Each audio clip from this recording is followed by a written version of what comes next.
European cricket fans, it's time for teams to cross swords again here at ECS Sweden 2023 in Stockholm. And the action starts right here, right now.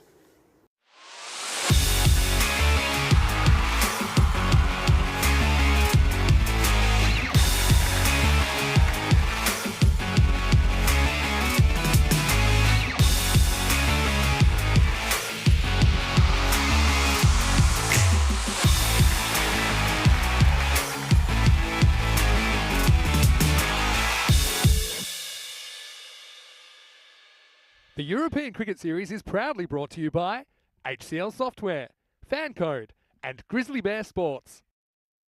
Good morning, European cricket fans. It's Andrew Ryan for the European Cricket Network, and welcome to our coverage of Day 9 of ECS Sweden 2023. We get to see the cross-handed wizard again this morning. I'll explain more after we come back from the toss. First game, Kristianstad up against Stockholm Cricket Club. We'll cross to umpire Tyrone Peters with the two captains and the toss. Kristianstad to call. Head. Head is the call. Whoopsie daisy, and it's a head. We will bat first. That's not how he bats.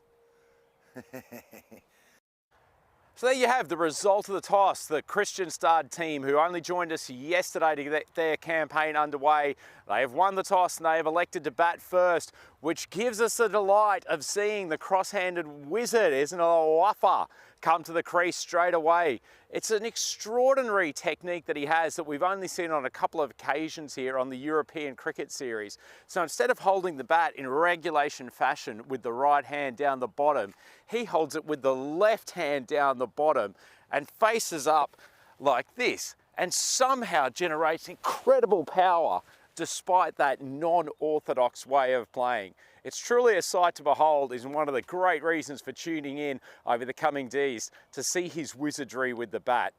As for Kristianstad, they had a tough introduction yesterday, losing their first game fairly comprehensively to the Stockholm Tigers, who were very pleased to finish their tournament with a win. But they've got a tough task today coming up against Stockholm Cricket Club.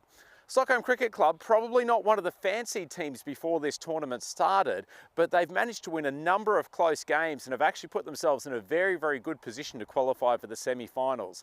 They currently stand with a 6-win and 2-loss record, and it probably will only take one more win to secure them a top 4 spot. Kristianstad, though, they've got a long way to go, still 8 games to play, and their physical reserves will be tested over the coming days. A man whose physical reserves are constantly tested, but his voice never breaks. We'll hand back to Mr. Maximo in the commentary box to take us through the opening stage of this game, Kristianstad up against Stockholm. Take it away, Vinny. Thank you very much, Rhino. That's Andrew Ryan giving you all those insights from the toss. And yeah, good morning, everyone. Bit of a late one for us today on the European Cricket Network. One thing about Rhino's technique, he actually made it look very, very natural, didn't he, with that cross-handed grip? I know that's something he's been practicing a lot in his spare time. And yeah, who knows? Maybe Waffa is ahead of his time. And Waffa is the captain of Kristianstad, Isnula Waffa. And they have won the toss. You saw it there. They're going to bat first. And yeah, beautiful conditions today in Stockholm as well. Currently, it's around about 18, 19 degrees, and we're expecting a maximum temperature of 26. So it's getting up pretty quickly, and probably I think here on the ground it's probably closer to 22, 23. So you can see that the beautiful surrounds of the Mashta cricket ground. So yeah, because of the schedule, we had a slightly unusual day yesterday, and that'll carry into today as we have a look at what happened yesterday. And we had 4 matches, starting with match number 36, and it was Mashta who put away Hammarby with a big batting performance. It was kind of a team effort, wasn't it? They get to 158 despite no one reaching 50. Mustafa with some good hitting late in the piece got to 46. And Hammarby couldn't quite go with them in the end. Hassan Ali with 33 off 15, batting with that fractured thumb, but a brave effort wasn't quite enough to get Hammarby the points. Then we saw Shista absolutely rock and roll, didn't we, in the next game on the park. They were bowled out in 8 overs for just 37. No one hitting double figures. Mohamed Rahman with a good comeback after he went for a few. He ended up with 4 for 10 in that game. Ashton knocking it off just outside the power play. No real dramas at all. Waika's High to the leading scorer in that very brief chase. Then Albi Zalmi hit the park and had a few early wicket issues against the Stockholm Tigers. Tigers finishing their campaign yesterday. This is match 41, which was brought forward to day 8. But Kudratullah really had a good game, didn't he? 58 not out plus a wicket. Tigers, well, they tried hard in response. 46 from the captain, Farouk Ahmed. But he went to it, a spicy caught and bowled to his opposite number. And that kind of meant it was another win for Albi Zalmi, who are undefeated in this competition. Tigers then finished their campaign with a win over Krishkwasta in the last game of the day. And it was a match that was brought forward, match number 55, ahead of its time. The Christian start first chance for us to get a look at them. And Isnulawar for top scoring. He's a key, isn't he? The unusual technique, but he's a very, very fun player to watch. Tigers, though, led by Akash Islam, who had a day out, didn't he? 50 plus 4 wickets. That's some very good fielding as well in there. In fact, he had his 5 for dropped. So this is where we're at. And I kind of said 7 wins guarantees you a spot in the top 4. Stockholm have 6, and they've got 2 games to play, including this morning. Albi Zalmi and Mashta. I mean, you wouldn't imagine that they wouldn't find another win somewhere along the line with 3 and 4 matches to play respectively. For Kristianstad, though, they've got a big program ahead of them with 3 of the 4 matches today featuring their side. And then they've got another big program of 3 tomorrow, 2 on Thursday. So the top 4 making it through to semi-finals on Friday. And yeah, the other thing is, this series is quite important for ECL qualification, because the top 2 teams in this series will have the chance to qualify for ECL a little bit later in this season, because they'll meet the top 2 teams from the Swedish Cup T10, which runs kind of parallel to this European Cricket Series, because there's so many clubs in Sweden. That's the way they're doing it this year. And so ultimately one club will meet the T10 champions in Sweden this season, and they'll feature in the European Cricket League in 2024. So turning out of conversation to this morning's match, and like I said, we'll only have 4 matches today. Match 41 was already taken care of yesterday, so we're straight into match 42. Stockholm CC will have to chase. Kristianstad winning the toss and electing to bat first. So they'll have Waffa out there, I'm pretty sure. Yes, Wally Sahil, he impressed me with some of his strokes last night. He got out a bit before he wanted to. I think some key players in there to watch. Hafizullah Shinwari, big left armour. You've got Farid Zahir, who'll do a job with the ball and is likely to bat in the 3 position. Stockholm CC, though, certainly been fun watching them on their kind of Cinderella run through this series, really. Have a knack for winning the close ones, as Rhino said. Abhishek Mathur leading the side. I think he's a very important player with the bat and the ball. You've got Chalindra, who's made some good runs in this series as well. You've got Shiva Arsi listed to open.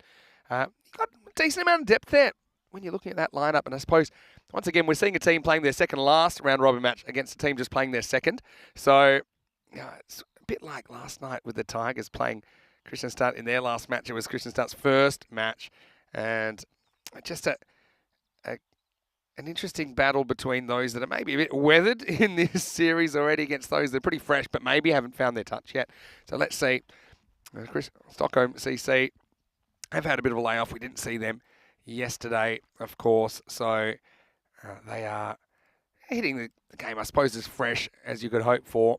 In fact, the last time we saw them was on Saturday, and that was in match number 27. So players just heading out there. I want to say a very good morning to everyone in the chat as well, ECN European Cricket Network. Rob Thompson, he mentioned that there's a fair chance that I'll come off a 3-course breakfast with dessert. Oh, how right you are, Rob. We had a very, very leisurely morning at our hotel. Not too far away, only around 5 or 10 minutes drive away. And I must say, it was an equivalent. I won't say breakfast in bed, but it was a leisurely breakfast. And it wasn't a rush job of 5 or 6 minutes like we normally get. We sat there and we took in all the little delicacies as well. Even finished with some sweet stuff. So yeah, hello to you, Rob, watching from New Zealand. Hello to Kroom. Well, Kroom, I actually saw some footage of Kroom getting a wicket in a televised match. And yeah, I spotted that. Kroom, congratulations.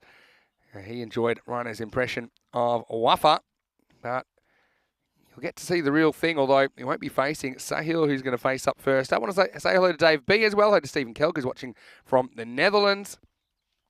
And I hope you all settle in. Just the 4 matches today. I say just. Still around 8 hours of action coming your way. Hello to Sundori. As it's going to be Pankaj Cole that will get us going on day 9. Here's the first ball. He backs away and he slashes it over backward point. That's 4. Nice shot from Zahil. Wastes no time in getting going. Cuatro carreras. Falls off the shot a bit. Doesn't matter though. He starts kind of squaring, but then clears the front leg and ends up pretty square on. One thing about Christian starts pretty obvious to me is that they're going to go for it, whether it works or whether it doesn't. I'm not so sure, but I suppose being a Super Ettan team, which is not the very top division here in Sweden, they're probably lacking a bit of depth in the middle order compared to some of the other sides in this competition. So I think it's even more important that the top order click. This one isn't going to be called. It's a tight one. It does pitch inside the line. I felt that it might have broken away and caught a bit of that line. Or maybe not. Hard to say exactly when it goes past the crease, and that's the difficulty for the umpire. So probably an umpire's call on that one.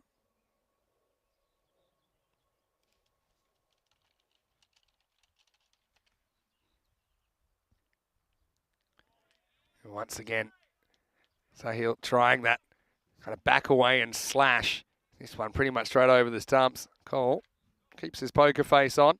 He's probably wondering how they didn't castle the wickets, but a bit of extra bounce there. We have seen with the new ball, sometimes balls take off. I think more balls have kept low than gotten up. We haven't seen too many genuine bounces on this field either. I'll be curious to see, once the international stuff starts on the weekend, whether some of the genuine paces can extract something out of this wicket.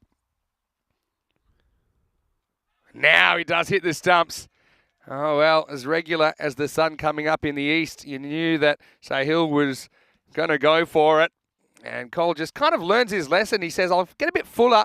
There's every chance that Sahil might swing and miss. And I want to be hitting the stumps. That one maybe did keep it low a little bit. I don't think that had too much to do with the dismissal. I think it's just the line of the ball. And there's that Punjabi-style celebration from Pankaj Cole as Krihosta lose their first wicket. That's the first wicket of the day. It's 4 for 1.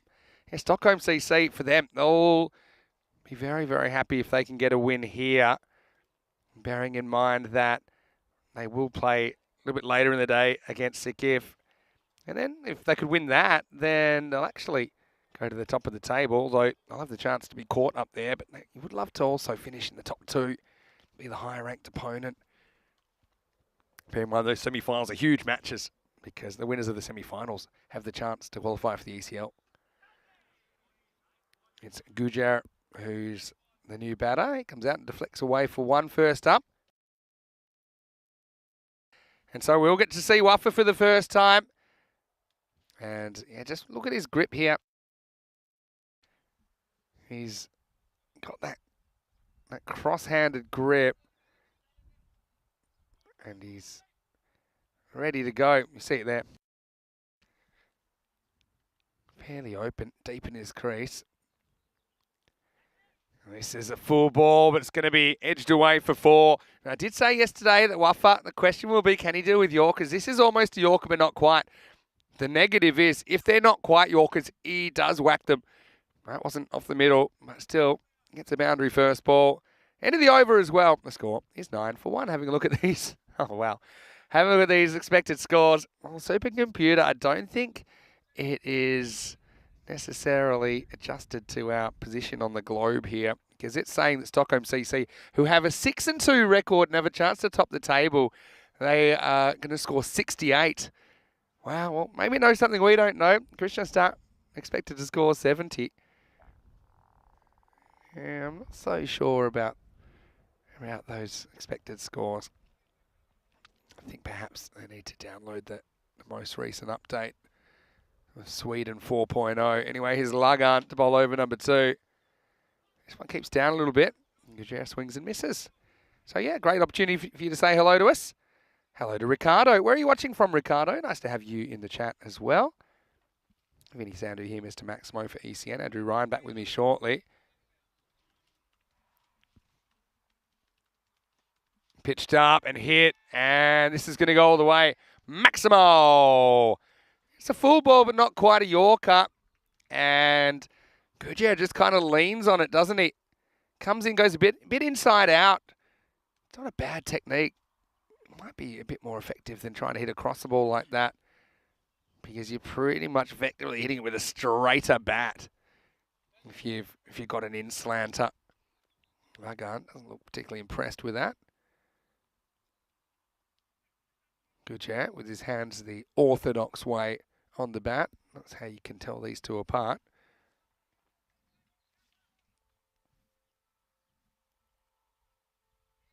Swings and misses. This one goes the other way slightly. You can see the first ball kind of came in left to right. This one, if anything, leaves him a touch. So that's the new ball for you. We'll curve a bit more, move a bit more in the air. Now, peel. And see what this one does off the pitch. Just comes in, yeah. Certainly going down leg side by some distance. Waffa doesn't normally take the strike in the power play. And he's only faced one ball so far. This one's got a bit of length on it. It's kind of flat batted, but doesn't elevate. Gurjia get a single now. Waffa back on strike. Dave thinks that maybe the supercomputer's been set to 5 over scores. Yeah, maybe. I think what it does is the supercomputer, I'm not going to try and say I know how it works, but it does feed in data from previous games and series where maybe it wasn't as high. Scoring wasn't as high. Well, this is hit down the ground. It's well done, though. Ashwin Amaraj doesn't have the gloves today with Jyotimoy Sakia in the lineup. Amaraj is a pretty good utility player, to be honest. He's provided some good runs and has a good bit of fielding to make sure it didn't get past him. End of the over is 17 for 1. Yeah, so I think that's why the supercomputer is consistently giving us unders. So we have a look at the table. You can see that Stockholm CC get to 7 wins, and then you assume, I mean, you can't assume anything, but Albi Zalmi undefeated, they should get a 7th win. Marshta with 3 matches to go, you'd imagine they'd get a win somewhere along the line. Both of these teams still to play Kristianstad as well. Then no one can catch them. I suppose, theoretically, Kristianstad, if they went on a winning run, are the only team that could actually challenge them. But as far as the teams we've seen, you'll be out of reach even for a team like Jinnah.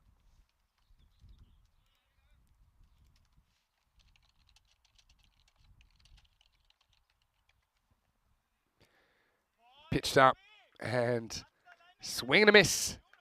Upajaya comes out for over number 3.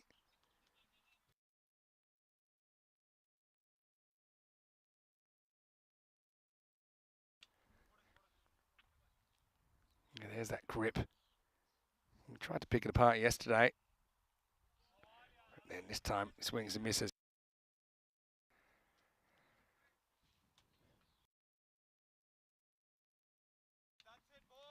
Loses his form a little bit there, Waffa, but yeah, gotta say, I love watching something different. We've got DTGG watching from Austria. Good morning to you. Okay, goes after this. It's in the air. Should carry the infield. Oh, what a catch. What a fantastic catch that is. Gave him absolutely no chance there. He made it look very, very easy. Well, you got to get a load of this one. And yeah, it's Shiva Arsi that takes it. And I just felt this one was blowing over. It makes it look easy in the end, but he backs away over the shoulder, watches it all the way, and just turns, quarter turn last moment, takes it 2-3 meters inside the boundary. And so Waffa comes, Waffa goes. And he's going to go for just 5 with the 1 boundary, 17 for 2. Catches are so important, aren't they, in determining how you go in this form of the game. And that was a very, very good one. Classy by RC. And Avinash Upajaya with the wicket. Now this one will get over. It's a bit flatter, a bit harder, and Zahir gets off the mark first ball. Upajaya probably attempting a Yorker there. Doesn't quite get it right. Turns into a full toss. Probably was going to be a low full toss. Anyway.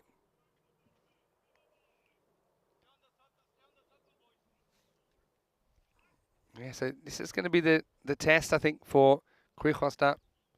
If they can recover despite losing their openers. This is a good shot, though. Zahir started well. He goes offside, then he goes leg side, finds the gap.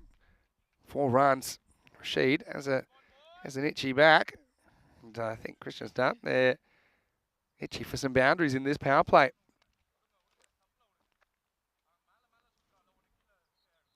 Oh, nice to see DT watching from Austria.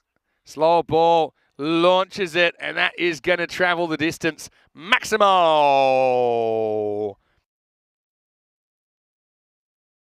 And he picked a slow ball, and he gave it everything, didn't he? And everyone is enjoying the party atmosphere. Shub was after that.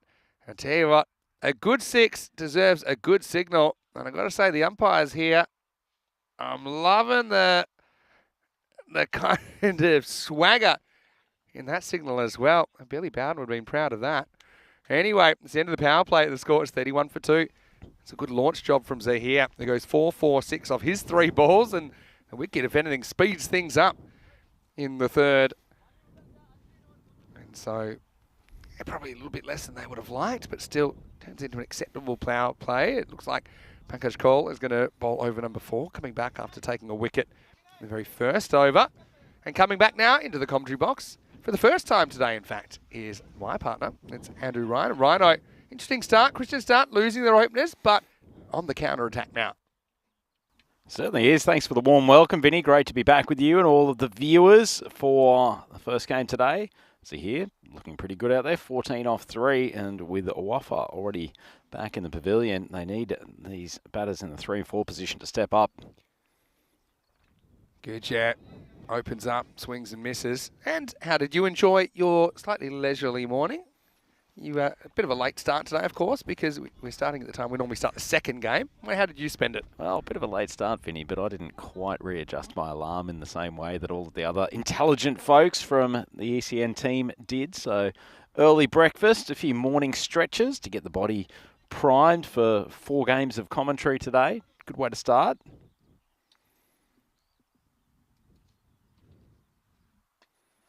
Worked way off the pads. Yeah, it was nice to see you down at breakfast. You were bright and early. Everyone, of course, is going to want to know, because we talked about the fact that we were excited for karaoke last night. You'd scouted that out and you'd taken responsibility for that. Why don't you tell everyone how our karaoke attempt went? Well, just think about how you want to phrase Pankaj. This delivery, third ball of the over. Full, swung high and swung long. That's a really good shot from Zahir.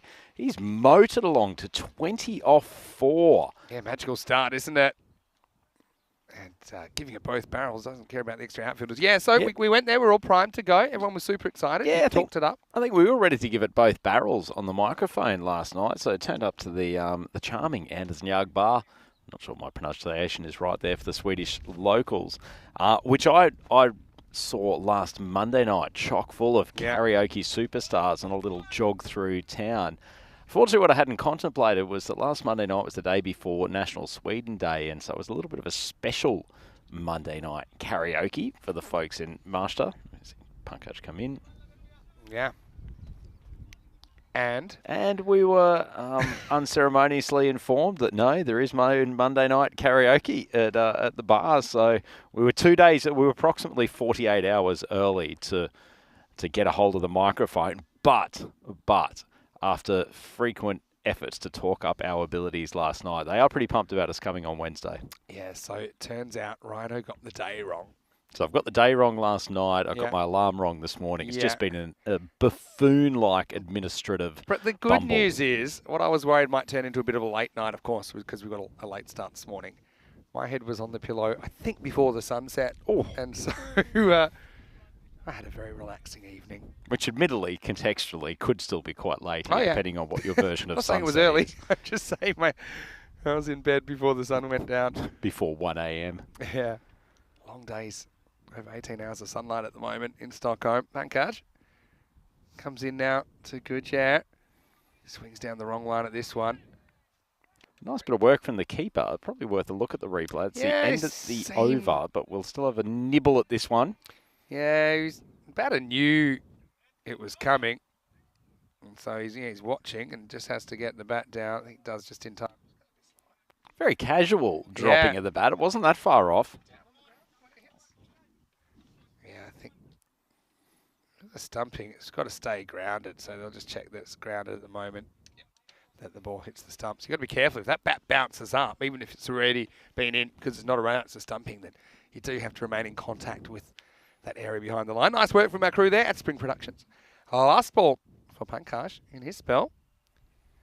And it's a dot. It takes us to the end of 4. Score is 39 for 2. So I prefer to think of it as a positive. So yes, we didn't get to do karaoke last night, although we did have a nice dinner there together. And we can still look forward to doing it tomorrow night. That's the thing. You've always got to look forward rather than take it as an opportunity rather than a challenge. And it's a big challenge in front of this Christian-started club. And they're going at around 10 and over across the first 4. Fortunately, still only lost 2 wickets. So if these two can stay there for perhaps the next 2-3 overs, they can still get themselves a total upwards around 110, 115, but it'll take some lower order hitting as well. Just come back to that previous stumping, Vinny. It's an interesting one, isn't it? There's perhaps less frequent cricket watchers would think that, oh, someone's made their ground by putting the bat over the top, and therefore that is an open and shut thing. But it's essentially a dynamic position, isn't it? And as soon as you leave your crease, you're effectively not grounded behind the line. Yeah, that's right. They changed the law to kind of close an ambiguity regarding runouts when people have made their ground and then maybe the bat has bounced up or they lost contact momentarily. These are things that weren't really an issue in the past before things were scrutinised in HD cameras. But I think some things are a bit different because it's about showing your ability after executing a shot or in executing a shot or immediately after that you are able to remain in your ground. It's a little bit different, I think, than when you're running between the wickets. Laws reflect that. Anyway, this is up in the air, hanging. Someone should get to this. Oh, collision coming up, but it's a catch. Well, it's chaos, and there might be a casualty, but the catch is taken. And, well, they're going to have to swap insurance after that, Rhino. But the main thing is the catch is taken. Hopefully, there's no serious injury there. Yeah, that last pin's been taken out for a spare. That's a little bit of a nasty collision, but in the end, a great catch considering the impact from the two fielders running into each other. Not much communication, but that's an excellent bit of work from the fielder coming in from probably the cover position. Yes, Pankaj that takes the catch. And to be honest, he had to run around. It was probably closer to the other fielder. But, Pankaj made it his. And, I mean, you and I, we come from the land down under, and there's a lot of catching the high balls. And I think now just double checking that everyone's all right. But ultimately, it will be a catch. And I think it's Pankaj and I think it's Waleed Rashid that he bangs into.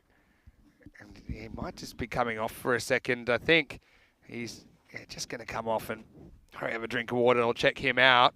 That means that the 12th man, Daniel Kampanti, will come on to field in his absence. Anyway, all's well that ends well, I suppose, for Stockholm CC. Yeah, great to see Kampanti on the field, and an absolute field day with party references. The last time he was on the Master Cricket Club surface for Stockholm Cricket Club.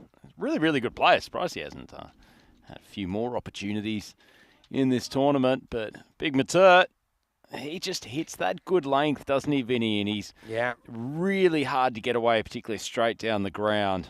Keeper up to the stumps, and it's a nice take by Saikia behind the stumps. Lucky Mathura wasn't involved in the collision. Otherwise, I think it could have been even nastier. But yeah, you certainly hope there's nothing too serious. It wasn't like, yes, they collided. It wasn't that big of an impact, but I think the issue is that Cole takes the catch and then kind of lands on Rashid there. I think if that was Big Mater, we could have been calling the coroner out for an investigation here in Master, but as it is... The jaws of life, perhaps. It's Christian Start need their middle order to step up here. Guja has been there for a while. He's 9 off 10. Particularly tough, that wicket. Now it's a pretty ordinary ball from Mater. Don't see that from him too often. Swung backward of square from Maximo. Big loss with that wicket too. That was Faridza here, Yeah. who had been going rapidly. He ended up with 21 off 7.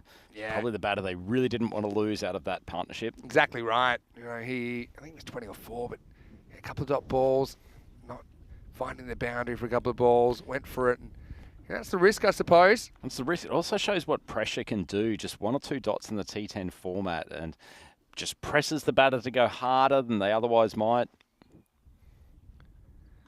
Goes for this. This should get over the fielder. It does. That's 4 runs. So, good jab. Chancing his arm. You kind of got to. And there's a lot of discussion here. I mean, a lot of the players not really used to, I suppose, playing with ECN field dimensions, but it does kind of encourage batters to go for their shots as much as possible, and that creates wickets as well. It creates opportunities. We get to the end of the over, and the halfway point of the first innings of the day, Christian Start, after winning the toss and electing to bat, they're 50 for 3. Vinny Sandu here, Mr. Maximo. I'm here with Andrew Ryan. Beautiful day. We're expecting 26 today, which in Sweden, they treat that like it's 36, where we come from. So can I say absolutely no truth to the rumour, despite how we're dressed, that this is us coming directly back from karaoke restaurant last night. It is steaming hot here for Swedish standards. Yeah, and so we've got the sides of the cubes open, but I want to welcome you guys to the broadcast. Hopefully you stay with us for a big day of cricket, 4 matches coming your way, and Christian Start, they need to get the tournament moving, don't they? And we know, I think, probably they're a little bit stronger with the ball and in the field than with the bat, so if they can just kind of get that 100 plus, take some early wickets, then perhaps we could have a competitive game here. Lagan comes back for his second over, and he gets edged away. They've got a very attacking mindset, the Christian Start batters.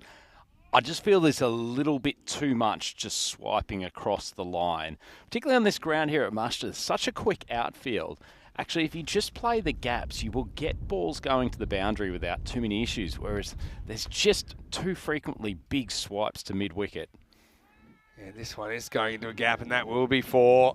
But yeah, no, I agree with you. Sometimes, I think in this first half of this innings, there's been very little regard for where the ball is that's been bowled to them. They're kind of already making up their mind of what shot they want to play, and they're kind of playing it come heck or high water. And I think you can afford to kind of play the ball a little bit, play the correct shot, and then concentrate on playing that shot well. Anyway, sometimes it works. They are up over 10 and over. And well, that'll work. That's right in the slot, and that's disappearing. Abracadabra. Maximo, 6 runs. Gouger, after slightly pedestrian start, he's found his legs. Yeah, sometimes the players don't cooperate with the commentators. Last 2 balls after I've said stop swiping to mid-wicket so frequently, they've pumped Sandu for 4 and a massive, massive 6. That was a sweet strike. That was, and I suppose that's the gamble, isn't it?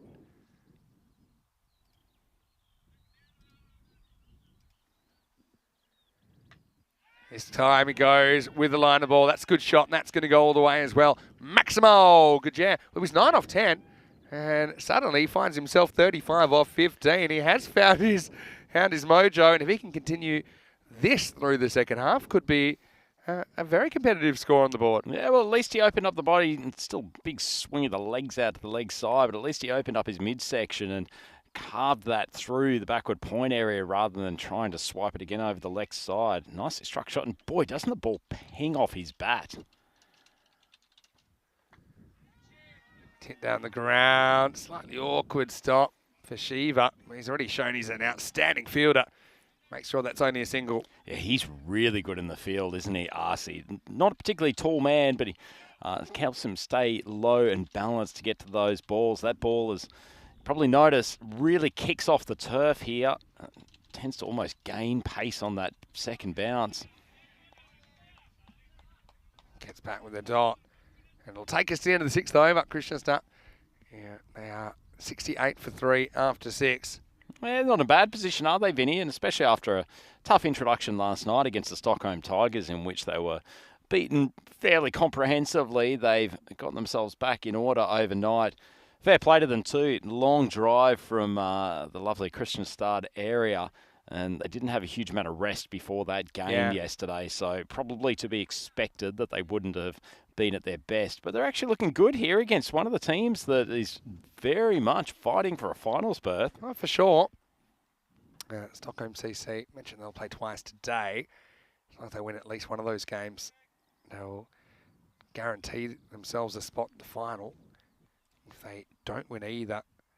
And they're in jeopardy. Anyway, this is a slower kind of delivery that disappears over mid-wicket. Maximo! Well, I did say it's a gamble, and gambles have upsides. And a few of these deliveries have just been a comfortable then for them to swing away, go and fetch outside the off stump and put them away over the leg side. Good shot of 42.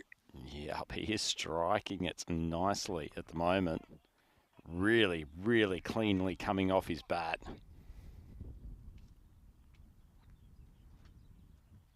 Thick inside edge. And thinking of a second, but doesn't really leave the infield. So, when you're hot, you're hot. And Christian Start, don't forget, they won their little group of 3 to be here, as did all the sides. And so they certainly have match winners on their team. Martha in his second over. Drops the length back a little bit. Nicely fielded. That's Lagan Sandhu out there. Yeah, so if Stockholm CC were to lose both games, and already because they got thrashed a couple, their 2 losses were actually big losses. They lost by like 50 and 75. And lots of their wins have been quite tight wins. So the thing is, they've actually got a negative net run rate. I'm just looking at who could catch them. Oh, well. It's Mathur that catches his man in the end. It'll be no half century for Gujarat, who swings across this one, misjudges the bounce of the ball. And so Christian Start are going to lose another wicket. That was well directed. I suppose this strategy works every time but once, and that's the 4th wicket down, 76 for 4. Yeah, he's canny operator, Matur. Just coming a little bit inside out with his action, drifts into the stumps and hits the top of the stumps. We've talked actually a lot of it with the ECN crew over the last week and a half of how the good bowlers are just continually able to hit the area top of the stumps. It's still the most difficult shot, particularly on these artificial pitches, to stop players swiping to mid-wicket or striking powerfully down the ground. You're always the opportunity of either getting a blooped catch or even cannoning through for the clean bowled. It's good stuff from Matur. Great keeping down leg side. Sakia, specialist in that position, comes in and deals with that. Will be called a wide. New batter out there is Fahad Sahak. Yeah, so what I was trying to get at is if Stockholm lose a couple of games here, then Chinna Stockholm could catch them and probably will catch them if they win their last 2 games.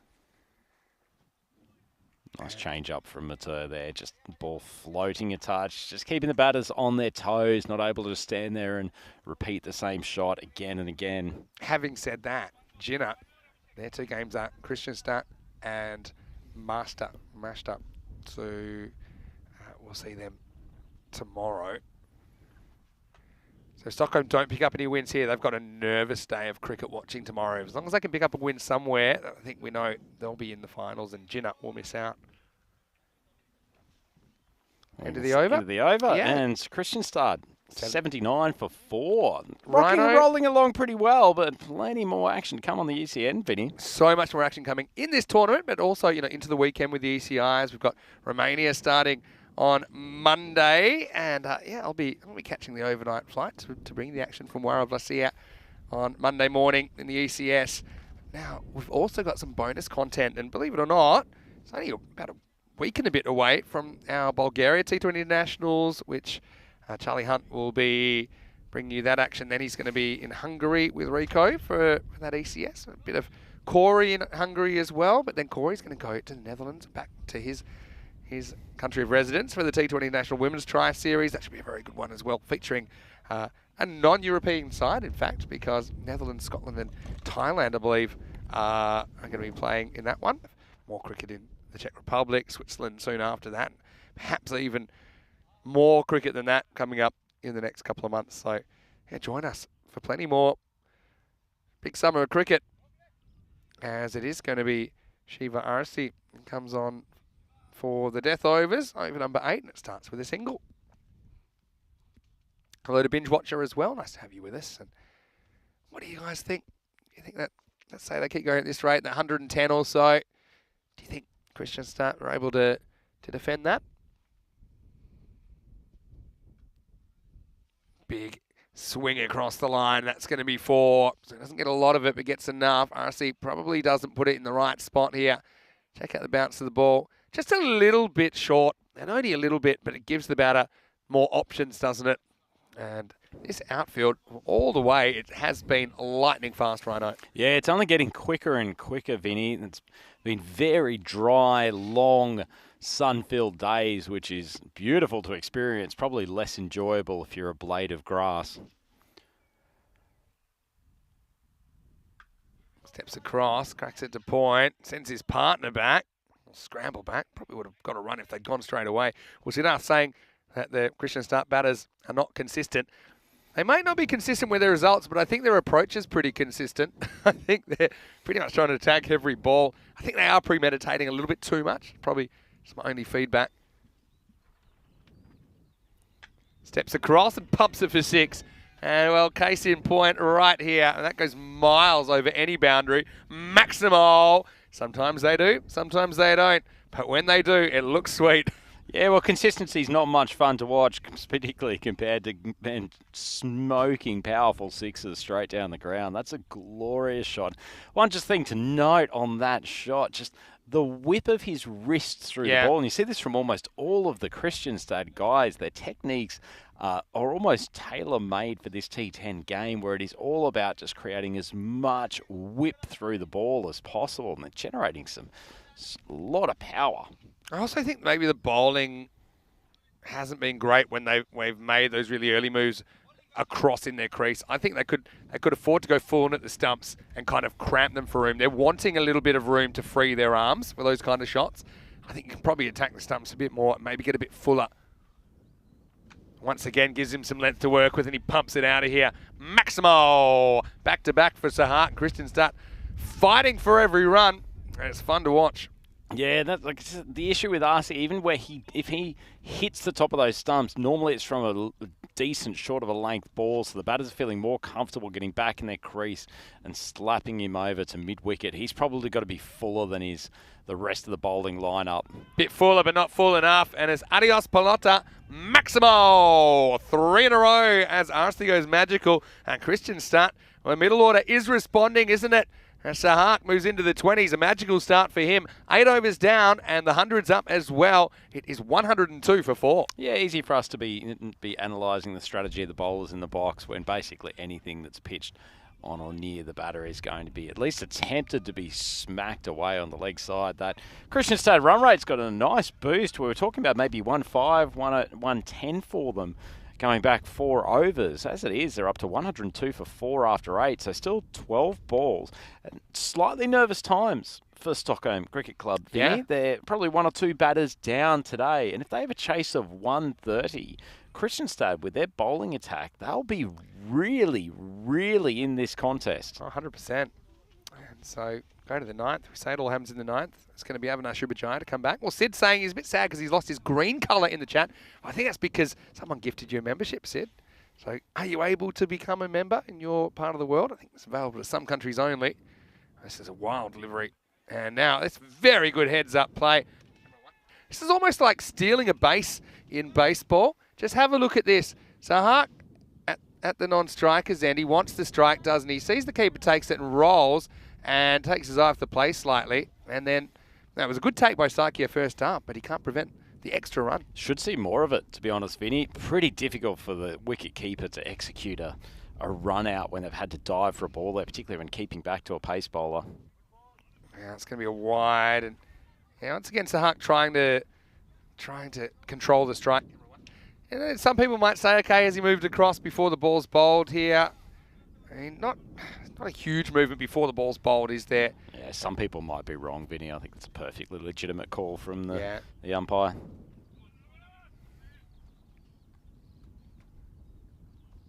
Sahak, 23 off just 6. Short, and he hooks it out of the ground. Well, that has gone absolute miles. He doesn't mind it in the boardroom, Sahak, with another 6. Yeah, they probably would have hit some clouds if we had any around the ground. Long way up. Fortunately, carried the distance to go well over the boundary. Dana Orris has a great view of that down at the square leg boundary. And Kristianstad haven't they improved Yeah. since last night? Well, they said they would too, and they're holding good on their word so far. Hits that one off the snout. Now he hits it straight up in the air. Now someone has to reach this surely. Tough catch, and it's dropped. And to be honest, Chalindra barely gets a hand on it. And again, Smart running from Sahak. He gets the strike back with a double. Yeah, I don't know what it was, Vinny. As soon as that went up, it felt like neither of the fielders there behind point, one at third man, one at backward point, really looked particularly desperate to get in and take the catch. A few tentative steps from each, and Chalindra's got absolutely nowhere near it. He wasn't going to injure a finger, that's for sure. Now it gets it wrong again. Keeper could probably get this, and they're going to leave it for each other. And I don't know what the tint is. Now they're going to sneak a second with nobody home at the keeper's end. And now thinking of a third. And they'll go to the keeper and they'll get three. Well, I've got to say, I mean, it's great running from Zahak to get three out of nowhere. But I would have thought maybe the two would give him the strike. Still, exciting stuff. The scrambler's on for Christian Stad. Oh, I love to see this chaotic running in the later overs. These two at the crease are both really good athletes. See this, they sense the opportunity for the third. Zahak, he's rocket between the crease. Yeah, and so with three to come in the over, I mean, if there was only one to come in the over, or obviously if it was over, I can totally understand Zahak wanting to get the non-strikers in. And originally it was clever running because he noticed the keeper's end was unattended and it was going to be pretty tough for them to throw to that end. So he was kind of prepared to sacrifice his partner, which I think at this stage is smart play. And now he finds himself spectating. Maybe he thinks he can get back on a ball to the keeper. Or Muslek could just score some runs himself, which he does on this occasion, gets one. Now, it's one alternative, gives the opportunity to Zahak to have a big swing at this last ball or just stroke the single, try to get himself back on strike. He's motoring 34 off 9. To be fair to Chalindra, and he's got the dark glasses on, but he's staring straight into the sun in that region, and you can understand why it's a difficult one. If you ever had a ball disappear into the sun, you'd understand. And now gets across. That's good footwork and just helps it on its way. Zahak with the breakout innings here. It's also at the end of the over. Christian Stad past 120 now with an over remaining. It's 121 for 4. Yeah, nice batting. Nifty little shot from Zahak. Looked like he was taking a few steps down the crease, going to try to go for a big swipe over long on, adjusted late. Have a look at the bowling figures from Stockholm. Not particularly pretty. They've got most of their bowling attack here today, but they have been torn apart by the Christian Stad batters. Call was not too bad at the top, 1 for 17, but Upan Dyer, he went for plenty across his 2 overs. And now Arcee, who was smacked for 23 in his opening over, has to come back and bowl the 10th. You don't often see this, but that over started with a wide and a 2 wides, but then it went for the cycle because out of the 6 balls, there was a 0, a 1, a 2, a 3, a 4, and a 6. So you very rarely see that. This reminds me, Vinny, I think I have to take you and possibly the viewers through my idea for European cricket Yahtzee. Okay. Came up with this a couple of days ago, and I think it could work. Here's Shiva to try and stop the bleeding. Muslet, they're going to run no matter what. And Zahak will get the strike. Okay, give us your 30-second pitch. So then. 30-second pitch. So you know the game of Yahtzee where you throw dice. Instead of throwing dice, every over is essentially one of your 10 throws of a dice, and you have to nominate in that over which particular event you're going to take runs for. So it could be your over where you say, I'm going to go for all 4s or all 6s or all 2s. You might have the full house where you have 6, 4, wicket, 2 and 1. Don't say too much more because I think someone will steal this idea. I think it's got some legs. Wouldn't it be a great addition? I mean, if you're going into a match, particularly if you're a regular watcher of ECN, call up one of your mates and say, let's play ECN Yahtzee There's today. probably so many games you could play while you're watching an ECN match, to be honest. Anyway, this is skied, and it's going, and it is gone. Maximo! Zahak to 44 off 11. Well, he's going hypersonic pace here. And this has been the breakout innings in the middle order that Christian Stad so wanted, and they've got it from Zahak. Yeah, great striking. 44 off 11, testing the construction viability of the commentary cube as well. It's held up to that ball cracking us on the roof. Arcee under pressure. Now Smart, but He steps inside this one. He stepped inside early. I think there was a moment, if we see this on replay, where the thought went through his head that if this comes back at all, I'm going to have my leg stump taken out. He loves a bit of the step across, doesn't he? He tries again. This is again Miles, keeper. He'd probably rather be anywhere but where he is right now. He goes the full 360. And they're going to get back for 2. A ball that I don't think leaves the general pitch area. No, that was a pretty fair effort from the keeper. I think by the end of moving towards the ball, he was actually further away from it than when he first left. It's literally would have landed on his head. I'm going to put my finger on where he started, and I'm pretty sure it literally, if he had not moved, it would have come down. But the thing is, this is the wind for you. He goes to where it originally goes, but the wind blows it back. He's almost taken evasive action to avoid the ball hitting him on the head. Clever running, though. Sahak to 46. Now it's wide.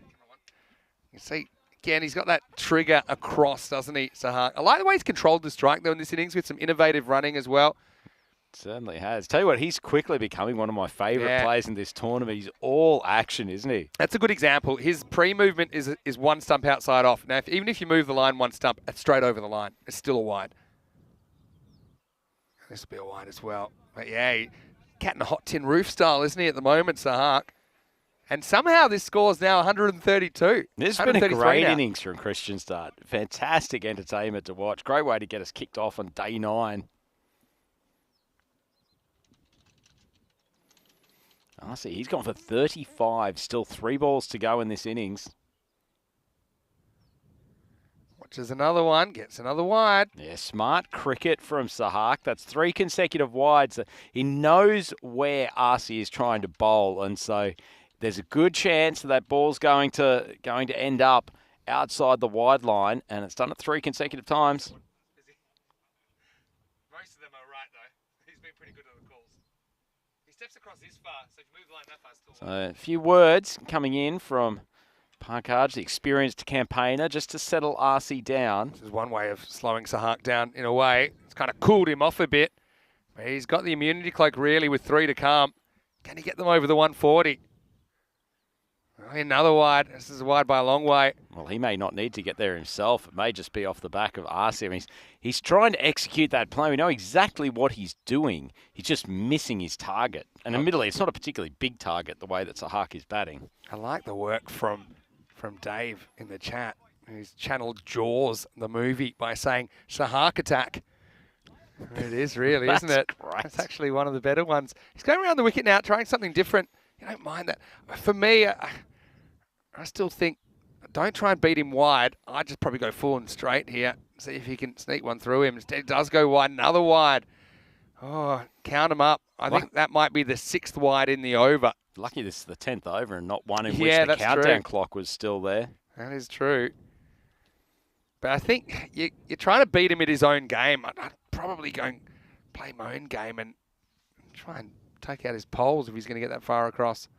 That's what he does. And, well, might have been a little bit too late, but eventually RC kind of reads the rule book and sees that there's 3 vertical wooden poles that'll see the end of Sahak if he can hit him. Sahak misses this round the front pad, and RC eventually, as his man, you know what they say, sometimes the 13th ball of the over is the lucky one, and it's 136 for 5. Well, RC by name managed to clean bowl Sahak, who's been on a rampage, somehow with a full toss around his legs. That's an extraordinary dismissal in the circumstances, but Sahak is all action, and RC has taken a pounding here in this 10th over.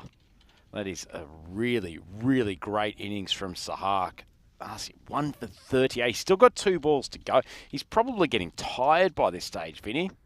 Yeah, probably. So here comes out, and Whistler probably feels that he's the senior partner now, so he's going to take on the responsibility of the last ball with the score up at 137. Yeah, great partnership, that last one. And admittedly, most of it coming off the bat of Sahak, but 137 for 5. Christian Stad would have loved this total if you'd asked them at the start of the day.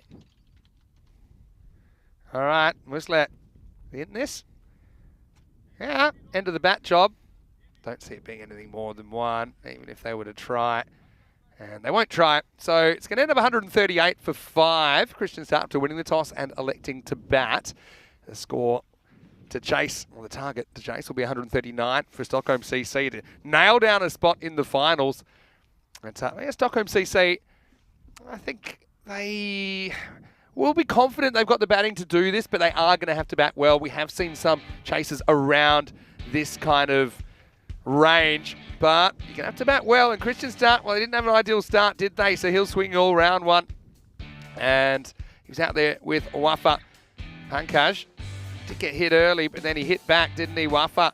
That was the only boundary he would score. The cross-handed wizard is certainly an excitement machine. That was a nice shot, just whipped away over the top, but then he went too high. And we thought it was over Shiva, but he took a great catch running back over the shoulder style. Farid Zahir came out, and he was in the mood to party, wasn't he? Hit boundaries early in his innings. I love the expressive signalling from the umpiring crew here in Sweden as well. Well, this was collision catch chaos, wasn't it? As Pankaj Kaul takes the catch and then kind of says, well, I don't know if I'm to blame for that. I'm holding the cricket ball. Rashid went off, and we certainly hope that there's nothing too serious wrong with him. Mathur, he got whacked around a bit, but then he did come up with that wicket of Zahir. We just misjudged the bounce of that one.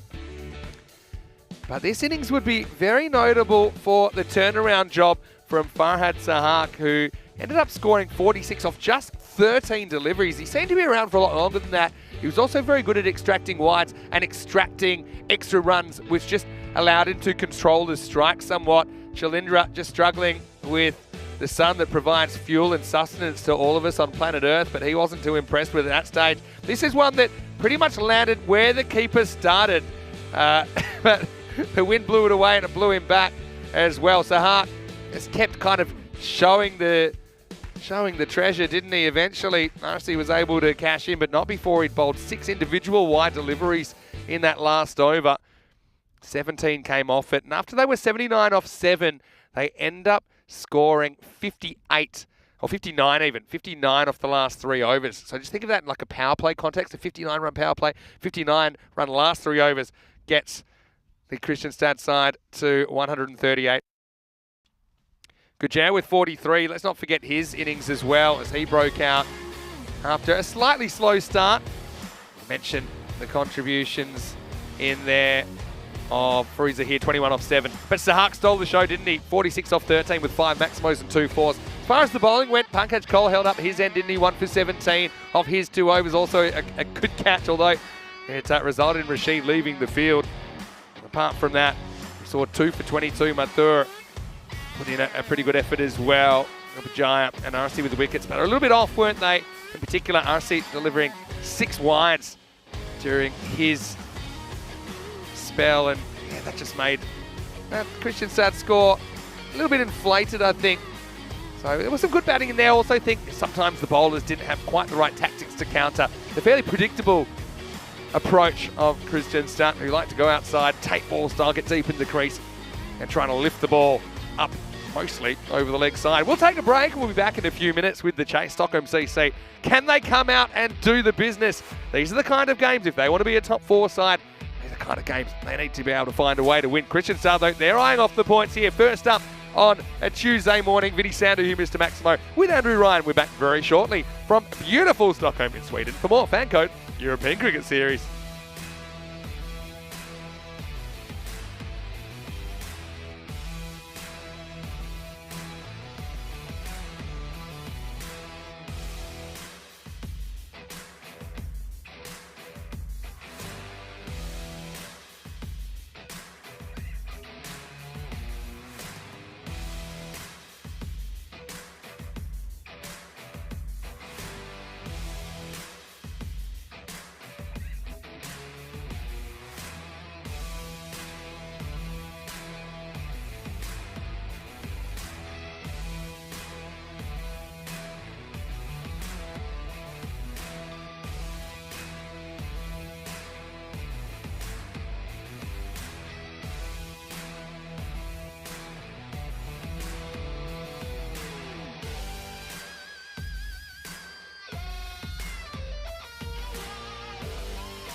The European Cricket Series is proudly brought to you by HCL Software, FanCode, and Grizzly Bear Sports. Hello folks, welcome back. Run chase ready to go here. Match 42, Kristianstad taking on Stockholm CC. Kristianstad with 138 on the board. It's going to be Sahak to open up. Fahad Sahak, who was certainly in a destructive mood with the bat. 46 not out of 13, the top scorer. Chalindra to face up. He's out there with Shiva Arasi. 139, big chase for Stockholm CC. Potentially to nail a spot down in the semi-finals. The first ball is whistling past the bat of Chalindra. Sahak starts with a dot. Welcoming all of our viewers back, of course, on FanCode in the Indian subcontinent. Also, all of our viewers watching on our YouTube channel, ECN, European Cricket Network. Yeah, Kristianstad from a different part of Sweden. So they've had a big journey. It takes quite a few hours to get here. Yes, setting up camp for a few days, trying to make their way into the semi-finals.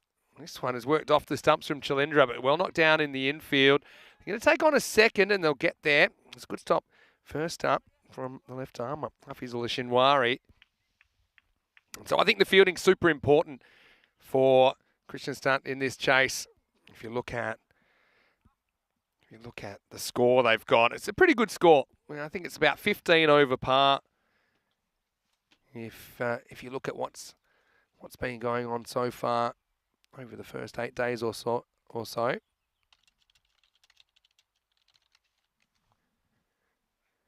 Chalindra half pulls this, but doesn't quite get enough length on it to do it comfortably, and it'll just be a dot ball.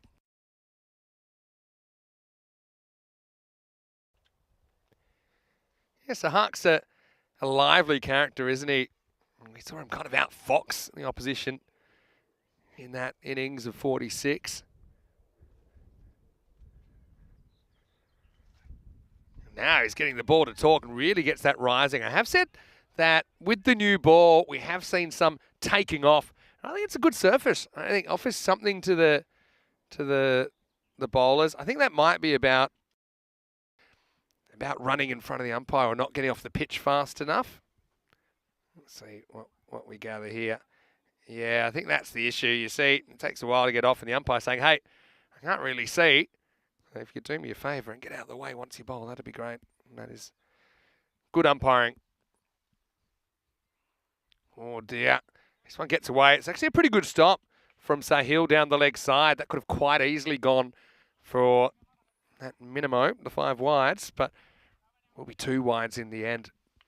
Yes, I like what Sahak's dealing here. Probably doesn't need to concentrate so much on being express. I think he's pretty lively anyway. I just think he's got to get his location right. That could have quite easily cost his team 5 runs. And if Stockholm CC are going to chase this down as a fielding side, you want to make them earn the runs. You don't want to give them too many presents. Arasi faces up. Outswinger. And it's slashed away over point, and that's going to be 4. Nice start from Shiva. Took a very good catch, didn't he, in the first half of this game. Had a few problems with the ball, with just his direction and maybe his tactics towards the end. But he's got a big responsibility at the top of the order. And does start well and gets 4. Vinny Sandhu here for ECN, and hopefully you're enjoying your morning wherever you are. Slightly later start today, so we're right into the swing of things, almost lunchtime already in Sweden. Beats him for a bit of bounce and does get off the pitch that time. That'll be the end of the over. Pretty good one for Sahak, who's having a very good day of it so far. Stockholm CC, they're 8 without loss after 1. Speaking of the 8, 88 matches since the Golden Ball. We mentioned that if we do get to the end of the group stage, I think we'll crack the ton. And here's a man who was telling me about cracking some tons in the UK last night over a very quiet commentator's dinner, maybe in Oxfordshire, I think it was. Andrew Ryan. How is your batting these days, Rhino? Pretty ordinary, to be honest, Vinny. Although, to be fair, averaging I think 42 in the pre-season, thanks to at least one helpful not out. Well, yeah, very clever. This one curves in, and I think he gets the bat back. Tell you what, they're excited, though. Have a look at this replay. Chalindra was a little bit lazy getting back to the crease. To be honest, the difference between the two teams, because for sure, I think Kristianstad would have run on this. Let's have a look. I think he's just in.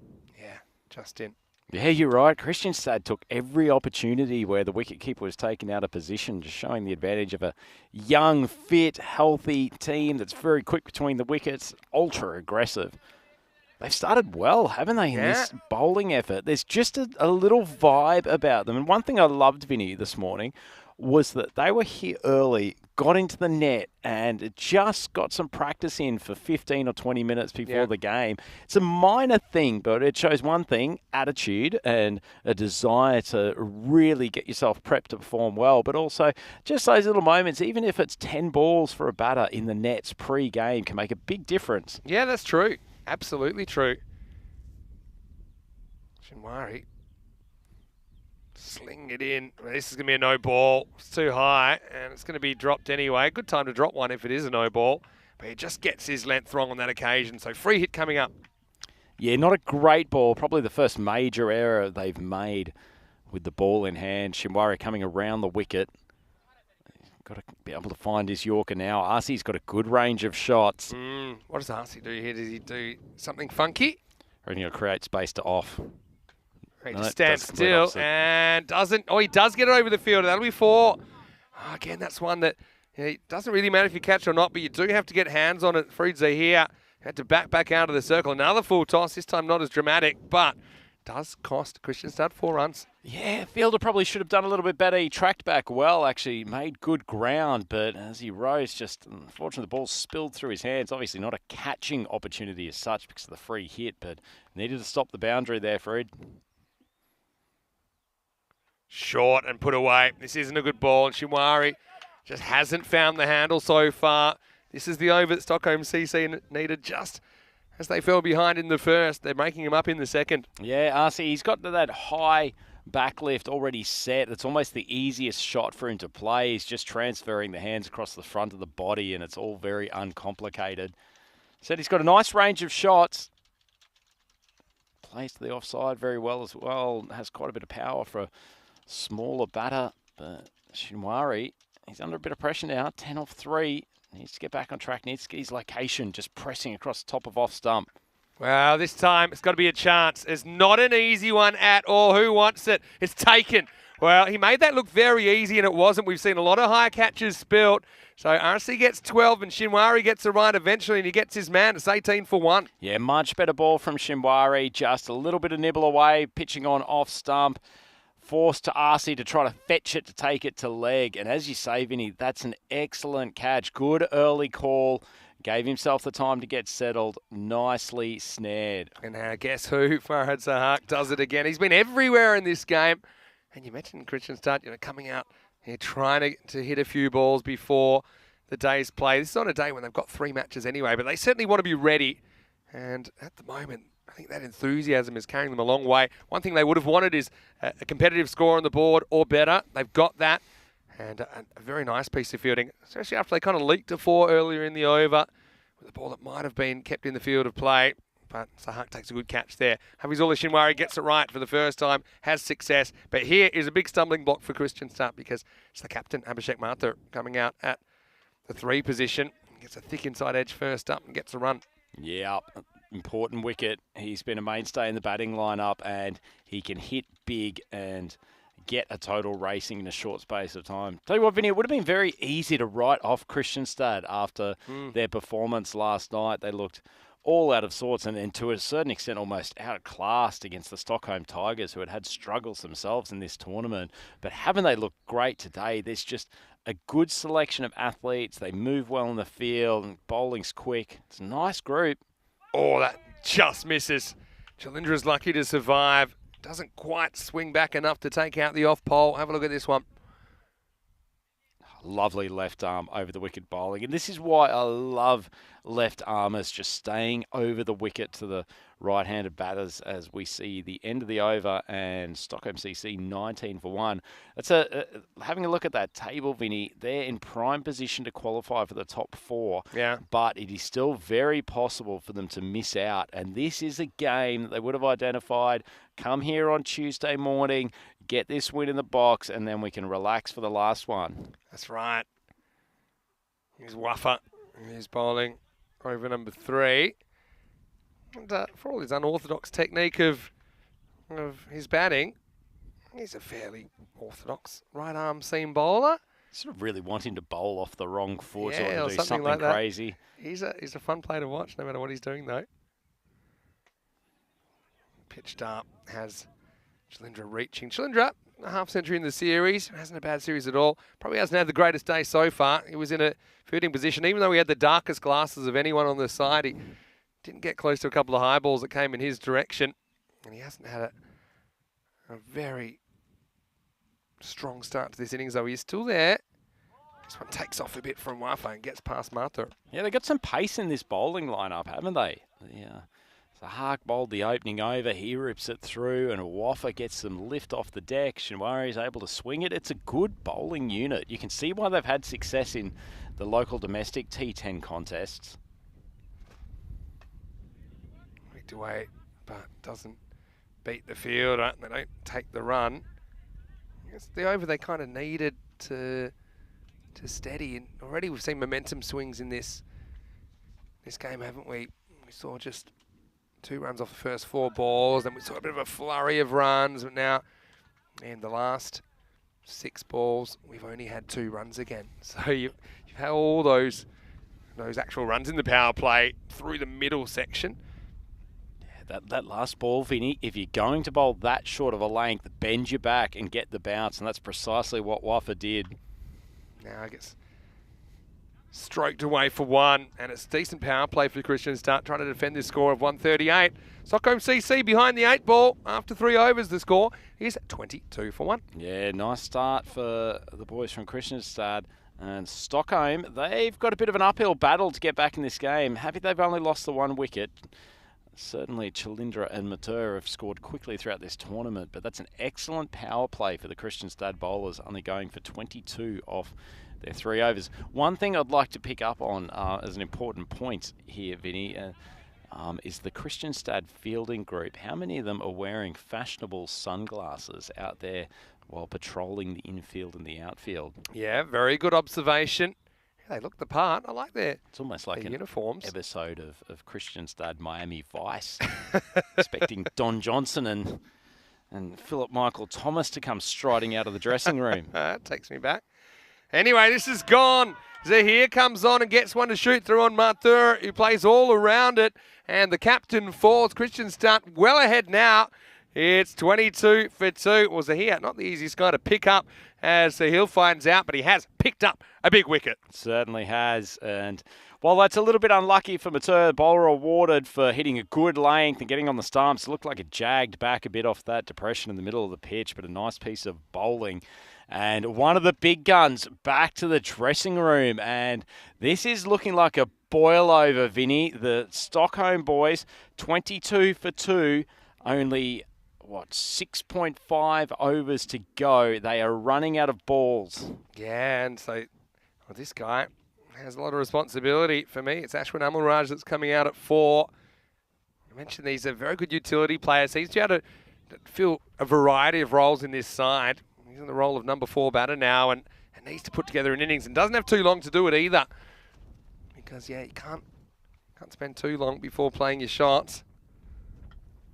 Works this one around to the leg side, just a single. So what a great start for Zahir. Again, the power of being on target first ball. And I'm taking nothing away from the batting effort from Kristianstad, but I do think Stockholm CC got their plans and their execution slightly wrong in the first half. They seem to keep trying to follow the batters further outside the off stump, when I think that's exactly what Kristianstad wanted, to free their arms and slash away at those deliveries. That's why they're chasing as many as they are. This is a very energetic piece of fielding, and guess who? Wahid Sahak again. They almost give away an overthrow once again. They don't take up the offer. Just for clarification, have we got 3 Sahaks on the field at the moment? It feels like he's popping up just about everywhere. The thing is, that was pretty much straight to the fielder next to him, but that's the enthusiasm of these guys. And yeah, it would have been out if it had hit as well. I'm loving the energy, though. It's contagious. Chalindra trying to force the issue. And he gets this up in the air, and it's a catching opportunity for the captain. It's Wafa coming in and taking the catch. So another opportunity taken, And Kristianstad on fire here on day 9. They have the top 3 back in the shed, and that makes it 25 for 3. Yeah, 2 regulation for me, Vinny. That's a bit disappointing. I wanted Waffa to execute the reverse crocodile, catching that ball. Just too easy for him, just going for the stock standard 2 hands up. But anyway, well executed catch and a couple of wickets this over. This is what happens when you build up pressure in the power play. All of a sudden, you're forcing batters to go hard before they're ready, and the Stockholm lineup is in big trouble now. 25 for 3. There's only 2 balls left in this 4th over, and Chalindra, who's scored runs with ease in this tournament to date, all of a sudden just got completely tied up. 6 from 10, Vinny. That is not an optimal T10 opening innings. Yeah, you said it. And you'd rather pretty much get a first baller than get 6 from 10, because you've kind of cost a few deliveries to your teammates. Yeah, in fact, the 2 batters, Chalindra and Matur, combined have scored 9 off 17. 2 of their best batters. That is a really one-way trip down struggle street. For the most part, yeah, give credit to the bowling and fielding unit. Here's Rajesh Lal. He's coming out at 5, and he'll get a single first. Oh no, we got a run out. One's run, one hasn't, and he's gone. And can you believe it?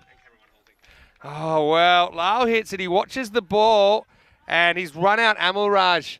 So I mean, you got 2 specialist batters there. Yes, it was a good pickup, but I mean, they just mustn't have looked at each other. See, Lal then never realises that Amalraj is coming, and I think for me, there's no doubt who's out here, because although he takes a step. Actually, it might be closer than Wow. we thought originally. Who touches down first? Oh, that's close. I think it's Raj has gotten back to his crease. I mean, it's a race of mediocrity in Oh, terms wow. of 2 men with Yeah. a very bit of bad running between the wickets. I think that Rajesh just gets back. Yeah, and it looks like it has been decided that Ashwin is the man out, and that is just an unnecessary loss of a wicket. There might be another one here, Vinny. Go the reverse crocodile Waffa. He refuses to heed the call. Oh no, from bad to worse to whatever's below that now, because Raj has come out and he's run out Amalraj, and then he's got out the very next ball. Waffa takes another catch, and Kristianstad are smashing this at the moment. It's your ultimate worst case scenario now for Stockholm. It's 25 for 5. Oh, this is an absolute stinker, Vinny. And we know when they've lost, they've tended to lose big, which has put their net run rate in a bad position. They're not going to help that situation unless they can create some sort of remarkable recovery here. 25 for 5. That is an extraordinary score at the end of the 4th over. Magnificent performance from Kristianstad. They're bowling a great line and length. They're catching very well. They've been dynamic in the field. It's been an exceptional performance for them. But Stockholm, are they clutching non-qualification from the jaws of semi-final qualification? I mean, the here? thing is, I suppose, net run rate doesn't matter too much if they can beat Sikif. And to be honest, their net run rate is so horrendous already. I think that if they qualify, it'll be on points, not net run rate. So I think that ship's flown. But anyway, it's good. Yeah, it's going to bowl over number 5.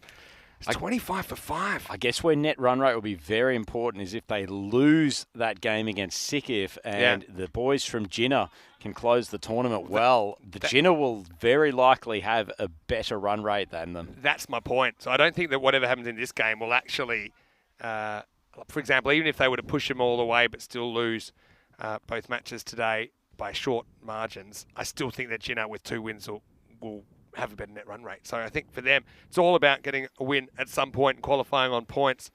It's good analysis, Maximo. Right on top of the standings. How about, firstly, I'm trying to think of when it was Shane Watson and somebody else, that it was almost a dead heat of those feet coming down. And I think Raj, because he was further away, we couldn't quite see, but I have a feeling his heel just hit the ground first.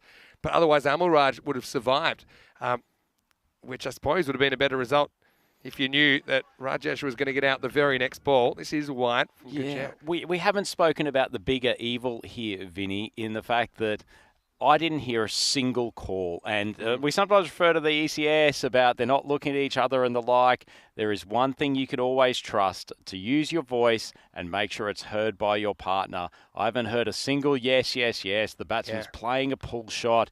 His eyes are fixated on the ball and then trying to recover from the shot. As that is sent straight down the throat of the fielder there at backward point. It's probably the first blemish. Yeah, it is. And that's Niamatula Musley down there. And yeah, it stood out because everything around it has been pretty much flawless from Christian Start in this innings. Yeah, you're right about that, but you really should be doing both. You should be calling and watching. And yeah, they didn't either. And it was just a total disaster, wasn't it? Low full toss. Waffa. Well, he attacks that. I don't mind that. Okay, even though he fumbles it, doesn't give away an extra run, and he almost created a run-out opportunity there. You can see the enthusiasm from this side, though. Waffa's charged that ball from mid-off, and then two of the fielders, one at long on and the other here at, not sure what you call that fielding position at 135 degrees there on the boundary, but either way, two of them were in there backing him up. Great to see. Yeah, no, it's true. Yeah, it's a interesting field, isn't it? Kind of like a deep extra cover, I suppose, and then a very straight long on. Is there such thing as extra cover? Yeah, I think you can have that. I have seen that in a fielding manual before. Extra. Read all about it. The headline this morning, Christian Start heating up the Master Cricket Ground. This is right off the end of the bat. Has time to look at it. Just a single, end of the 5th over. And I think you can call this one, Rhino, because they still need 108 in the second half. It's 31 for 5 after 5. To give you an idea, in the first half of the first innings, it was a very good rearguard action, 50 off the first half and 88 off the second. Looking forward to this weekend with the ECIs, Sweden, Germany and Estonia. A lot of players travelling that haven't been a part of this ECS. You've got to remember that we're only seeing 11 clubs out of approximately 70-something in Sweden. So that's why there's a lot of players that you won't see in this series, but a lot of players we have seen before. I've got to say the German side includes quite a few names that we're familiar with as well. And Estonia. First time we've seen Estonia in the T10 International. Join us Saturday and Sunday. Check out the fixtures and the squads. And, you can click on the player profiles and all that of all those players if you go to our website, EuropeanCricket.com. It's the home of European cricket. Certainly is. And the home of T10 action here in Sweden, for that matter. The European continent here, the Master Cricket Club. It's getting to see some great action over the last 9 days. The one thing we've glossed over a little bit is actually Christian Start and their tournament aspirations, right? This is lifted up in the air. It'll be touch and go. Fielder goes right back to the wall and catches it. Well, they are doing it all at the moment, aren't they? And guess what? The Sahak attack is coming. Another one goes down. It's 32 for 6. Yeah, well caught. This is an absolute stinker of a performance from Stockholm Cricket Club. Not sure whether or not they qualify for those finals. This one has got to be sitting in the back of their mind. But you made a great point there, Vinny. It's all well and good to talk about those teams that have got wins at the moment. Christian Stad, after this performance today against one of the top teams, they may be a force to be reckoned with in this tournament. Well, the thing is, they'll know what they've got to do. I think it's pretty clear that you're going to need likely 7 wins. So you can only afford to lose 3 matches along the way if you want to make the top 4. Okay, they lost 1 last night. So that's from here on in, you can only afford to lose 2 more.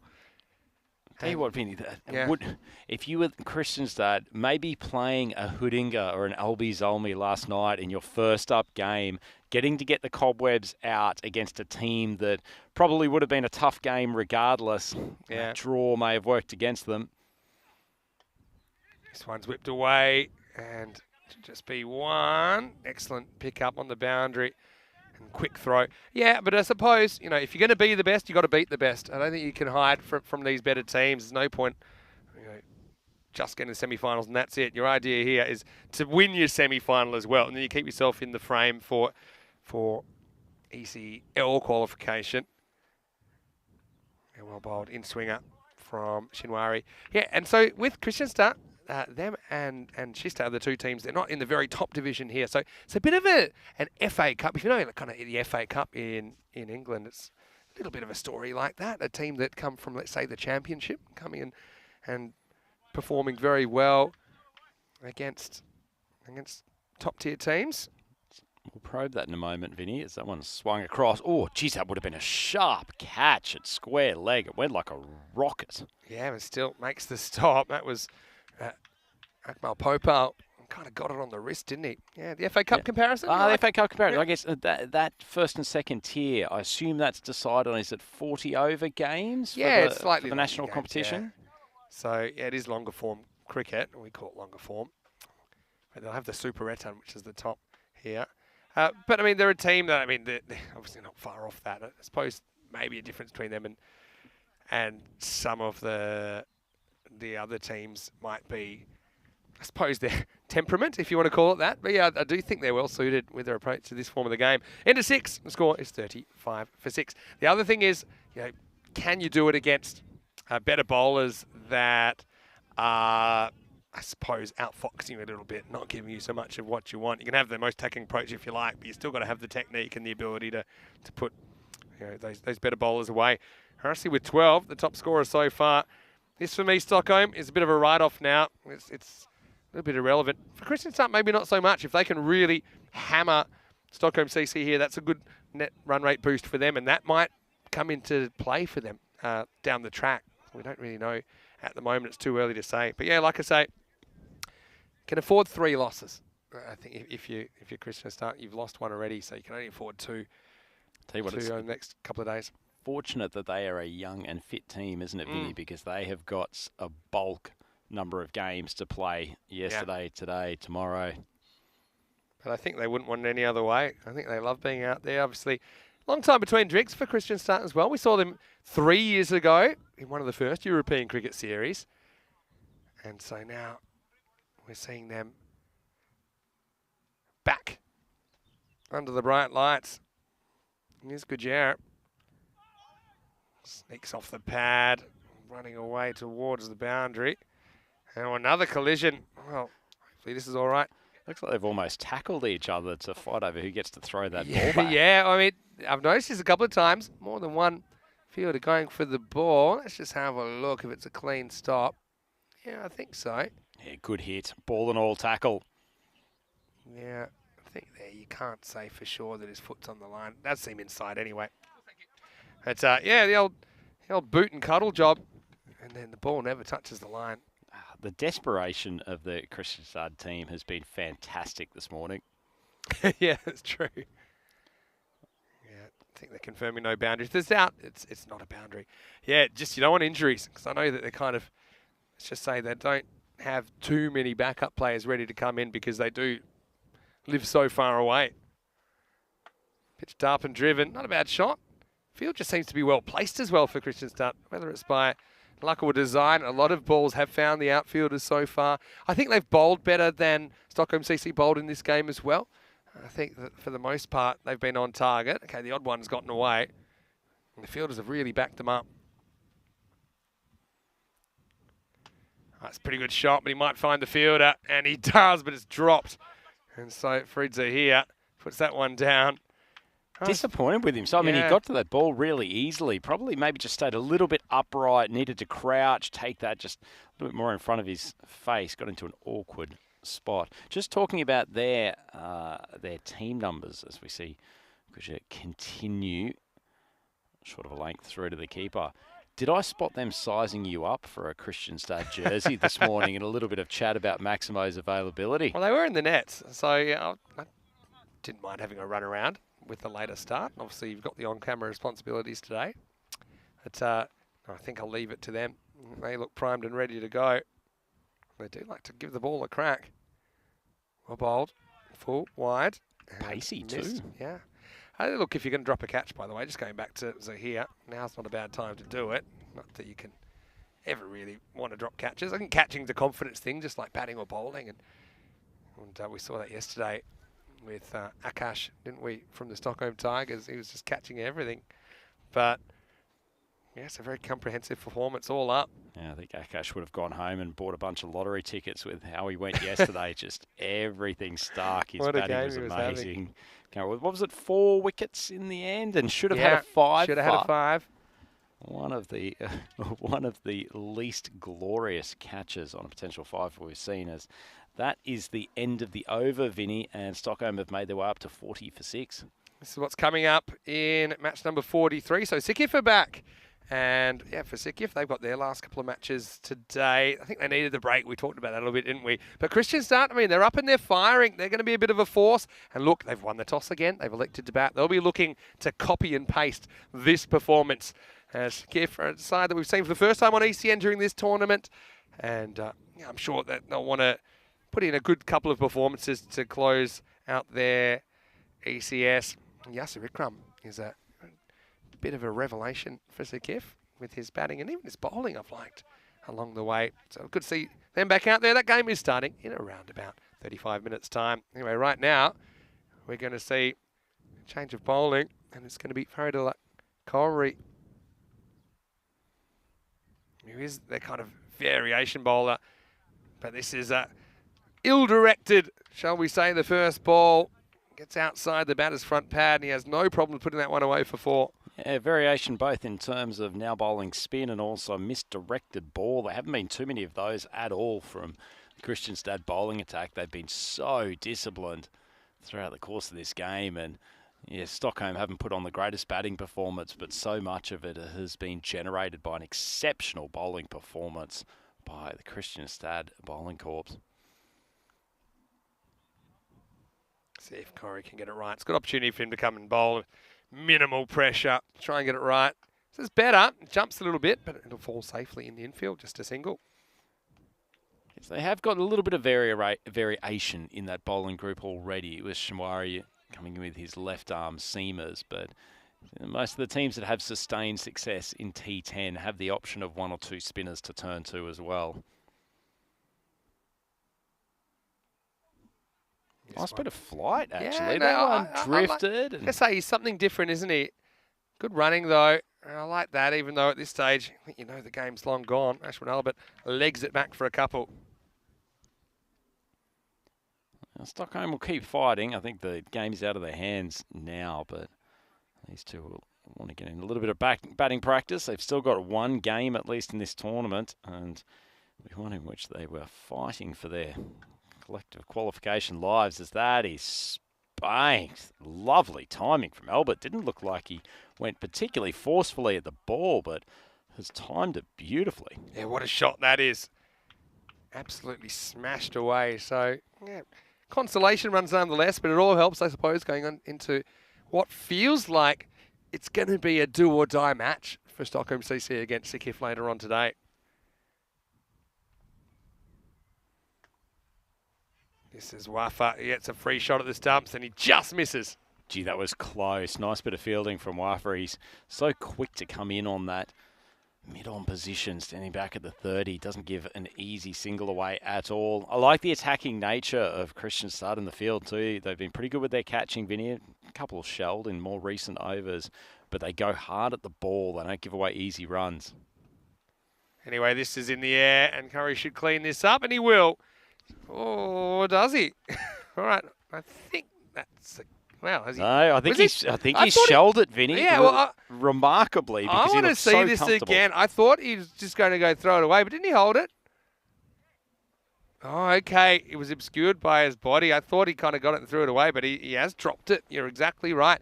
So on review, it's going to be un-out.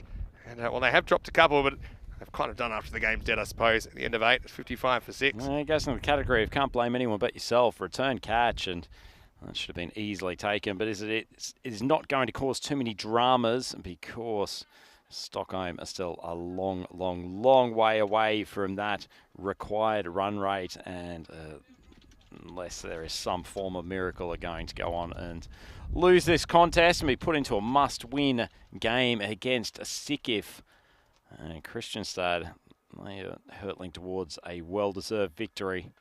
Well, this is in the air. And another caught and bowled opportunity. And this one will be swallowed.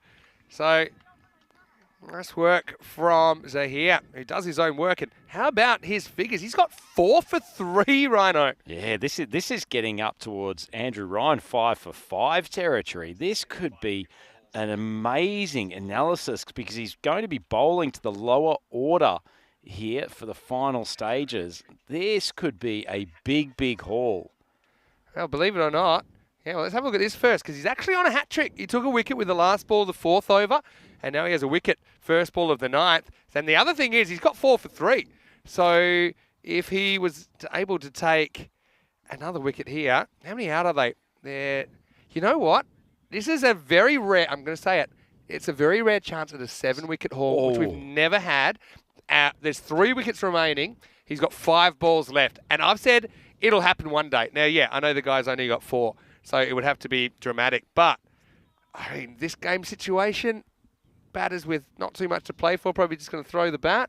He hasn't got nuffy batters out either because he took down Chalindra and Matur. And that earlier over, there was the run out as well. Anyway, hat-trick ball. Oh, in the air, but it's going to pop in front of the fielder. It'll just be 1.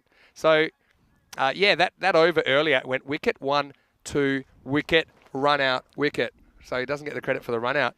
But remember what happened back in that 4th over. It was absolute chaos, wasn't it? Whereas Rajesh Lal and Amaraj had a horrible mix-up. They were both at one end. And then, unfortunately for Rajesh Lal, he got it caught very next ball. That was the first wicket in that potential hat-trick. Anyway, back to Albert. Now this is in the air as well. Fielder takes it.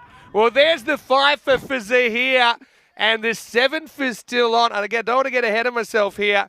But he's got 3 balls remaining and he's got 5 wickets. He's got 5 wickets out of the 9 balls he's bowled. One of them was a run out. There's actually been 6 wickets in the 9 balls he's bowled. This guy has really made things happen for Kristianstad. This is incredible, Vinny. You just unlikely to see a better bowling analysis than this. Incredible stuff from Zahir. 5 for 4, and he's got 3 balls to go, and he's bowling at the number 10 batter. You won't get a better chance for a 6 for or a 7 for than this. Wow, okay.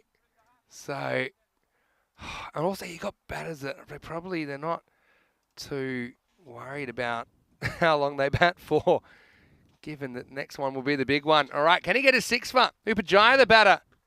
Nope. So now he's going to have to be perfect. But I suppose if you want to get a 7 wicket, oh, you do have to be perfect. Yeah. Mind you, Upajaya is not a bad batter to be coming out at number 10 for Stockholm. Yeah. Punch that away nicely for a single. So, yep, 2 balls to go. He's currently got an analysis of 5 for 5, Vinny. Is this unprecedented in ECS? Well, 6 for 2 is the best figures. So that's why he's going to have to do a wicket here. Well, he's also the run-out causer. But anyway, he'd be right up there. If he was to... I think that if he was to get a wicket here, it'd be the 3rd best figures either. We have seen Stefan Gooch, 6 for 2, best figures. And I just did message him with the prospect that Zahir might take a 7 for. Because I think that's the only way that Stefan's going to go down. And then, I suppose, I think we had Ashok Bishnoi in Malta. When Goza got bowled out for 6, he took 6 for 3, including a wide. Stefan Gooch may be the only man who is not having his fingers crossed for a 7 for there. Wanting to retain his prime position. Well, we finished with very famous figures. Rhino, you called it. They're your famous 5 for 5 figures, and now Zahir's done it. And he's a worthy guy to share those bowling figures with you. Yeah. What a performance, 57 for 8 after 9. Much like Mark Taylor refusing to surpass Donald Bradman in his innings in Pakistan back in yesteryear, perhaps Zahir has idolised the Rhino for many, many years and didn't want to take over his 5 for 5 mantle, and now he's got the joy of riding home to his family and telling them about those matching glorious figures. That's outstanding stuff from Norman Zahir. Extraordinary bowling performance, and certainly caps off what has been a tremendous victory, or will be a tremendous victory for the Kristianstad team here today. We've actually had so many more 5-wicket hauls than last year. In fact, we've almost had as many 5-wicket hauls as hat-tricks. We've had 14 hat-tricks in the year. we've had 13 5-wicket hauls now. It's pretty unusual. It's incredible stuff, isn't it? I mean, obviously, you've only got 12 legitimate balls in a 2-over spell of T10 cricket. 5 wickets, you've got to do a lot to take 5 wickets in there. Shot the stumps for him. Oh, he's just missed. And they'll manage to scoot through for the 2. So, I mean, Stockholm CC, let's say you're their captain or their coach, Rhino. What are you saying to them just to regroup before that? What feels like a do-or-die clash later on today against Sikif? Sort of, you've almost got to forget about it. I mean, this can happen in T10 cricket, but I think what will be most disappointing for them is this one is hit down to Waffa. He charged in from a long off, but just dropped in front of him. If you Stockholm, I think probably the most disappointing is that they've been undone with both bat and ball. I don't think they bowled particularly well to that Kristianstad onslaught. As you said this morning, they kept on trying to almost follow the batters going wide of off stump. It didn't work, and they didn't really have a plan B. And now with the bat, top order of this one is going to go. Oh, I thought I was about to say straight down the throat of Whopper, but he stuck the right arm up. He has come up with something extraordinary in the field. Absolute cult hero developing on ECN. What a grab. Well, not just developing. I mean, he's already there. And yeah, you're right. Just have a look at the footwork here. He backed back and, yeah, didn't quite stick the landing, but he tries the Statue of Liberty play and absolutely nails it. Keeps his eyes on the ball the whole time. With one arm, you've got slightly more range, and he needed it. What a way to take the 9th wicket at 63 for 9. Hasn't he got some flexibility in those limbs? We've sort of questioned how he bats so successfully with his cross-handed wizardry, but he has incredible flex, and that's a fantastic catch. Now, remember, they're down to their last wicket. In fact, this will be it. So, Iskari will finish with consecutive wickets. He will never get the chance for his hat-trick, despite this over being unfinished, because Stockholm, they are all out for 63. And what a demolition job that is. And Kristianstad, well, they weren't that impressive last night. Maybe a bit wary from the travel, but I will say there's nothing weary about their performance today, as they have taken apart the contenders, Stockholm CC, and there's some new contenders in town. As unfortunately for Lagan, he goes as the 10th wicket to fall. And so, yeah, just a reminder that Noman, congratulations, he's on that Hall of Fame. He has 5 for 5. Famous figures that he shares with Savio Thomas and Wakarali from Malta and Cyprus, respectively. And, of course, our very own Andrew Ryan, who took 5 for 5 in a T10 last year. Anyway, if you're a fan of action and excitement, you're going to enjoy this highlights package because, yeah, Stockholm, well, they went down in flames, didn't they? Just a reminder of what's coming up next. Kristianstad are back, and they've got a little bit of time to think because they've got 20 minutes before the first ball. They have won the toss. They have decided to bat. That's sensible, I think. And look, this is quite interesting because their openers haven't really clicked yet in the series. And so now you've got that kind of backup, don't you, of Sahak there in the middle order. You know, Gujera did some good things in there. Zahir was good.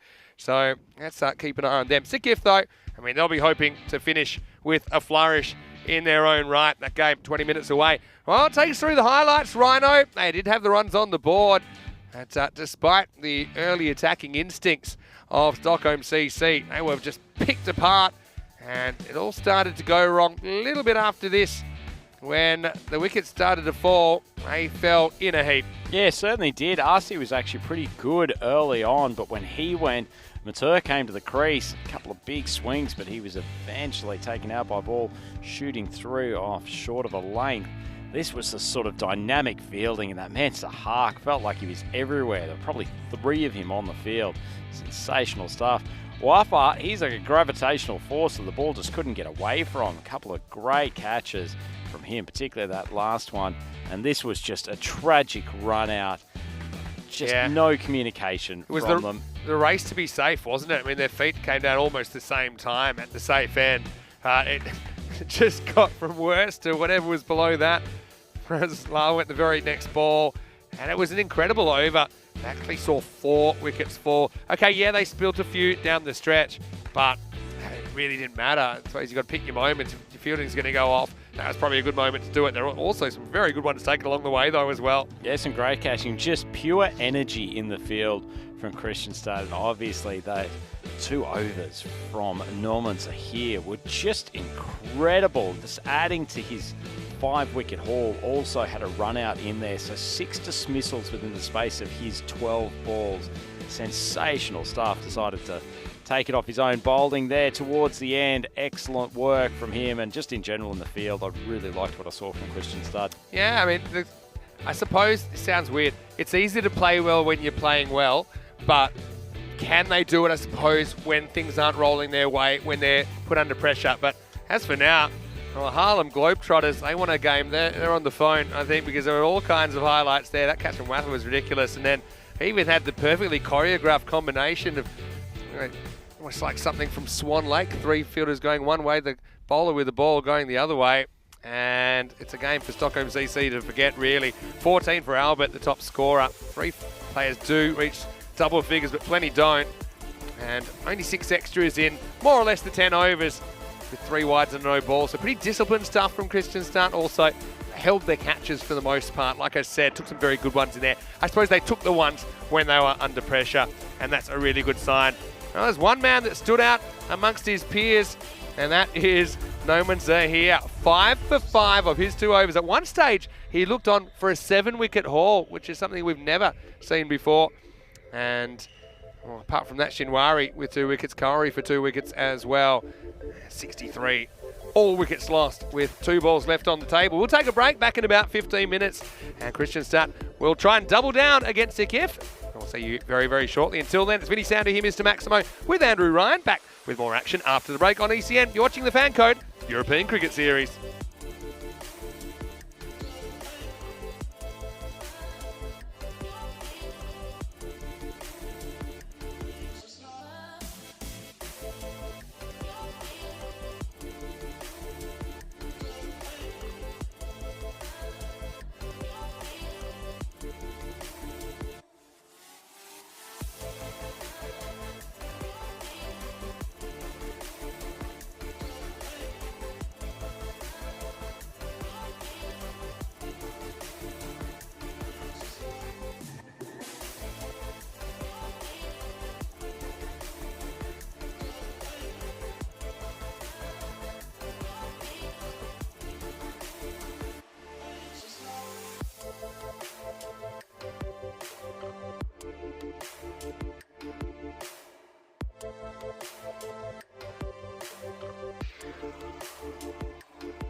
The European Cricket Series is proudly brought to you by HCL Software, FanCode, and Grizzly Bear Sports. European cricket fans, welcome back to the Manchester Cricket Club. It's Andrew Ryan here for the European Cricket Network. It's about time for the second game of Day 9 here at ECS Sweden 2023, brought to you by FanCode. We welcome back Sikif, and they're taking on Kristianstad. Go across to Tyrone Peters with the two captains for the toss. Amit is going to call. Tails, sir. Tails is the call. It's ahead. Yes, we will bat first.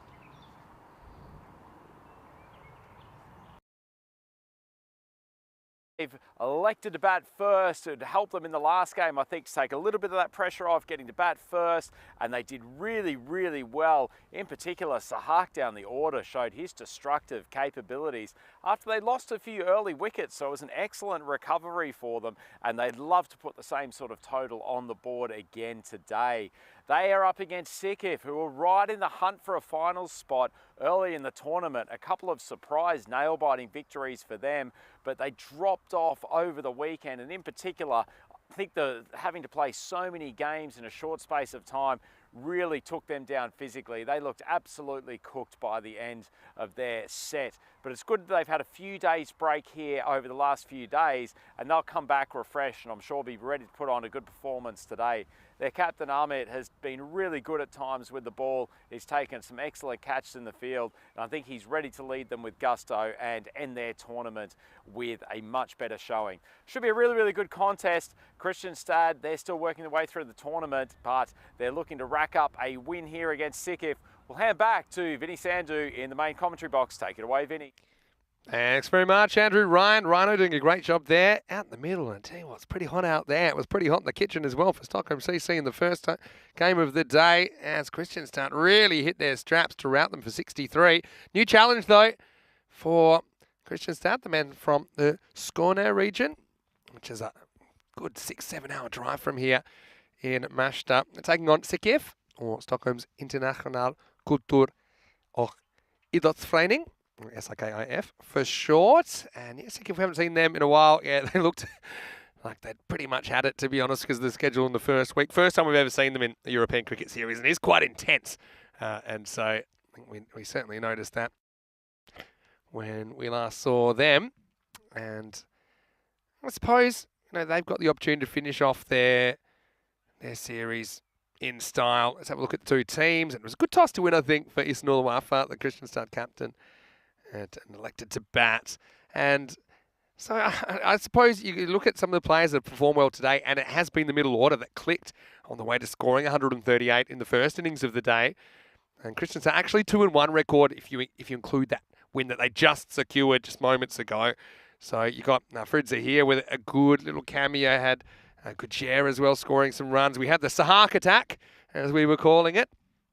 But anyway, it'll be a pretty interesting game, I think. And it's nice to see Skiff back to finish their campaign, even though they won't make it through to the later regions. I'm still really happy to get to meet those guys. And obviously they've got a big summer ahead, and each team has plenty to play for this year in Sweden.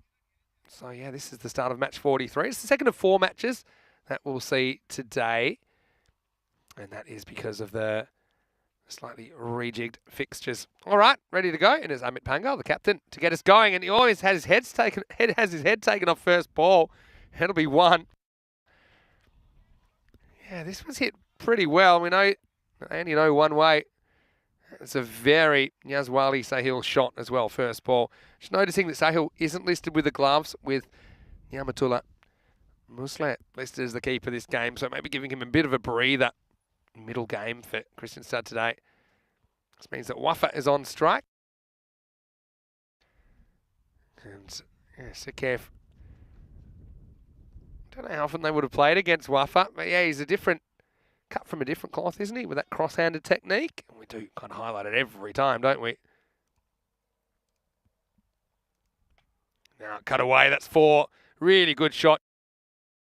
And so Wafa off the mark with a boundary. Again, just have a look at the way he's able to get the ball through point very crisply.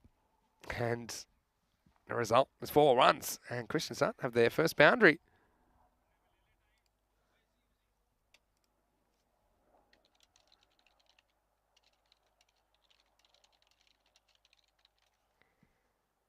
And so, Pungal just giving a bit of width to Wuffer. I think we don't see too many people executing the York to him. Maybe he's so deep in his crease, he's 2 feet back. When the ball bounces, he just seems to be so good, doesn't he? Someone gets through one field, it doesn't really matter. So Kif, like I said, always happy to see new teams in the competition. They go leg side, and there's big gaps over there at the moment. Kind of hedge their bets, and yeah, just getting a bit straight. So Hill with his first boundary.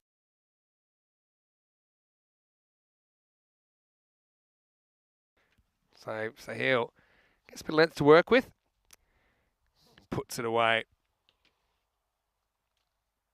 Early wicket's the key. Get that middle order and see if you can displace them. Stockholm CC had their problems with that. This is probably going to be 4 more. And it's a very ginger chase, isn't it? As it disappears past Navid Anjum. We saw him playing despite being in some obvious discomfort last time. We saw him. That ball was always winning that race. And this is turning into a pretty good over now for Kristianstad. 15 without loss.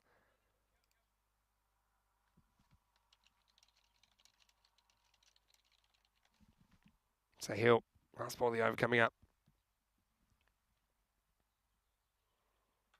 Pungal, short and wide, probably would have been a wide. Instead it's 4. Kristianstad just continue their momentum through day 9. And at the end of the over, it's 19 without loss. That's not the guy you want to have to go and fetch the ball. There could be a bit of a delay. Anyway, you can see that one went miles over the boundary. Kristianstad being credit for 89. So Gift not being given too much credit. 60 expected. So the supercomputer again being very harsh. And that's despite having 98 average score in this series. But again, low scoring match predicted. Not for the first time by the supercomputer. 29 run favourites like Kristianstad. And, well, Wuffer might be a little bit unconventional. And here's a man who lives his life somewhat unconventionally, but still he wrings the most out of every day that God gives him on this green earth. And it's going to be Andrew Ryan to take up the commentary here in over number 2. Oh, what an introduction. Thank you very much, Mr. Maximo. And if you're going to spend some days being up here in the northern part of Stockholm, watch some T10 action is a pretty good way to do it. Great to be here with you in the commentary box as Gould comes on to bowl the second over of this innings, and Kristianstad continue to fly away. Gould's hoiked for 4, and the cross-handed wizard looks like he's on today. Yeah, that one just pitching inside, but wasn't a great start from Gould, was it? Yeah, it's pretty hard. They have kind of gone most of the fielders on the offside, so you don't want to get too straight because there's certainly a few gaps on that leg side. And yeah, Wuffer is still a bit of a mystery how he has so many shots he's able to play well. Indeed. So a tough job for Sikif trying to defend this rampaging Kristianstad batting lineup. Big strike. What a shot. Shows he can go over the opposite side as well. The horns are unleashed from the umpire. Beautiful stroke. Yeah, what a shot that is. Just lifts it up and out of here. Maximo time. Cool. Disappeared through the leg side, now disappears through the offside, or over the offside. Well, I go back to the wise words of umpire Tyrone Peters from this morning of put it in the arc, go out of the park. And never more wise words have been uttered by a cricket follower. That's been smacked. Very well done, Wuffer. Wow, that's absolutely smokehouse, Rhino. I don't think we've seen anything bigger than that. That's out of here. Yeah, that's an incredible shot. Just waited on the ball. Gould pitched it 4. Such a clean strike. Something else remarkable about his technique, and we've just seen that you could not hit that ball much straighter. When he played it, his front leg is almost out to square leg. And when he sets up, I wouldn't say it's quite Shivnarayan Chanderpaul-esque, but there's a fair opening of that chest. Yeah, you're right there. Look at those last 4 balls, Vinny. 4-4-4, 4-6-6. Yeah, it's crazy stuff, really. Chasing a few boundaries here at the moment. The Sikif boys. Gould under assault. Good bit of bowling. Slowed it up. Just got it to drop on a shorter length. Nicely done.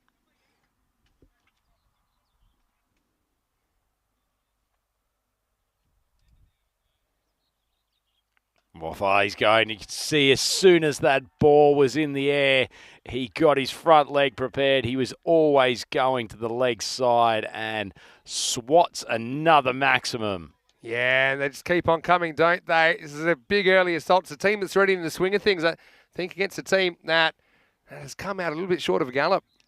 Geez, he's good to watch, isn't he, Waffa? Leaving aside the unorthodoxy of his cross-handed approach, he hits a very, very sweet ball and a very long ball at that. Christian Stad, 11 balls into this innings and they're already up to 41. And haven't they come to play today after a tough start last night? Still very much in this tournament. That one's in the slot as well. Lovely shot. Carries the fielder at long off. And Waffa goes up to 33 off 8 balls. This is incredible striking. And Christian Stad, 47 for none after 2 overs. Have a look at the table. And the boys from Christian Stad, they are elevating quickly. 2-1 so far in the tournament. Net run rate, particularly after that big loss yesterday, remarkably has climbed into the positives. They're at plus 1.45 and another win here. And this starts to make things look very interesting indeed, Vinny. Yeah, for sure. It's a momentum run they're on at the moment, isn't it? 47 off the first too. It's a crazy start, really. Newman's going to try and stop the bleeding in the third. So, yeah, the sky's the limit, I think, for Christian Start. Just the 1 loss so far. Said you can probably afford to lose a couple more, but not really more than that, I don't think, if they're going to feature on Friday. I'll tell you what, they're on 200 pace in this innings, Vinny. I think this attack from Sikif is going to find it very hard to stop them. That ball's slowish outside off stump. Wasn't a bad bit of bowling from Numan, but unfortunately called wide. So Sahil, he's going at 13 off 4, but relatively sedate stuff compared to his partner. Waffa, 33 off 8. Good length ball, hit straight back to him. Return catch chance. Unfortunately, Numan sticks the hand out and can't take the reaction grab, but nice piece of bowling from him. Yeah, some stick, some don't. And yeah, you could just see that that one didn't for Numan. So yeah, it's 50 up now as well in quick time. I'm just checking that first ball, whether it was a no ball. I think Didn't feel like it was signalled. Certainly not signalled no ball. It certainly didn't end up off the pitch. See if that score gets updated somewhere along the line. Decent length ball, but that's a fantastic shot. Waffa is good enough to adjust his wrist position. A ball not coming on with much pace and slap it over the cover of the boundary for 6. no ball called as well for that one. Plus it's gone for 6. Yeah, I'm not sure necessarily what it's for. It maybe for the action. Action, I yeah, think you're right so there, Vinny. yes, that's a couple. I mean, He's yeah, okay. tough call for the skipper here. He's already down on bowling resources today as Newman comes in for the free hit. And that is whacked by Waffa over the top. Gorgeous strike. He races along to 45 off 10. So we're on for an 11 ball 50 here, Vinny. Yeah, well, we saw an 11 ball 50 from St. Armour, didn't we, earlier in the series? And now I think, it's a no ball called again. So I think when that happens multiple times in a game, it means you're going to have to make a switch. And I think that's what's going to happen here. Well, unlucky for the new bowler that they're going to have to come in. I don't know if that last ball, I think that was called no ball again, wasn't it, Vinny? Skipper Ahmed Pangal having a look at who he's got in his kit bag to come on and bowl this partial over.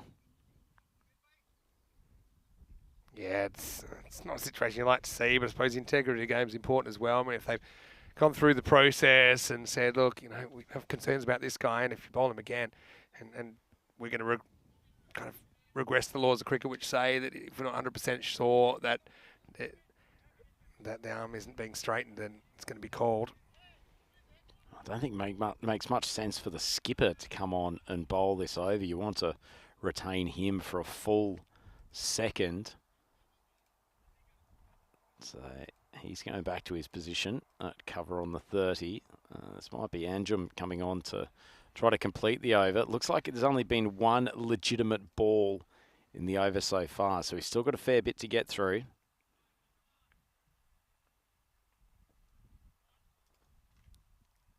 It is the left-handed opener, Anjum, but looks like he's coming in bowling right arm spin.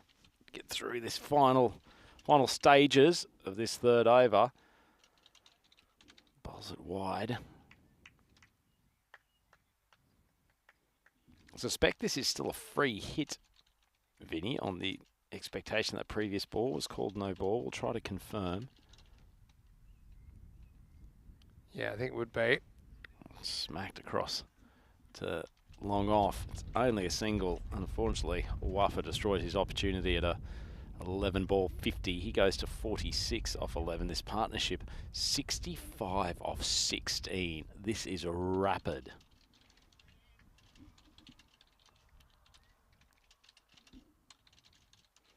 Puts it on a length. Nice piece of bowling. Unfortunately for him, it's just beaten the fielder coming around from mid-wicket, and it races around for another boundary, but not a bad ball from Naveed. He's just bowling slow medium, but getting it to drop on a length. It's not a bad delivery. Christian Stud now up to 69, halfway through this third over. So this is the final over of the power play. And as I said, that 200 is looking pretty good. Run rate, an incredible 27.6 at the moment. It's right up there with world record pace. And I think the highest, I'm just trying to think about highest ever completed innings run rate. And it's actually drew, I think, against Tunbridge Wells. They were going at 27.78. So they're even quicker than this. And that was a completed innings, even though it was only 3.1 overs because they chased down the target. Floated up. And if anything, he's actually beaten Waffa in flight, but Waffa's striking is so sweet that he's not only managed to hit it for a maximum over long off, but he's brought up his half century of only 12 deliveries. The arms go up in celebration. Great moment for this young man and getting plenty of applause from his team dugout. But he could be on for a century here. Veed drops it short, flashes outside off stump. I think that was the line you were talking about to bowl to him yesterday, Vinny, and trouble executing that cut shot at times. But anyway, absolutely no troubles for Christian Stud. 76 for none after 3 overs. It's a crazy power play. In fact, it's just 6 short of the all-time best power play of 82. And, well, that first over looks a bit under now, doesn't it? I've always had the kind of drama of the remove of a bowler from the attack as well. I mean, you see it all here in the European Cricket Network. I mean, when you have thousands of matches and over 1,000 every year, you'll see pretty much every situation you can imagine, and some you wouldn't. This would be quite a game for ECN Yahtzee, wouldn't it? That full house with a bowler being removed from the attack is one of the varied incidents. My goodness. Oh, a bit of left wrist spin now. And that's gone a long way down to the boundary. Oh, I'll have a look at the replay. I think the fielder's actually kept it in, heaved it back in the I got a infield bad before he feeling stepped. about his last step. Just my spider senses have clicked. Have a look at this. This is Raja Selvaraj. This step. Oh, no. He keeps in the air. Does well, actually. Oh, he's a bit of a wizard, Selvaraj. We'll hopefully see him at the bowling crease later today. He's given us plenty of Just ejects it in entertainment. time. And that other foot's fine. Thank you.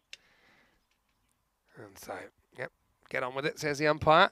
Well, this is Malik Zafar. He's bowling the left arm wrist spin. Landed that first one very nicely. And a good bit of loop on the second. That's a nice start. Only 2 off the first 2 balls. That Christian Stud run rate has come plummeting down, courtesy of this tight over so far. It's down to 23.5. Yeah, well, you'd have to keep this up, but they are on world record pace. Malik, plenty of air again. Oh, they found the kryptonite for this Christian Stud team. Needed it, the way things were going. Make minor celebrations. Sometimes they said, look at that Hall of Fame, 229, the highest. Call. Only 6 teams have reached the magical, the supersonic 200 mark. Including Albies Almy in this series. Oh, nicely bowled from Zafar. I reckon this is out. No, I think he just flicks the bail off. It's pretty quick work from Imtiaz behind the stumps. We'll check it out on the replay. Right, like the way he kind of goes forward in one motion. See if I'm right here. Bang. Oh, yeah. I think that's out. He's gone. I reckon, for me, the bail's off there. Yep, I'd agree, Vinny. Should be sent back to the pavilion, and it looks like he has been given. Out of all the well, there's some good keepers in this series, but Imtiaz is one of the best, isn't he? Nifty bit of work behind the stumps. Yeah, very smart piece of work from Samad. And so they stopped the bleeding, for now at least. So Hill is going to have to go. Smartly stumped by Imtiaz off the bowling of Zafar. Bowled a good over here, 78 for 1. Here's the problem, though. Christian Stud's middle order. I think they were itching to get out there because they're the ones that really put the afterburners on in the first game of the day. 88 in the second half of that innings. And yeah, they're forming an orderly queue. This looks like it's Samuel Haq Gujar who's coming out at number 3. This over looks like it's come from a different planet, doesn't it? Given how quickly they were going so far. 1 for 2 of 4 balls. Like slamming the emergency brake on. Bit of spin from outside off stump. Nicely bowled. Continues this fabulous over. Yeah, he's really slowing it down. Almost giving him too much time, isn't he? But yeah, Wafa, what a good innings this is so far. Getting some sharp side spin on that last ball. See if he can finish it. Christian Stud down almost 20 runs per over. Air outside off. Once again, a little bit of turn from outside off stump, and it's just punched away to deep cover, and that is the end of the 4th over. An excellent one from Zafar. Terrific bowling at any time, let alone given what had happened in the previous 3 overs. Christian Stud, they are still humming along though, and they are on 80 for 1, 4 overs down. Yeah, so Wafa is creeping up on his highest score. He's currently 53 not out. His highest score was 54 back in 2020. The only other time we've seen him, actually, being 2020. And that was against Linköping. But right now, he's on for a lot more than that if he sticks around. Projected to score 200 because they're going 20 and over. They are certainly still going at a rapid rate despite that successful last over. And the spin attack will continue. One of our favourites from this tournament, Yasir Ikram.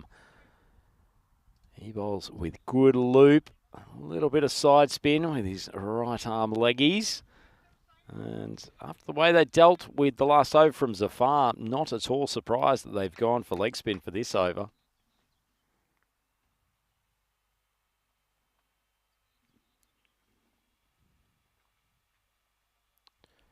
Good loop. And it's been hit almost as high. Is that coming down to the commentary box? Adnan's taken a great grab. Unfortunately, this is going to be called 6 because his right foot has ended up on the boundary line. Cracking catch, though. It's the edge of the line if he's touched it. I think it's 6. Well, I mean, we'll get a better look at it on the replay. We'll have to zoom this, I think. Yeah, it's this foot here. It's not that one there. Yeah, you see that one there.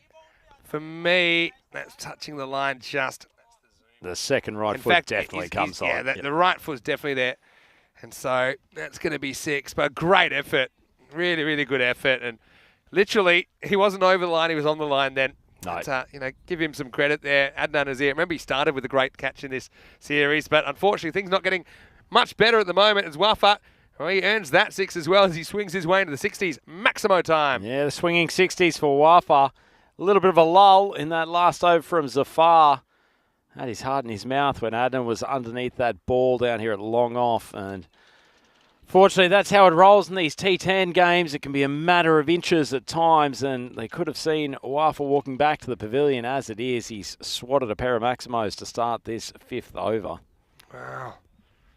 Absolutely destructive as it gets, and somehow the rate's going up. Yasser Ikram is a bowler I really like as well, but it's just very, very tough at the moment. A length ball really comes through slowly and bounces low as well. Throw at the bowler's end. Wafa wasn't particularly hustling between the wickets, but unfortunately for Sikif, they will have him back on strike.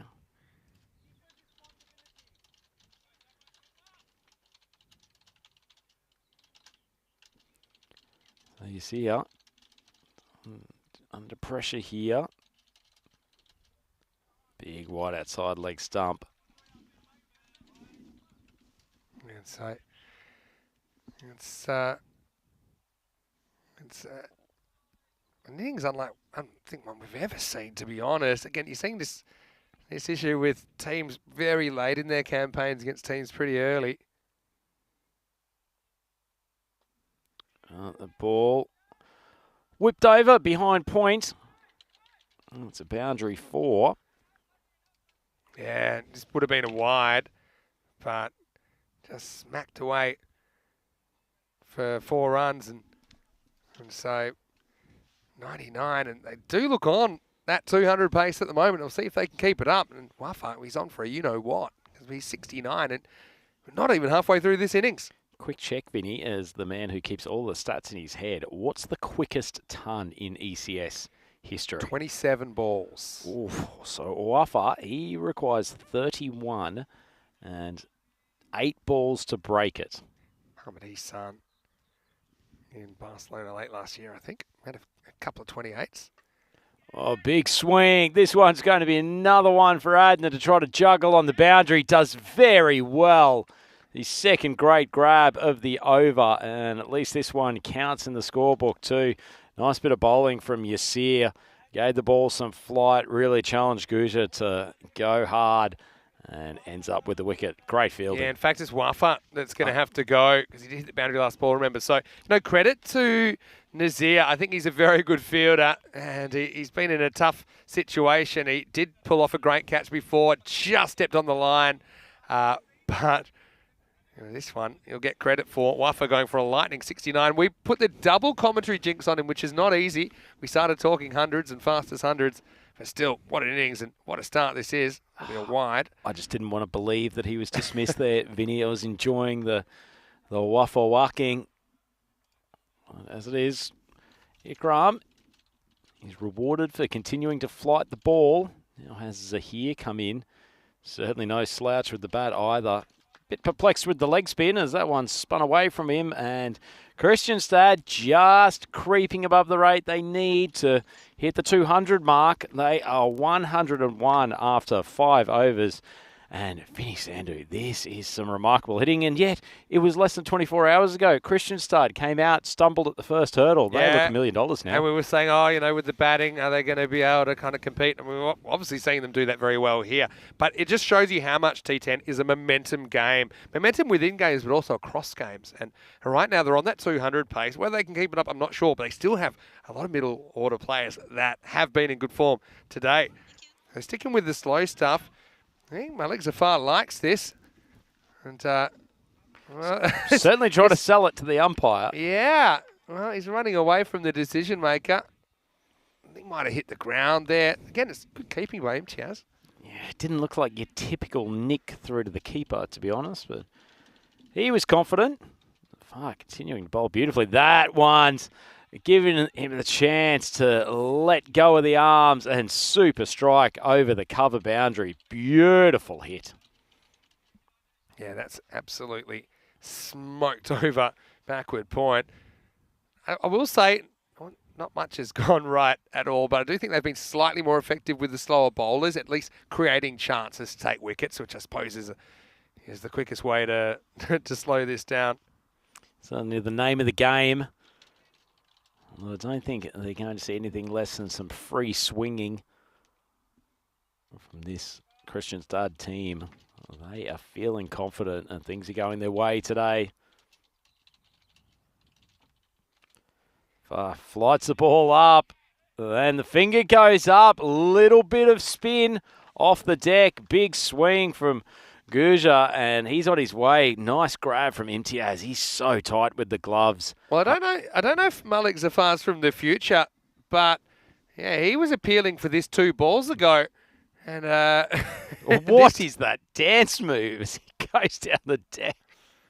yeah, so, nice keeping once again from Imtiaz. And yeah, this time there is a genuine edge on it. And so Christiansand lose a 3rd wicket. Still in an impregnable position in this game. It's 107 for 3. Yeah, they have managed to reel him back a bit, and he's been excellent so far. Zafar, 2 for 10 off 1.3, which in the context of Christianstad going at around 20 per over. Some remarkable figures from him. So it brings out Musleh to the crease. He's joining Zahir. So 2 new batters in. That should at least help them keep the run rate under control somewhat. Flight outside off stump. Oh, that potato's been mashed straight down the ground. Zafar's head goes back. Not sure that he can be too disappointed with himself. Landed that probably on the right line. Just maybe a touch full. Didn't give it the chance to spin.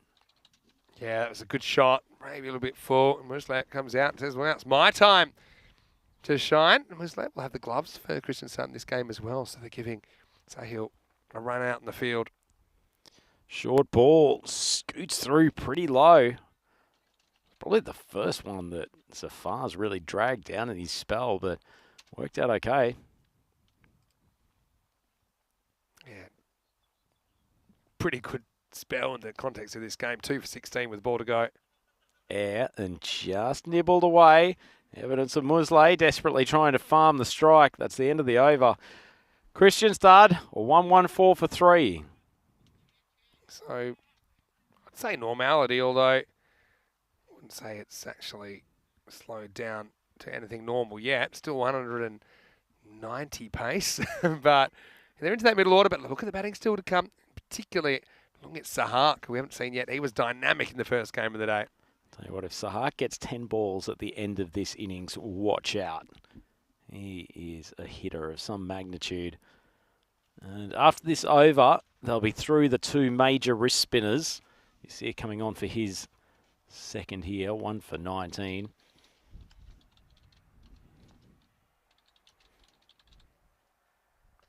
Gives it some air as he tends to do. Swung way to the leg side.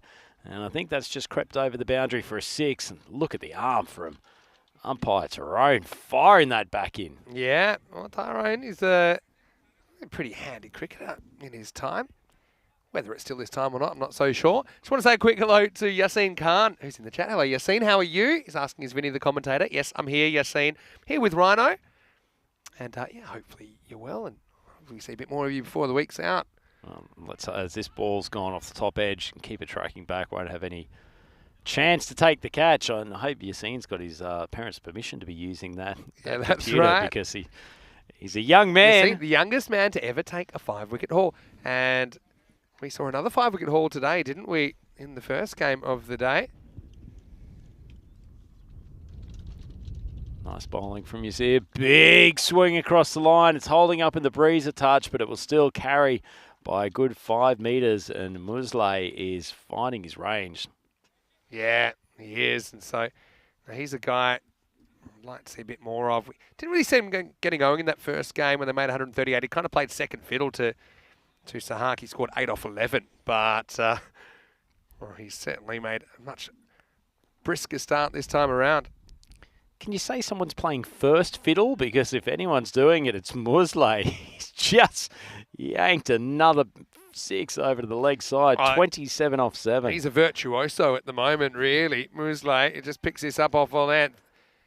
This is their approach. I said to them, it's sometimes a bit irrelevant where the ball is. They're just going to play the shot they want. And that was a roofer. Sent Tyrone scrambling. Chu wasn't able to keep it off the roof either.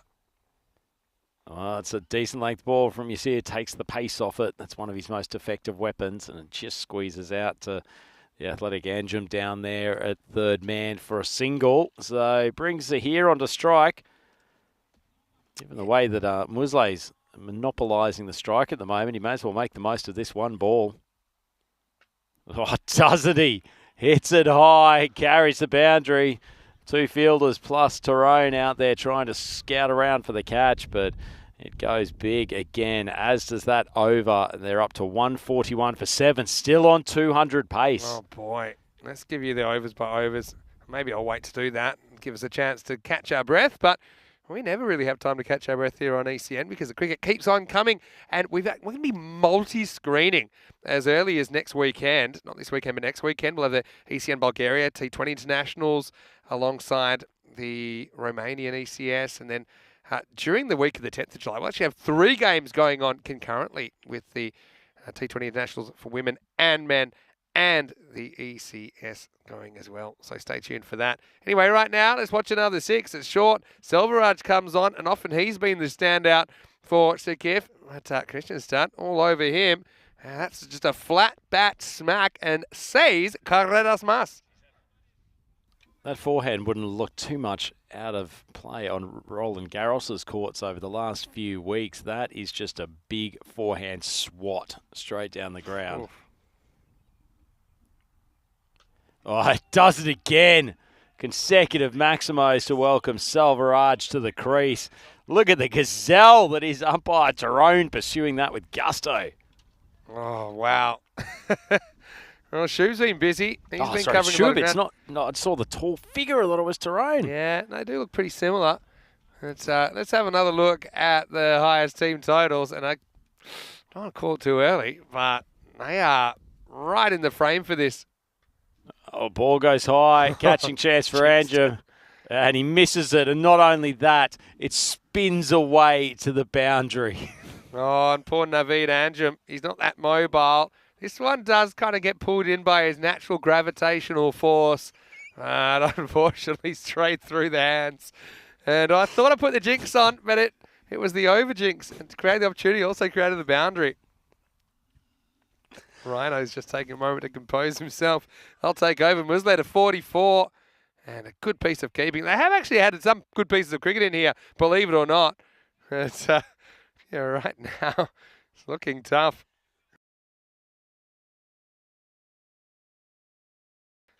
Musley trying to be up there with Waffa kind of numbers. Now he misses again. Oh, no ball called this time. And so this seems like it's a dot. He must have gone over the line. Check it out. Where is it? Yeah, that foot didn't have anything grounded behind the line. And so, well, free hit coming up. Can he catch up with the angle? Well, he doesn't, but guess who's going to have to chase it? It's Anjum. This is going to be 1 bounce 4. And, well, credit to him, he's legging it out, but the free hit's cashed in. And that Albi Zalmi highest ever ECS score of 200 in Sweden. That is under attack at the moment. Yeah, I don't know why Anjum's chasing the ball after it's gone over the boundary far faster than he is when the ball's in play. But either way, he's fed it back to the keeper in good time. Not particularly enjoying his time out there at third man. But Musley, he's almost at a rapid half-ton here, Vinny. 48 off 14. Score's now up to 162 for 3. 2 overs to go. So they're just ahead of that 20 per over. You never rate. see it. Oh, not never. Rarely. Because let's say you get to what they are now. You still, if there's a normal, quote-unquote, normal over, it gets really tough. If there's an over, say 15 or less. But right now, there's nothing normal about this. At the moment, as we get to the end of the 8th, it's 163 for 3. Vinny, you say we have a normal over. I'll go through the bowling scorecard here. Please don't. Amit Pangal has gone for an economy rate of 19. Shoaib Gul, 28. Paul Muhammad Numa, I know his day hasn't started particularly well, but his economy rate, 96. Yeah, well, there's an asterisk next to that. But yeah, well, good there point. is. But and then just to mix it up, Malik Zafar, 8.5 with 2 wickets. 2 for 17 off his 2. Yep. You take him out of there. That's big trouble. All right. So Going to go back to Zaheen Rashid in over number 9. Here's Muslat, who's on 49. Short ball, slapped across the leg side. Good effort to field out there on the mid-wicket boundary. That's an excellent stop, albeit with the foot. And well, this has happened so fast, I'm not sure that they know that's his 50. Yes, Scoreboard's still catching up. There we go. It is. It is. Congratulations. The hand goes up. His internal calculator. He knows that one's just pulled down the leg side. Looks like it will probably pull up inside the boundary. You know what's really good for Christian Stunt is how many batters have found some runs today in either game. So you had Musleh that's seen a little bit short of a gallop in the first game, 8 off 11 not out. He's clicked. So now you get to the stage that kind of all the top 5, top 6 have some confidence. Confidence is everything. Oh, that's swung across and the arms go up for Salvaraj. Not sure the umpire needed any assistance there. Another fantastic strike over cover. And just a bit of width off it, and that carries by 2 or 3 metres. So probably Salvaraj still has an over to go, right? I think he does. Just Yeah. bowled that last one. He went for 22. Pretty standard. I feel like he should come back.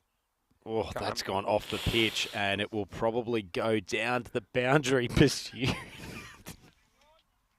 Poor Naveed. I tell you what, he's in a position where they're probably trying to hide him from the action, but it's been that kind of an inning so far.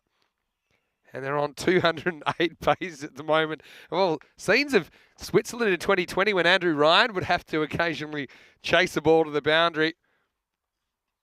Oh, man, this is a swing and a miss. Keeper might have had a chance for him. He has to whip the bails off. The batter just scrambling back in time. So a couple of balls left in this over. Just dropped off the rate a touch. What a take from Imtiaz.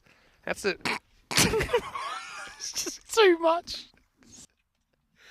It's just on the pitch. I mean, you could argue it's no ball. I'm glad it's just going to go down as a wide. What highlights we've seen as we see the batter foul it onto his own foot. And Imtiaz once again with that magic right glove cleans up. Drew Ryan, I'm actually going to put you in timeout for 2 minutes. Come back, go for a little walk. This innings has had everything. All right, last ball of the over. And now this will be stumped. And so Rashid will get a wicket. Reward for a good over, to be honest. And yeah, we'll check this out in the replay. But Imtiaz, he's been solid back there. And yeah, no doubt he's gone by a long way. In fact, he never gets back, does he? His head gets back first. And I guess it'll help up from Imtiaz, which is nice. Yeah, not often you see the head as the first thing grounded back in the crease. Imtiaz was lightning. And unfortunately for Zahir, he's going to be collateral damage. It's the end of the over. It's 178 for 4 off 9.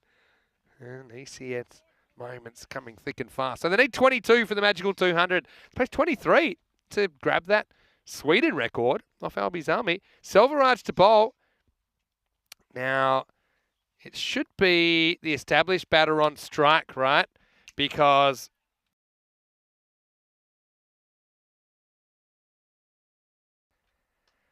well, it's not the right batter.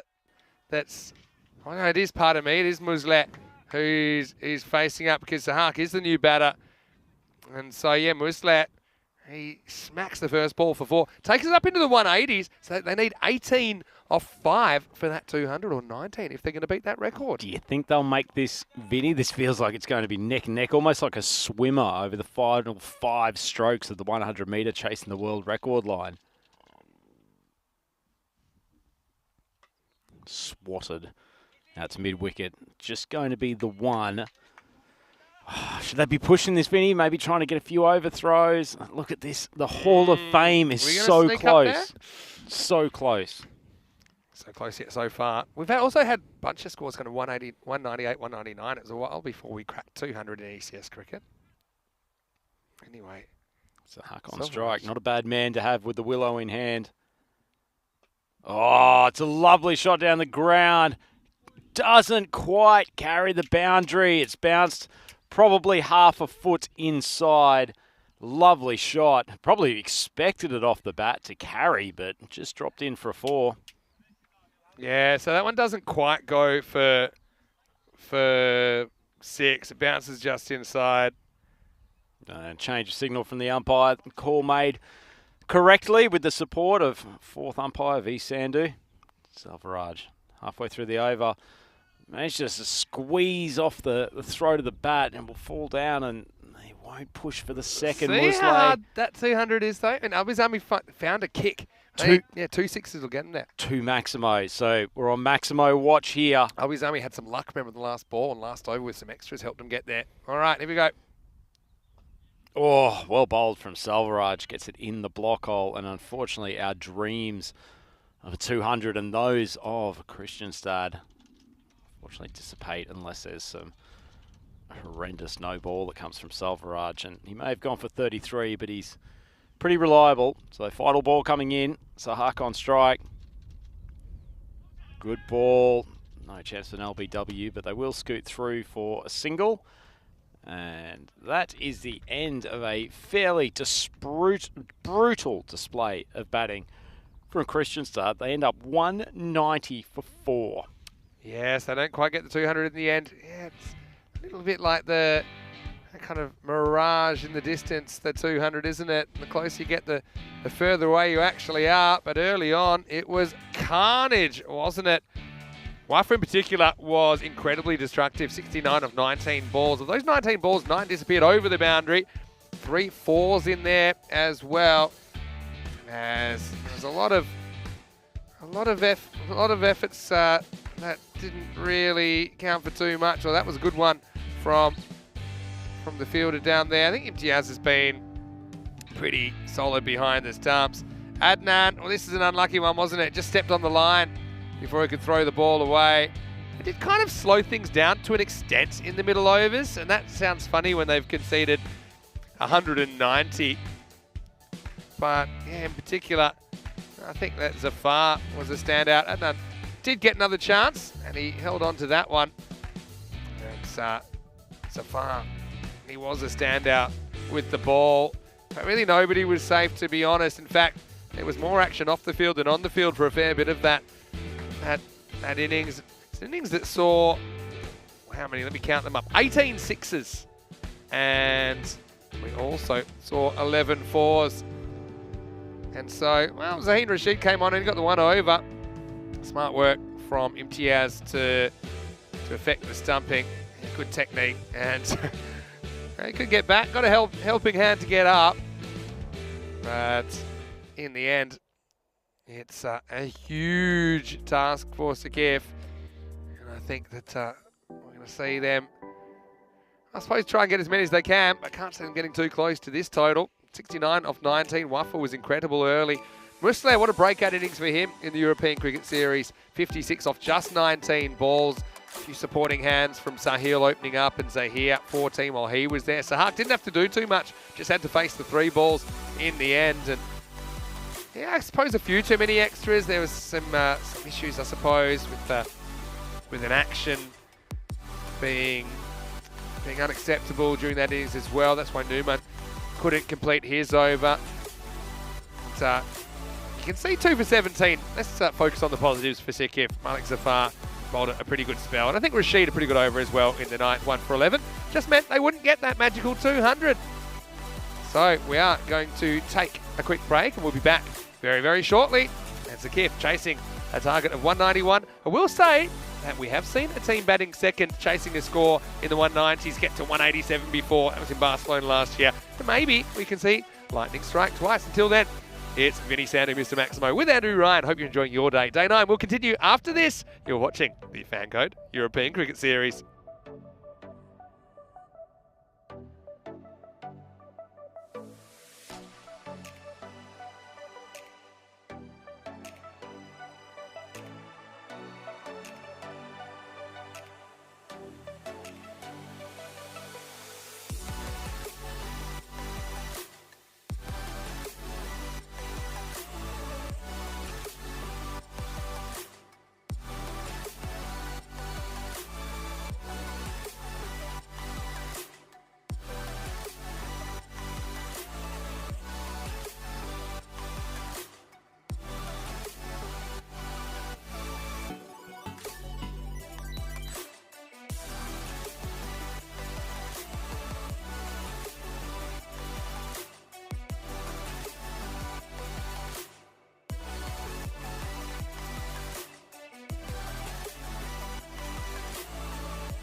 The European Cricket Series is proudly brought to you by HCL Software, FanCode, and Grizzly Bear Sports.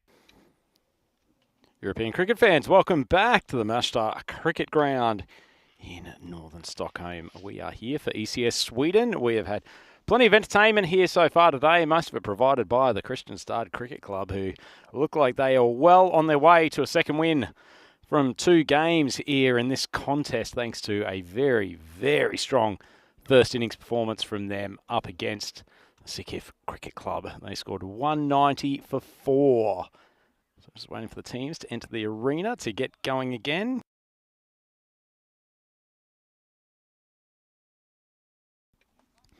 Probably the 2 most destructive innings in what was an innings full of big hitting. Wafa, 69 off 19. And then Musley came in the middle order, 56 off 19. So some incredible hitting across that 10-over period. And they are pretty strong with the ball, no more so than this man, Noman Zahir. He was a 5-wicket taker in the first game this morning. So Sikif, 191 needed. Ball's just poked out to cover. And a bit of a mix-up, and they're going to lose a wicket first ball. Unbelievable stuff. Well, that's such a calamity. There was no more than a single on offer when you're chasing 191. Why on earth would you take such a risk? Just a complete lack of communication from the batters. Adnan came down, then 3 or 4 steps. Probably his partner was entitled to keep pushing ahead, but unfortunately, Zahin committed so far, and he's out. First ball. Another royal duck. Can't believe we've seen one of those twice across the last few days. And if things were looking bad for Sikif, then they have gotten even worse. And Nazir doing a few stretches down there. They need to exercise his voice box to get his calling in gear.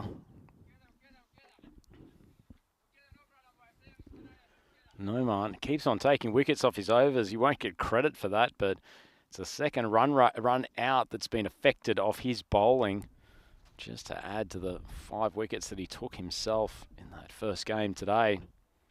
So this brings Naveed Anjum to the crease. He's opened in previous games. He may as well have opened today. Thereafter, just 1 ball.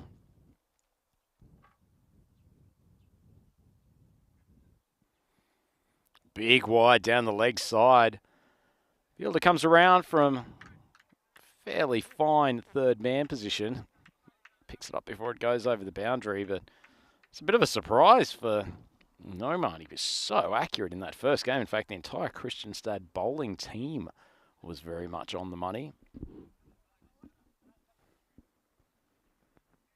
It does bring Adnan Nazir to the crease for the first time.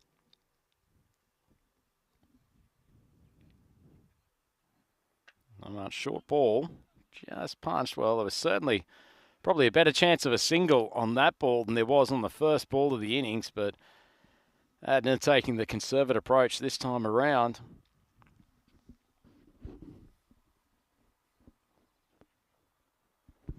Continuing to bowl. Good line and length. Noman gets a fair bit of jump off the pitch. Athletic young man, slender, tall. Gets some jump off the deck. Short, wide, outside off stump. Not a great ball again. They were very disciplined in that first game. Kristianstad really kept it to a minimum of wides. Brings Andrew back on strike. Still no runs off the bat for Sikif. It's all been down to wides.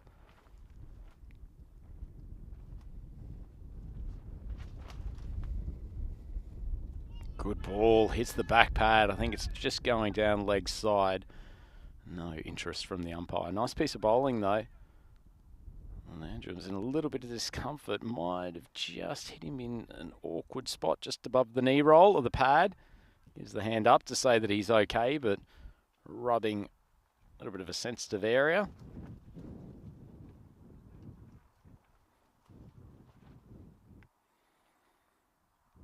Sikif 4 for 1. halfway through this first over.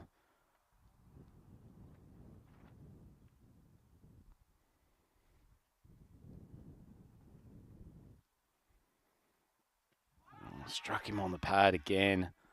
Wishful thinking with the appeal.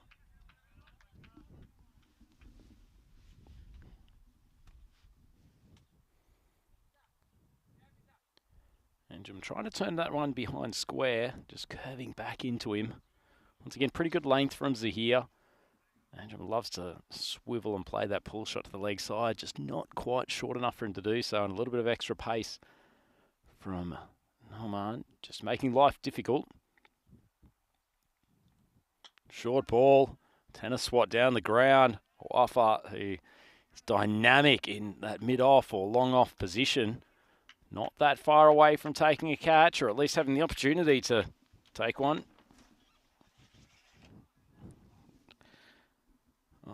89 matches since the Golden Ball. We might wait till the first over is done and have a little more of a chat about that.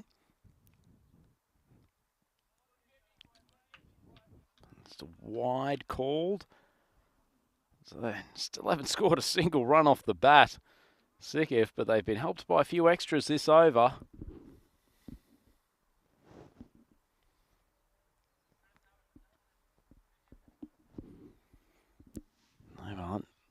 It's taken a while to get through it. Countdown clock already at 34 minutes. Good physical workout for him in this heat. Well, he's finally managed to get one on target, and no run taken by Sikif. That's the end of the over. 5 runs off it. Not quite getting up to the rate they need. And as I said, still not a single run off the bat of Sikif. They're a decent way behind the run rate. Very, very difficult chase for them after Kristianstad put on 190 with the bat. So the equation, 186 in 54 balls. You won't get any respite from this Kristianstad bowling attack. Bringing on Shinwari for the second over, the left armour. Bowled some pretty decent balls in the first game.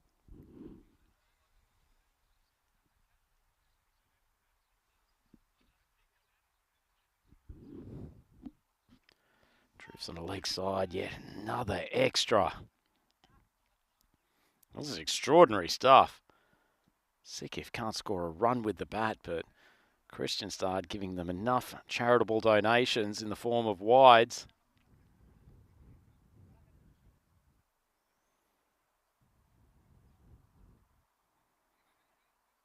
Well, there we go. Finally, some runs off the bat.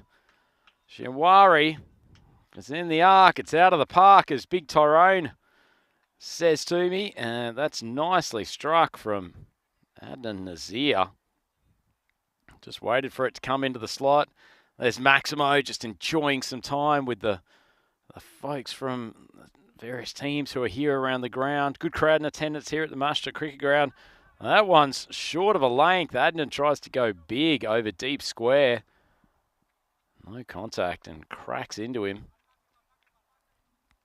Shinwari not so pleased about being deposited over the cow corner boundary last ball. Digs one in.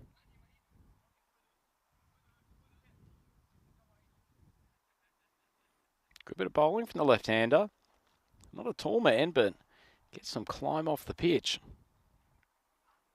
Full ball onto the pads, flicked up, and this is going to be the second wicket down. Pretty regulation stuff there. Nasir just trying to turn the ball to the leg side. A little bit of late swing.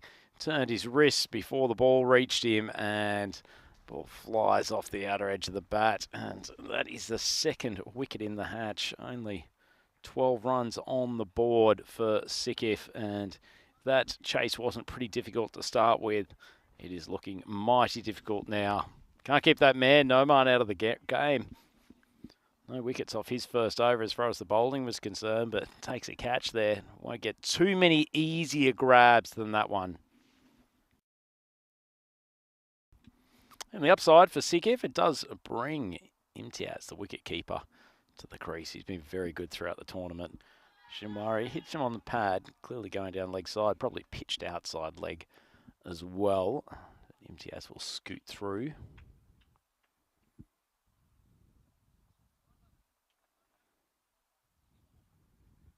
These two have probably been the most successful and consistent batters for Sikif team, the opening partnership from some of their better performances throughout the tournament.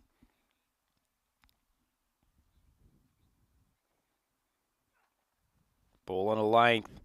Anjum tries to heave it to the leg side. A little bit of late swing from Shinwari. Gets that in swing to the right hander, out swing to the left hander, going pretty consistently. Good control with the new ball. Anjum struggling to get going today. 9 off 5. He's already been hit on the pads a couple of times.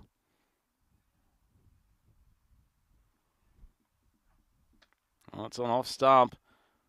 Swings it out to cover, and the throw comes in, and he'll just motor through for a single. Not looking at his most dynamic out there at the moment, Naveed. And it's actually the end of the over. Sikif 14 for 2 after 2. Judging by the way they're going today, it looks like they will be close to bringing up the rear of the table, Sikif. This looks like it's a fairly certain victory for Kristianstad. Should take them to 3 wins and 1 loss, unless there is some form of miracle coming up. As Anjum drives on the up, throw at the bowler's hand. Gee, that was almost a miraculous run out. The throw coming in from Nomad, fired it in, and then Waffa walking back. Anjum not moving particularly freely at the moment, took it with one hand and hit the stumps there. Anjum was heading back to the sheds. Great news for the left-handed opener is that he's doubled his score with that shot. Waffa strides in, full toss down the leg side. It's too easy for a batter of Imtiaz's class. Swings it away down to fine leg for what you could say is a much-needed boundary for the Sikif group. Imtiaz moves to 4 off 2. A little bit wayward from Waffa. In fact, I'd say all of the bowlers from Kristianstad have been a little bit off target this morning, or this afternoon, I should say.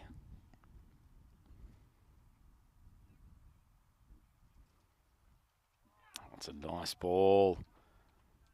Angles in from wide of the crease, moves away. It'll be a pretty decent ball to extract a false shot from Imtiaz. Very solid bat. Loves to play through the offside. Well organised at the crease. Short ball, just chopped down. And there's no run there.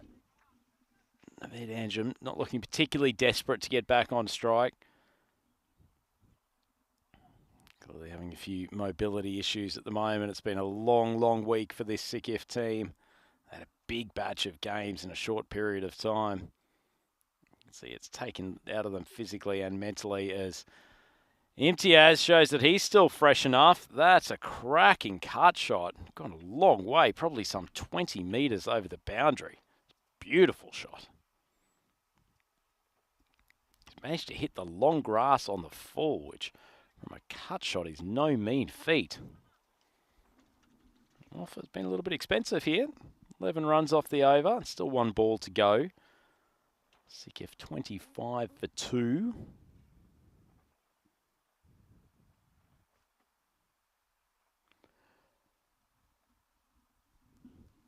Certainly doesn't look like they're going to threaten this target at all, but for their tournament and particularly for just some pride in the club, it'd be good to see them crack some runs in this 10-over innings. 1 ball left in the power play.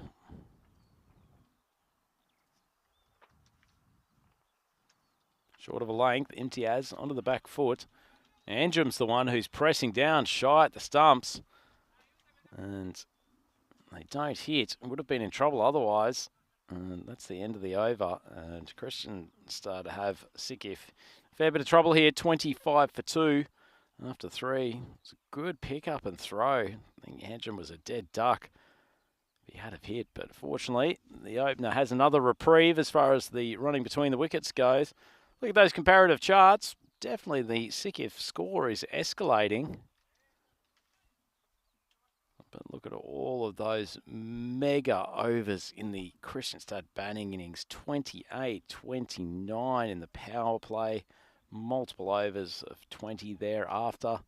It was really only the 2 overs of leg spin from Nasir who really put the brakes on and stopped them getting to the 200 mark. As we see Farida Lakori come on to bowl his sort of front of the hand off spinners. Ball fired back to the keeper, no run. Anjum getting bogged down here. Really just needs to play a release shot at some stage.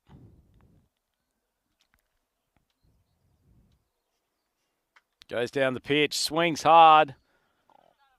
Probably foul. He sort of found open space. Acrobatic effort to keep that ball in play.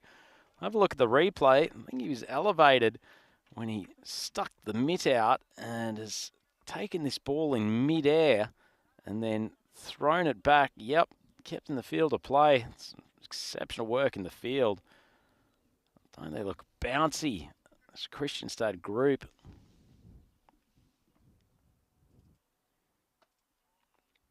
Nicely flighted. Imtiaz just uses his feet, pushes back. So in comparison at this same stage, Kristianstad 78 for none. It's outside off stump. Imtiaz cuts. Will just be the single. Not a really helpful throw back into the keeper, to be honest. If I was a wicket keeper, I'm not sure I'd be accepting an apology. That was an unnecessarily aggressive bit of fielding in the circumstances.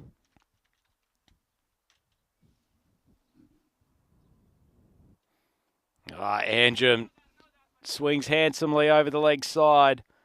And that's a Maximo. We know he's got the capability, particularly on that leg side. Plays with a heavy bat. Swings it away. Nice shot. Takes his total to 9 off 10. And Sikif. 1 ball to go in this 4th. They've raced along to 33 for 2. Short ball. Anjum goes big again. This one drops inside the boundary. He's not going down without a fight. Goes long to 13, and the Sikif total 37 for 2. So this partnership really starting to build now. It's the end of the 4th over. Corey unsuccessful. He goes for 12. And a little mini revival here from Sikif. Got the run rate up to almost 10 and over. And ever since the loss of the first couple of wickets, including that horrific run out off the first ball, they managed to build this partnership over the last couple of overs. So he said it's probably the 2 most successful batsmen for the tournament at the crease for Sikif. Had some good wins earlier in the schedule. As we said, they tailed off across the weekend.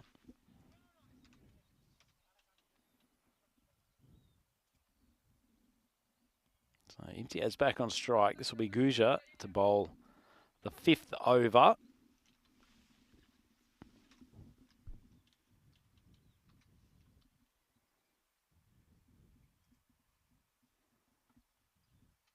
Running in hard. Lovely shot from Imtiaz though. Just helps it on its way. So Sikif, revival continues. 6-4-6 off the last 3 balls.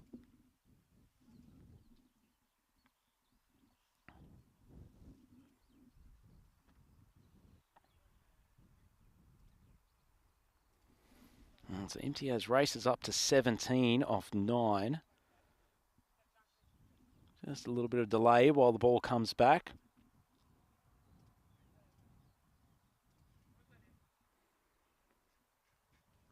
Guja, welcome to the crease with a Maximo to start with.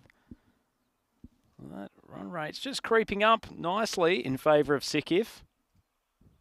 Short ball down the leg, that's an ordinary delivery. Guess what Kristianstad won't want to do is drop their standards here. They've probably got a win in the bag. Partway through what's a busy day of T10 cricket for them.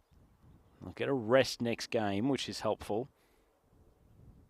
Guja again on the leg side, and it's swatted across the pads of Imtiaz. Beautiful shot. So 3 Maximos in the last 4 deliveries. We're seeing here why Sikif at one stage were looking like genuine contenders in this tournament. Lovely shot from Imtiaz.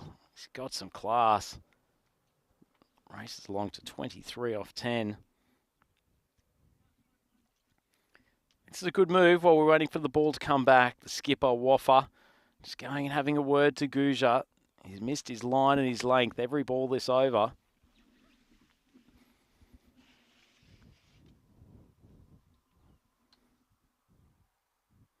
Better ball. Gets it just outside off stump on a better length, and inside edge from Imtiaz. Nicely bowled. Clearly some wise counsel from the skipper, Waffa, has got him back on track. Looks like he's going to come around the wicket to attack the left-hander, Anjum.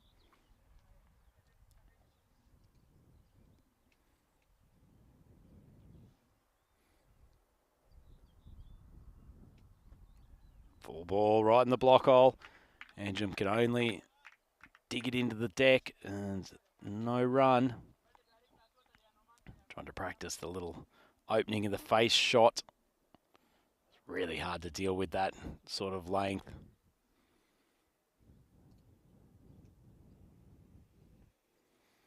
Guja goes wide again, but inside the wide line. It's nicely bowled. Anjum sort of preparing to hit big, and then I think he thought that was going to be called wide. Goes through, so consecutive dots from Guja. Good finish for him after he went for a few early on in this over.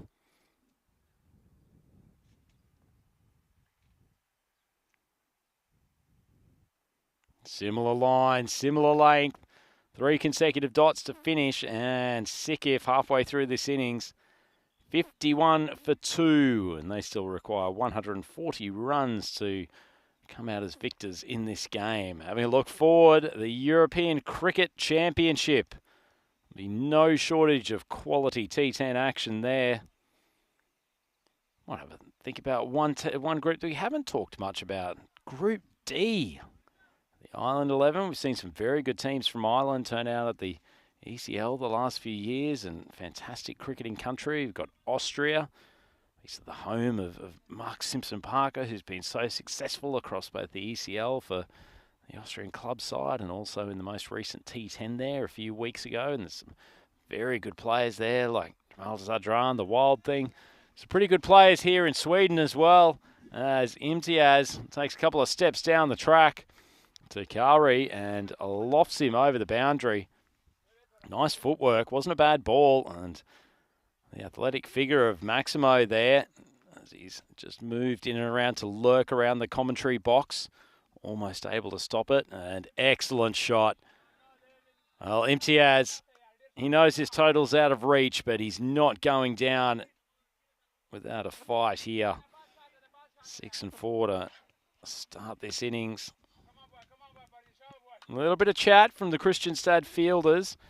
They want Kari to get some confidence before they go on to tougher games. It's a nice bit of flight.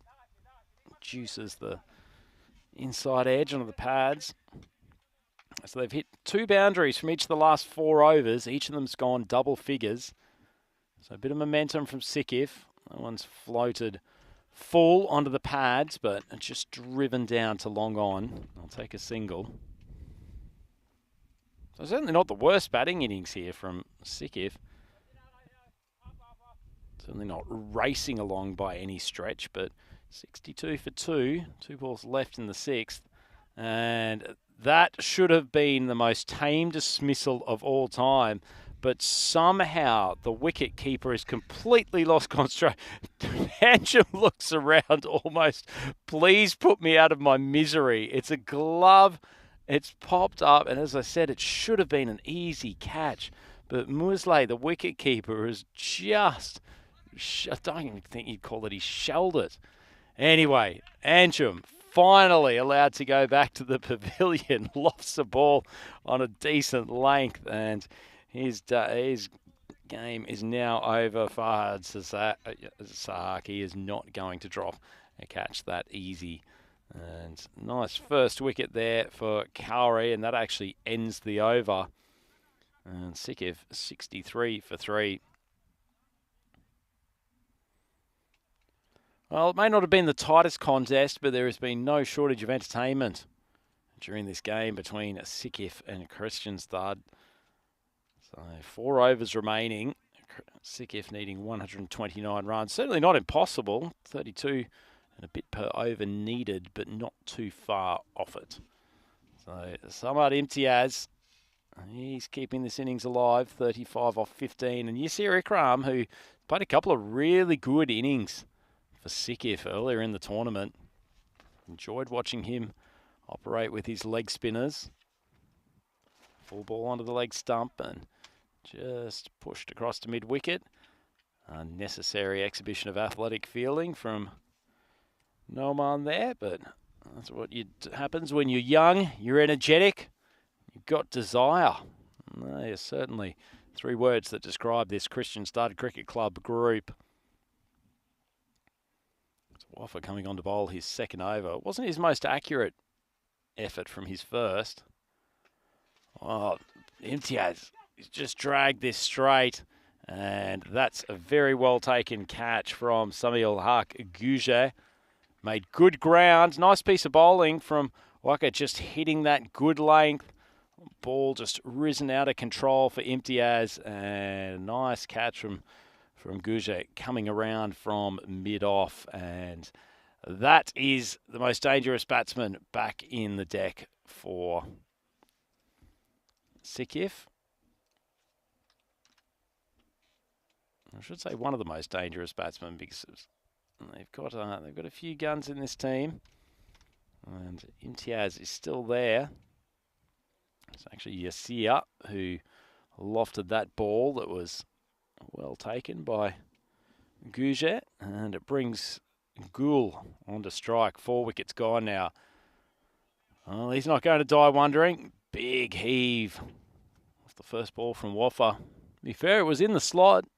Just didn't make contact.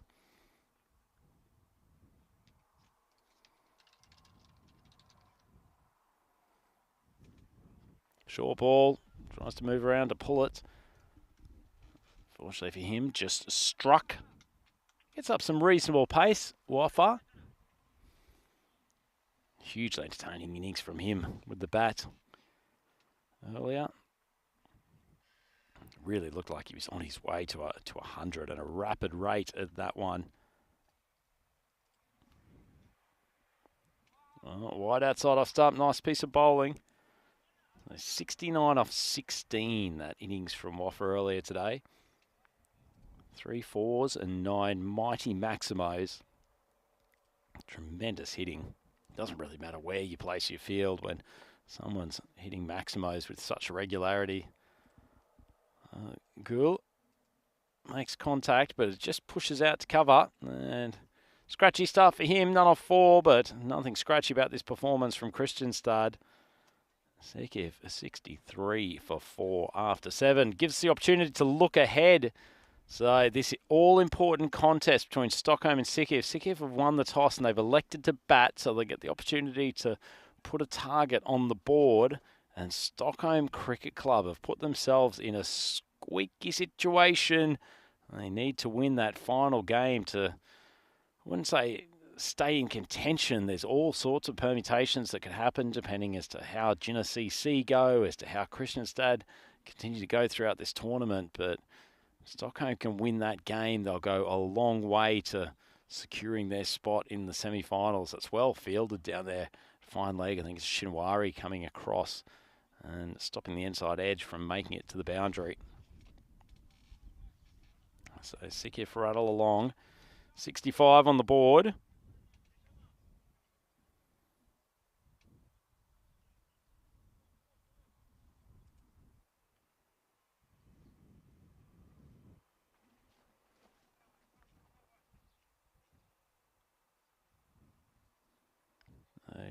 Ones are here. Not quite the flurry of wickets that he had in the last game. Short, wide, and cut very handsomely.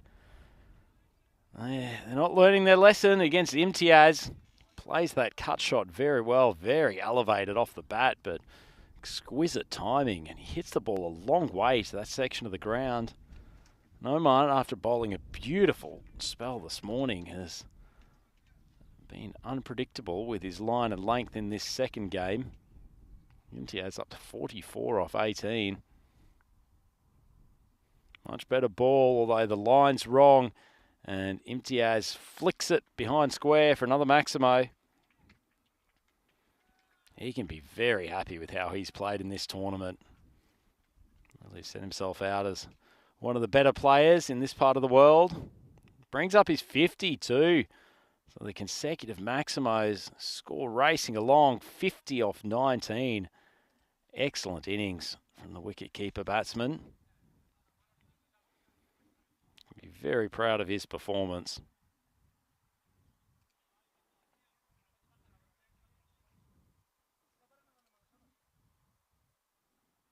Taking him 19 balls, 2 fours and 6 sixes in that innings. Tremendous stuff. Short ball just drops onto the back foot, tucks it. It's a square leg, and they'll race through for the one. Brings Gould back onto strike. And his challenger's getting bat on ball in the last over. Wasn't shy to take a few lusty swings. So 14 balls left, 113 required.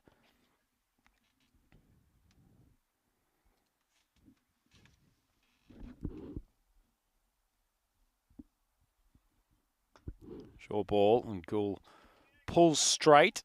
And they'll scamper through for the one, so he brings Imtiaz back on strike to complete the over. So after a great first game, Zahir, none for 21.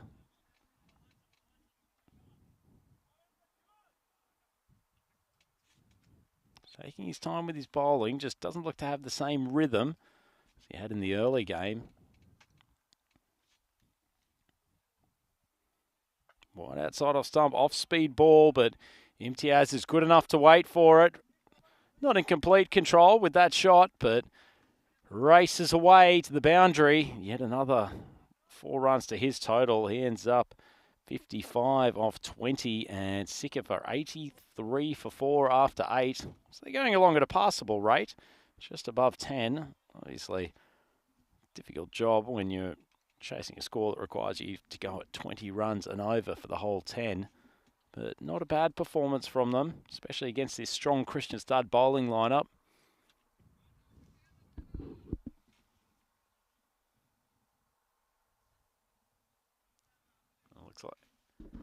Looks like Shinwari is being brought back to the bowling crease to bowl the 9th.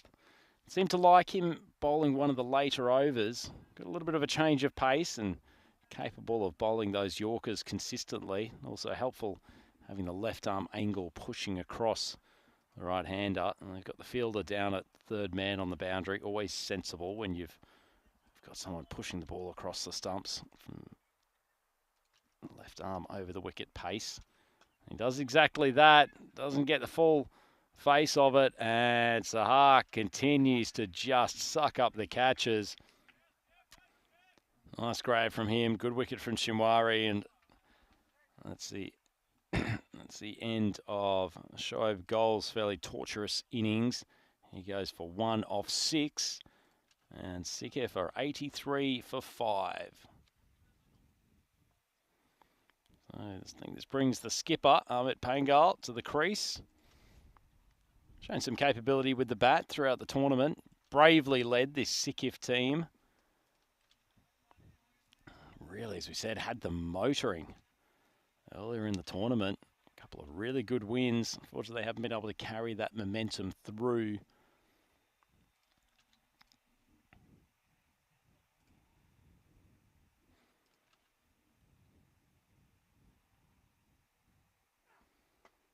Driven down the ground, nice shot. Find the fielder out there. Guja, though, it will just be the one.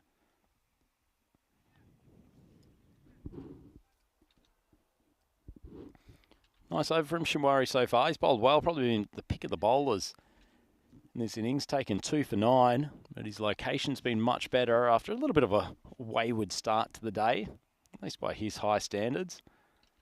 That one speared in the leg side. Very high, but long enough off the bat of Imtiaz. And he's in some wicked form here today.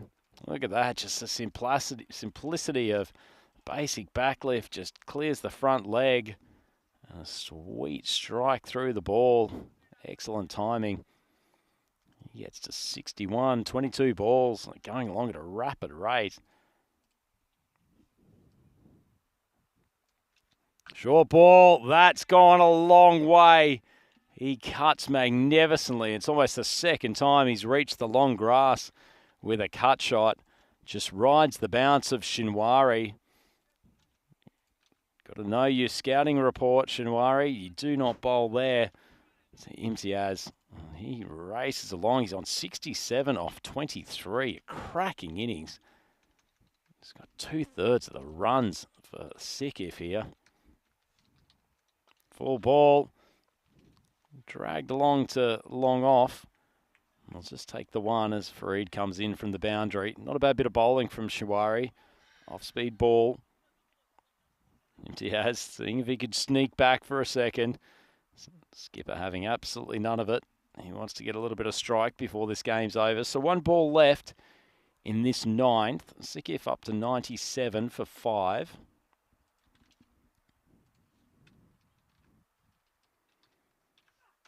Big swing out to the leg side. Decent contact, but it goes straight down the throat.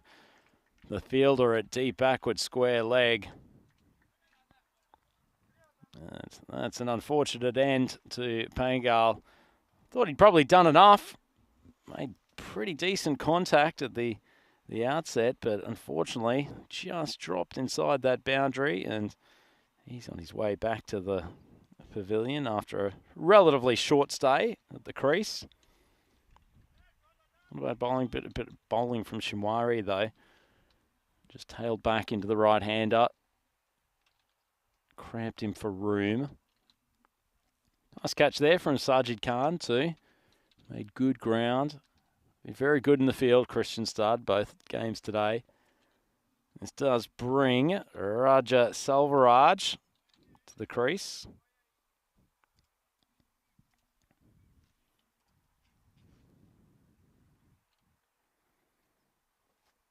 Full ball. He takes a full-blooded swing. Oh, Shub. Oh, I thought there was going to be a collision involving Shub and the fielder going out there from Kristianstad. I think that might have been Shinwari. Not sure Shub would have survived that. He's only about 40 kilos, dripping wet. Shinwari was travelling at some pace. And this is Guja, who was expensive in his first over to bowl the 10th. Short of a length. Gutsy stuff against Imtiaz. Normally eats those for breakfast.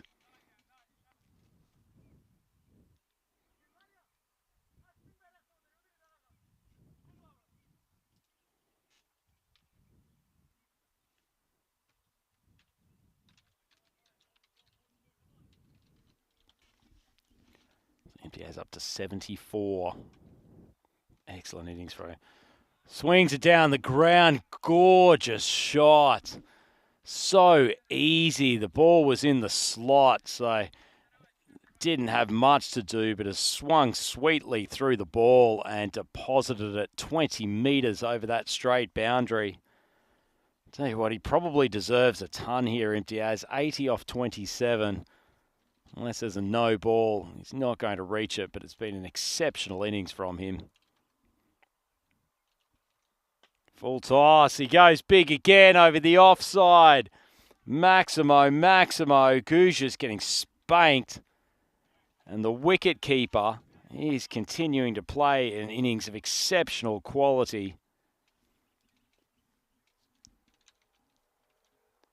86 off 28. Unfortunately for him, only 2 balls left. Guja's gone for 32. 2 balls left in his spell. 2 balls left in the game. Oh, that was on the slot as well. Imtiaz drags it to mid-wicket, runs through and gets the single, so he'll end up on 87, a cracking innings.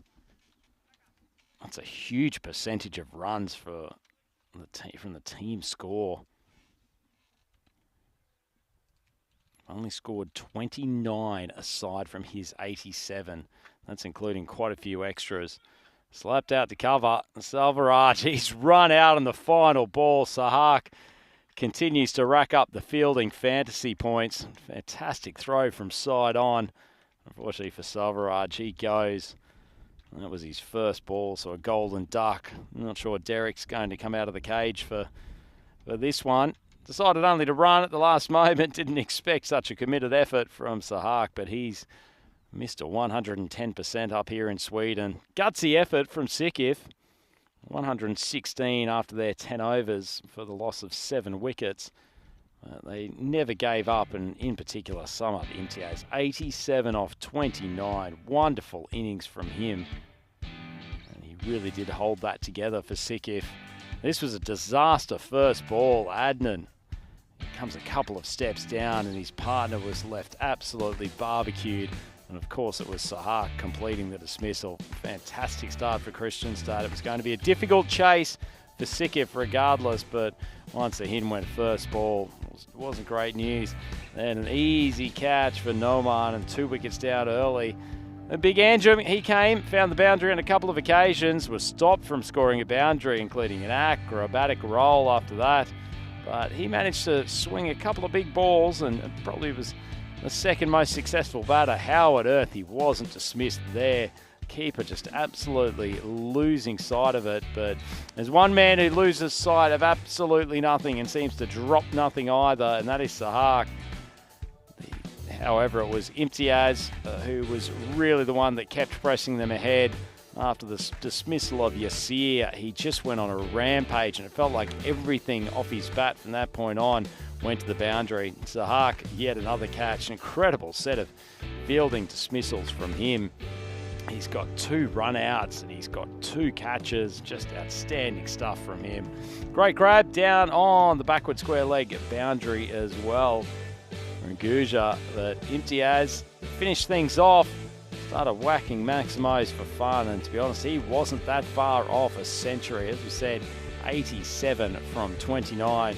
This was a glorious way to finish. Sahak running to the stumps, has 1 stump to aim at, and of course he hits. Of course he completes the dismissal. Fantastic cricketer, and he's had another excellent game, particularly in the field. So, Kristianstad comprehensive, a win for them by 74 runs over Sikif.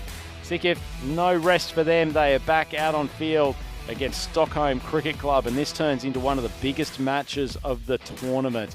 If Stockholm can't win, they put themselves in an extremely precarious place when it comes to semi-final qualification.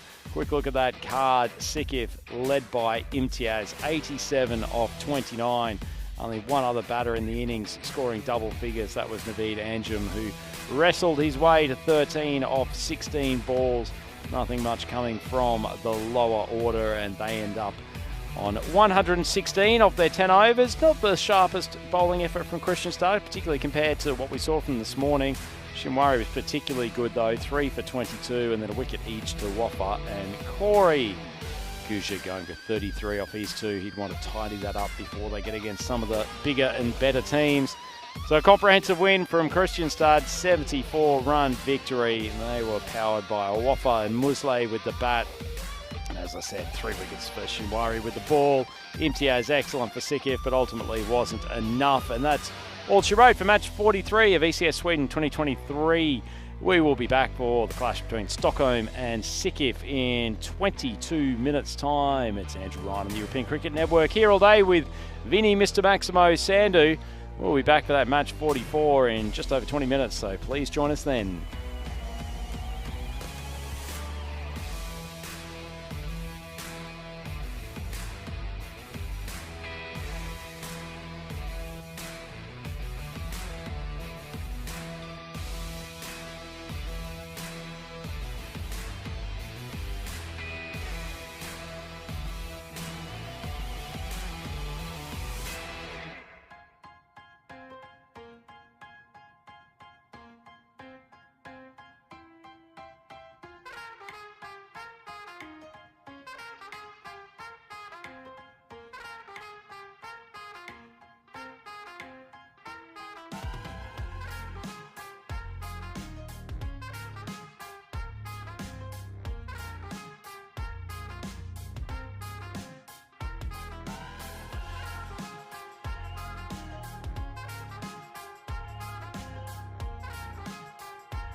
The European Cricket Series is proudly brought to you by HCL Software, FanCode, and Grizzly Bear Sports. European cricket fans, it's Andrew Ryan here for the European Cricket Network, and we're at the Master Cricket Club in Stockholm for ECS Sweden 2023, brought to you by FanCode. We're ready for the third game of today's play. It is Stockholm Cricket Club up against Sikif. We'll go to the two captains and umpire Tyrone for the coin toss. Amit is going to call. Tails? Tails is the call. One time. Bang. Yeah. We're gonna bat first. And so there you have it, the coin toss won by the Sikif skipper Ahmet, and he chooses to bat first. Not a surprising decision given that they were absolutely obliterated by the Kristianstad batting lineup in that last game. Kristianstad were on target to score 200 for most of the innings, and it was only a few late wickets that really stopped their momentum. Tough day in the field for Sikif. But they had the opportunity here to be real party poopers as far as Stockholm Cricket Club is concerned. Stockholm Cricket Club would have come here today fairly certain that they were going to qualify for in fourth place for this tournament, but that thrashing at the hands of Kristianstad this morning has thrown the table into absolute chaos, and nothing is guaranteed at this stage. Stockholm absolutely need this win against Sikif and will be throwing out all stops to become victorious in this contest. Should be an absolute cracker, huge game in the context of the tournament. To take you through the early stages, we'll go back to the commentary box, and it's Mr. Maximo in the microphone. Thanks very much, Rhino. And we are almost ready to go. Players out there. Clock has ticked over. Let's rock and roll. Well, check your watches. It's crunch time for Stockholm CC. Win this. I think they're fairly likely to feature in the finals. Anyway, we'll have to see. And it is Pankaj that gets us going. And it's a very good shot first up. And Sikif trying to make something happen here. How about that innings from Imtiaz, though? That last game, he was brilliant. He's not opening up, though. Gone for Zahin Rashid. Cracks a boundary first ball. Fantastic batting.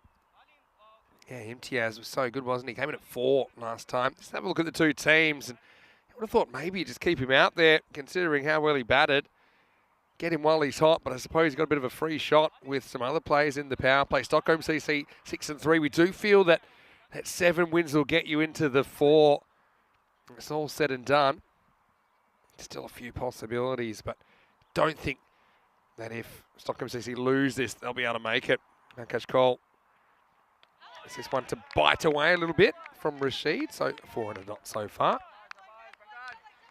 I want to say very warm welcome to all of our viewers as well, no matter where you're watching from, whether it's on FanCode in South Asia or whether you're watching on our YouTube channel, ECN European Cricket Network. Welcome back. And yeah, I was off doing a few little things, a lot of preparations required for a lot of cricket which is coming up on the European Cricket Network in the next couple of months. So Mike Seal as well is in the chat. And he's knocked over. So Rashid was out there for one reason only. And Pankaj, well, there's his trademark celebration. And the stumps are a mess, and Sikif have lost their first wicket. It's 4 for 1. Yeah, I suppose not really caring, is he, that the ball's on the stumps. He's going to go for it anyway. When you've got the kind of backup of Imtiaz, the only thing he's going to be fighting is fatigue. Although I won't see him just yet because we've got Yasser Ikram, who's coming out in the number 3 spot. He's a guy we saw batting at 5 earlier, and he went very first ball, so he's on a king pair at the moment. He might want to have one of those if he gets 2 first balls in a row. Yeah, hello. It's a Kroom as well. And to everybody else that might just be coming back after a quick break. Essentially, we're halfway through the day. 2 matches complete out of 4. Stockholm CC. When they lose, they go down in flames. You will say that. But they have had a knack of eking out some close victories, and that's why they're in the frame. Here's Ikram facing up for the first time. Oh, he goes very close to getting another golden. This is called a wide, though. Cole doesn't look thrilled with the call. Just had away movement. Oh, it's a harsh one. When it went past the line, it was probably just okay, but umpire only gets one look at those, and they are very harsh on wides. And there's form out of the game.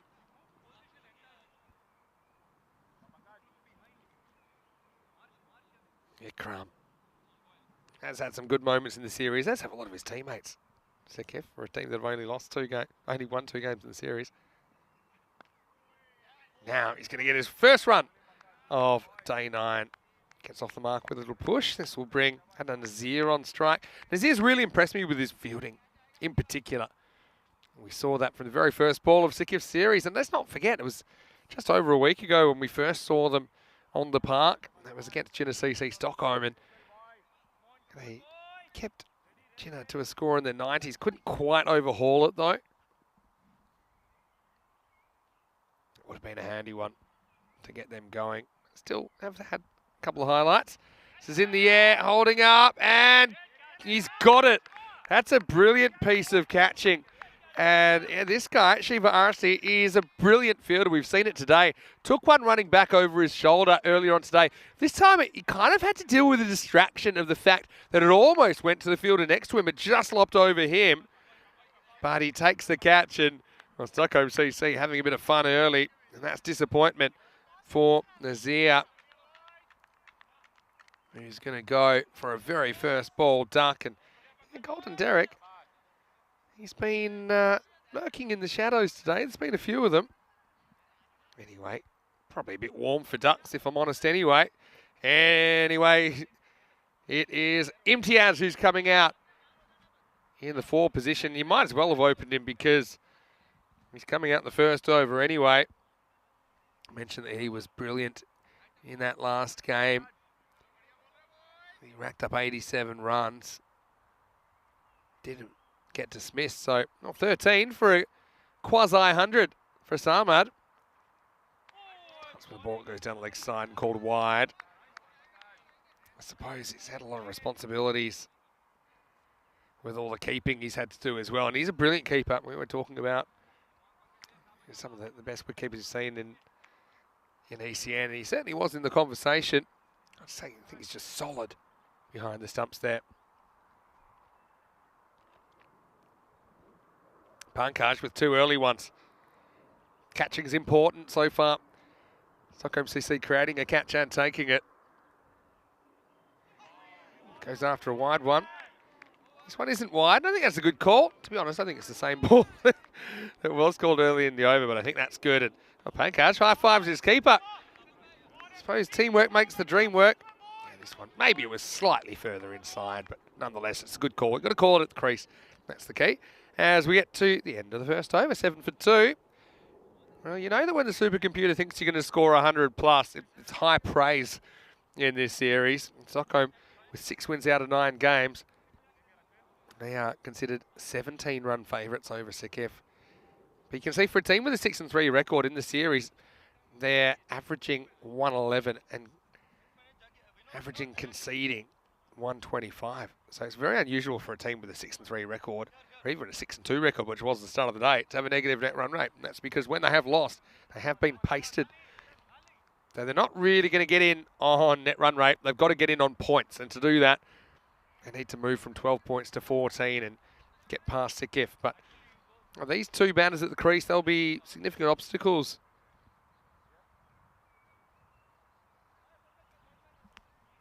This is going to be the 999.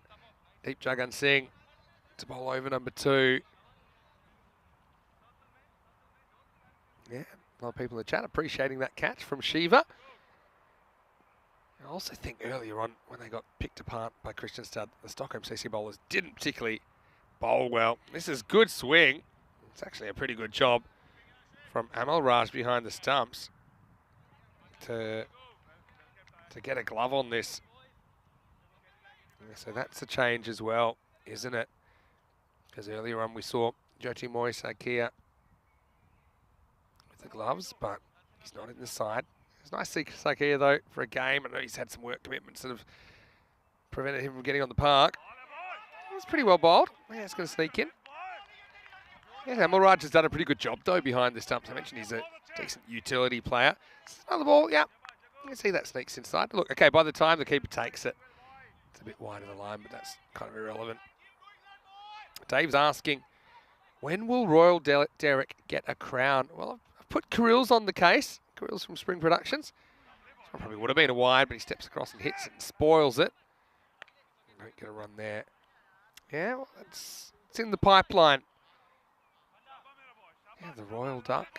Can't say it's a term that I'd actually heard too much when during my playing career, just being around cricket. I suppose you travel and there's just kind of different terms in different places. I think the golden duck's pretty universal though. Gets the end of the bat on this. It'll run away for 4. So Imtiaz off the mark. Probably not the most convincing stroke.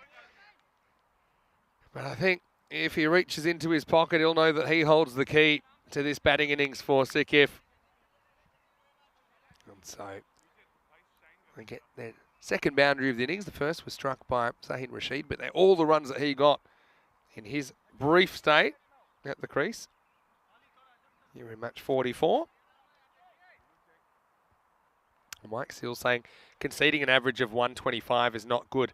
Yeah, but here's the thing. I think that is the average run rate in this competition.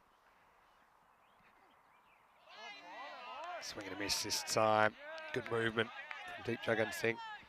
Yeah, if I had to go to my notes, it'll tell me the answer. Might not be quite up to date with the last game. But yeah, the average run rate, 12.3. So 123 is an average score. So I suppose you'd say their bowling has been average. Worked away to the leg side. This will be 1. Well, having said that, if you want to be in the top 4, you're meant to be better than average, aren't you? That's the thing. And I mentioned that Christian Start kind of got on top of them in the last game, didn't. And yeah, I think it's a mixture of good batting, but also poor execution of their bowling skills. So we certainly had a chat about that, I'm sure, in the last couple of hours. And I think for the most part, their bowling's been a lot better.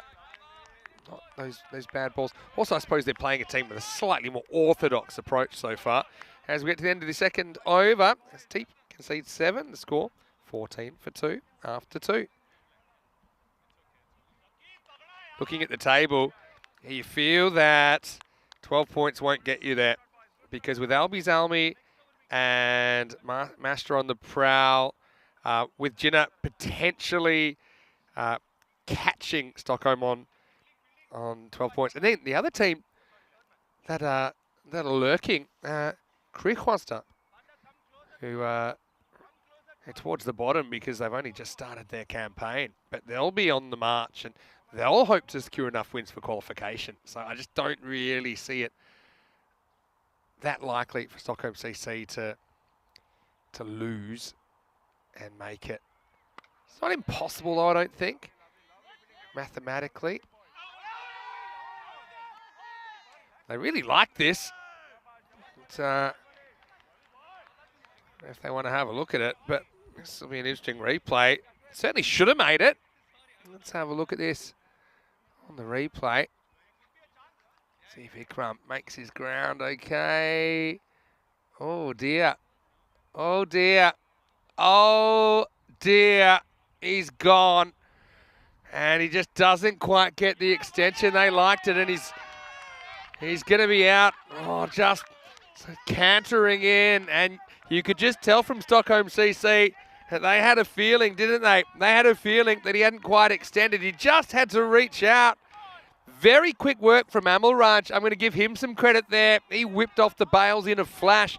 Ikram probably thought he was going at the pace required, but he wasn't. And a needless dismissal for Sikif as Ikram runs himself out for 1, and the score is 14 for 3. Man, Ikram's had plenty of good moments in this series. That wasn't one of them. And yeah, I'm going to give the keeper the credit there, Amalraj, because it wasn't a very fast throw. He was able to kind of reach and help the ball into the stumps as quick as possible, kind of one motion. It was Rashid originally that threw it in.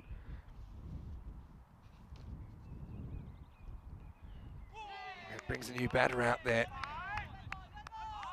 Yeah, well, normally you got 10 toes. If you want to keep them that way, you don't want to shoot yourself in the foot, and that's basically what happens in that dismissal.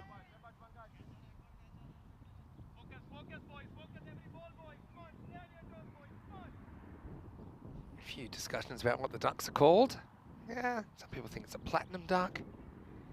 First ball of the innings. Anyway, this is up, it's in the air, and it's going to run away for 4. So Amit Pangal comes out at 5, taking some responsibility to bat in the middle order. I like this. He just kind of plays the ball that comes to him. And it works nicely as he gets 4. I think Royal Duck would make for a better cartoon. Platinum and titanium and all these things, they sound good, but I think in the end, you just got various shades of grey on the TV screen. I like the idea of maybe some rubies in the crown for Royal Duck, something like that. Grills, if you're listening. Anyway, Pankaj searching for a 3rd wicket. Oh, he lets this one go, and it's out of here. Maximo Pangal. This is a bit more proactive than last time. Goes and fetches that one and gets the legs to get it over the leg side. 6 runs to Sikif.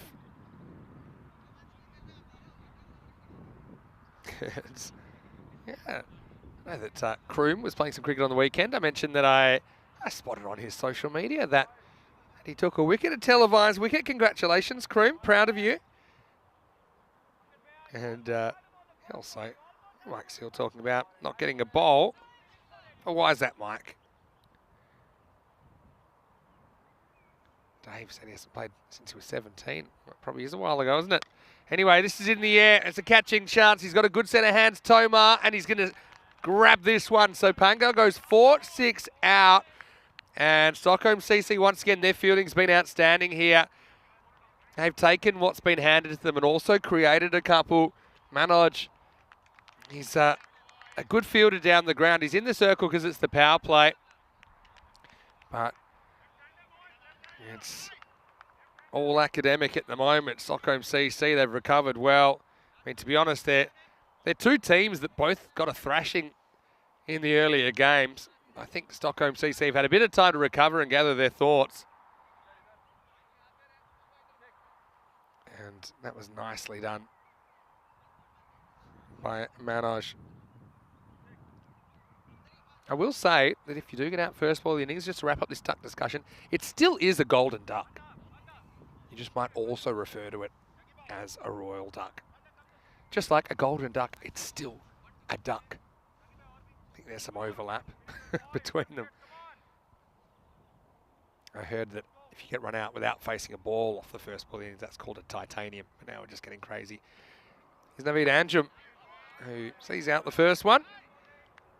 It might be a short form game, but it's also kind of an attritional game in a way when you consider that the campaign here in the European Cricket Series is 10 matches. So yeah, sustaining that intensity is the challenge for the teams as well as we get to the end of the over. It's 24 for 4. 10 runs coming off that over, but they also lost 2 wickets in it. You can see Amit Pangal at the toss saying, yeah, just one time, please. They haven't had too much luck with the toss of the coin, so they do get the opportunity to set the pace, but it hasn't been a great start. Having said that, Imtiaz is still there. Don't forget, he's coming off 87 in the last game. He was outstanding. He's just been a little bit careful at the moment. Probably knows the importance of getting through these early stages and then being able to accelerate through the middle and then the late overs. Here's deep coming back. Oh, what a shot from Imtiaz, who opens up the offside and goes bang. Maximo! He did score 87 before the interval. That was in another game. He's got the quasi-100 on the horizon. This is just a nice, free and easy swing through the line of the ball. Goes with the width that he's offered.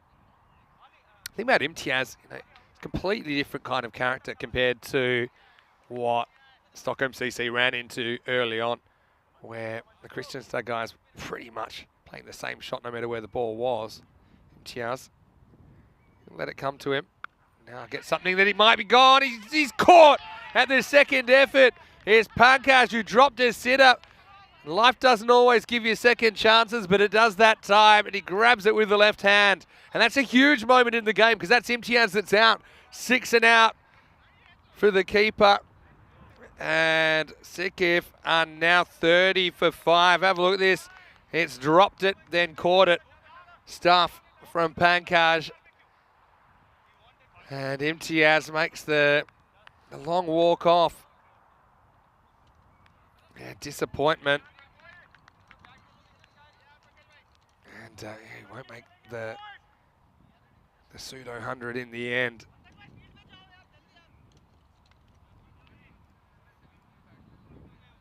Oh, where to next? Zafar comes to the crease. He was a shining light in their bowling earlier on. Sekif, they didn't have too much to celebrate, did they, as they were pounded for 190 by Christian Stud.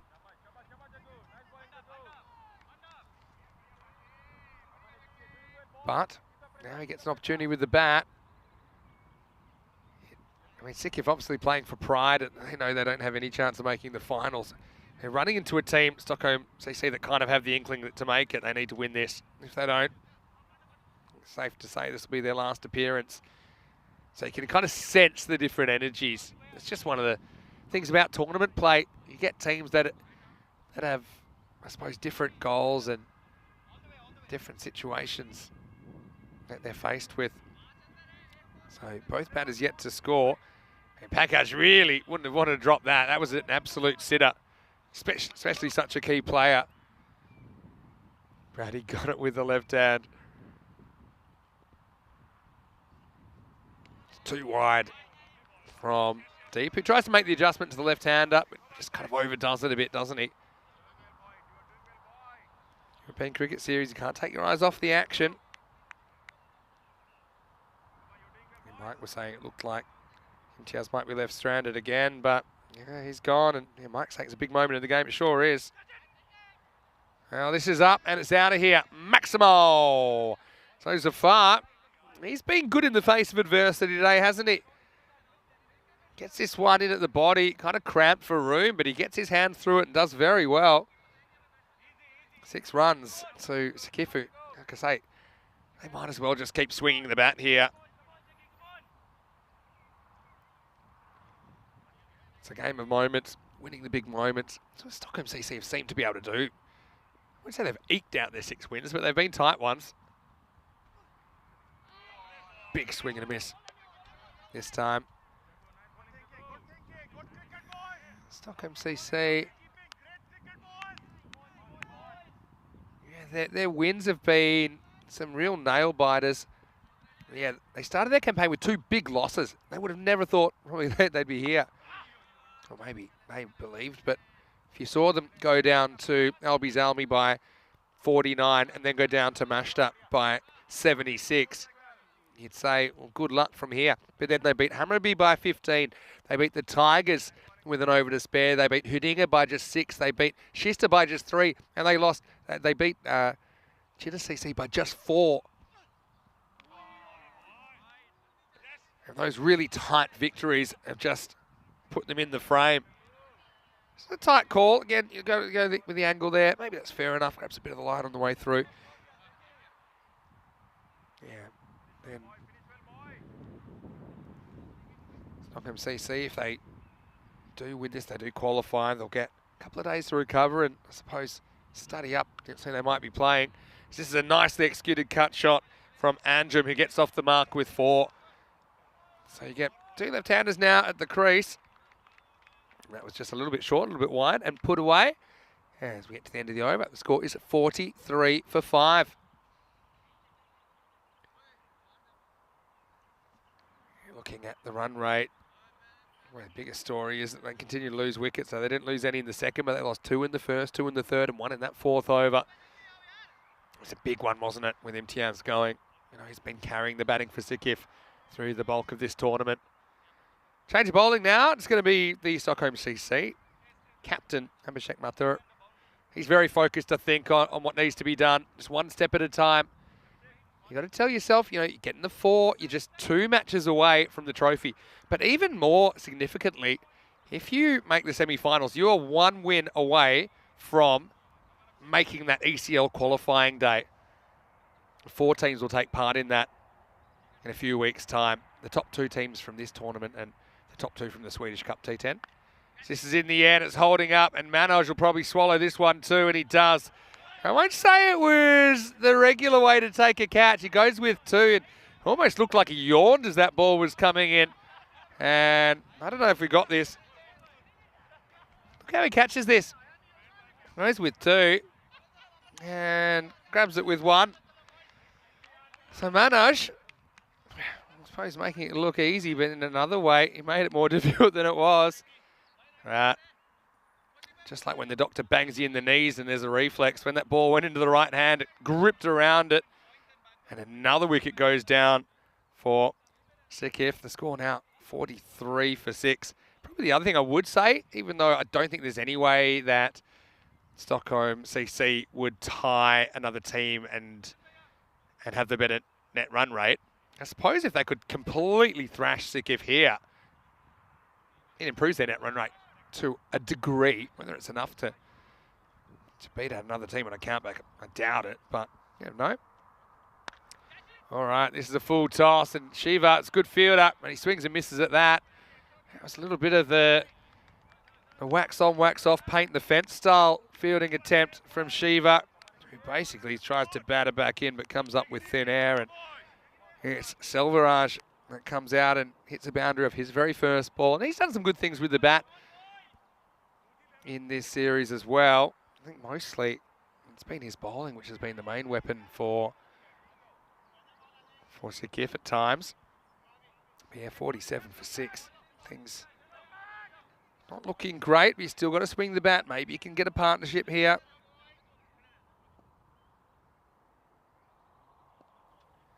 Arthur slides this one, and well taken by Amal Raj. Like I said, he's done a good job behind the stumps when he's been asked to do that job. Arthur himself, actually, has done a little bit of keeping this series as well. It's like, yeah, not featuring except for the one match. Slower ball, doesn't get too much of it. Barely leave the infield. Silverage gets one. I mean, the run rate's not the worst at the moment. They are at that kind of 10 and over pace. So if they could somehow preserve the wickets and keep going at that pace, then 100 would be a bit of a nervy chase, I think, for Stockholm CC. You have to be able to deal with the big situations and the pressure. Jams down on this. This will be just a single.